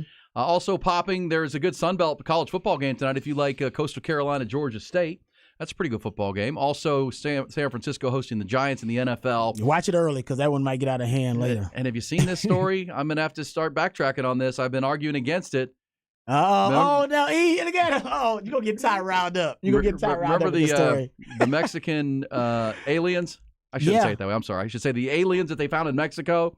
I shouldn't say They might be. Who knows? No. We don't know. So the aliens that they put in front of the politicians they had like in a Mexico. Congressional hearing, Yes. just like America did, about UFOs. And we've all seen this life. alien now that looks like E.T. Very small ET. They're very small. They're like tiny. Tiny. They're like the size of like our arm, like your arm. They're small. Well, Mexican doctors have found, according to the New York Post and a story in it, Mexican doctors have found no evidence of any assembly or manipulation of the skulls. The so-called non-human being remains that were presented to Mexico's Congress last week. Also, they've been able to link them to anything human or any other animal. I said, what in the world is this? So basically, what they're saying is, if it is a hoax, it's a hoax that was created by other aliens because it is there's nothing. Mexican scientists run tests and discovered alien corpses and confirmed that they are not from Earth. Yeah, so they're saying there's no way that some person, some human being created them in their created laboratory this, or yes. in their dungeon. So they said if it is a hoax, it's an otherworldly hoax. That's what the doctor said. Okay. There you go. I told you. Ty tried to tell. Ty tried to tell you. He's like, hey man, they look real to him. I don't know. Like I said, I'm still a little skeptical. I need to. That it's all coming more. out right now. I'm keeping an open mind. I've had my opinion on this, but I know we're so distracted. I'm an evidence-based person. It's not even a big story that there have been congressional hearings about UFOs and aliens in 2023 for multiple countries, and we're just Clearly like, something is going on. Something's happening. That is true. I agree with Town. Something's going on. Yeah. He needs to go to sensitivity training. I'm offended. Oh, because I said Mexican aliens? Well, no. It was the just, aliens in Mexico. He meant aliens that were they found in somewhere near caves Mexico. in Mexico. You guys know what I mean. Apparently, they had been there for a long time, too. Like, we're talking about like 100-some years or something. Hey, I'm following the story. Okay. Hey. We report, you decide. They might be living among us, guys. So just... Hey, Ty, good luck. Now, the reason I'm worried for you is whenever I'd take long bouts away from playing beer league softball, and then I'd show up, and of course, inevitably, the first at bat, I'd rip it, and I'd take off down to first base, and when you do that first sudden movement, Rod, that you haven't done in a while. Exactly. That's when the groin or the shin or calf muscle. Yeah. I'll be okay. We're not moving much. I'm worried about the punt. And I'm going to win this, too. I can't wait to see it.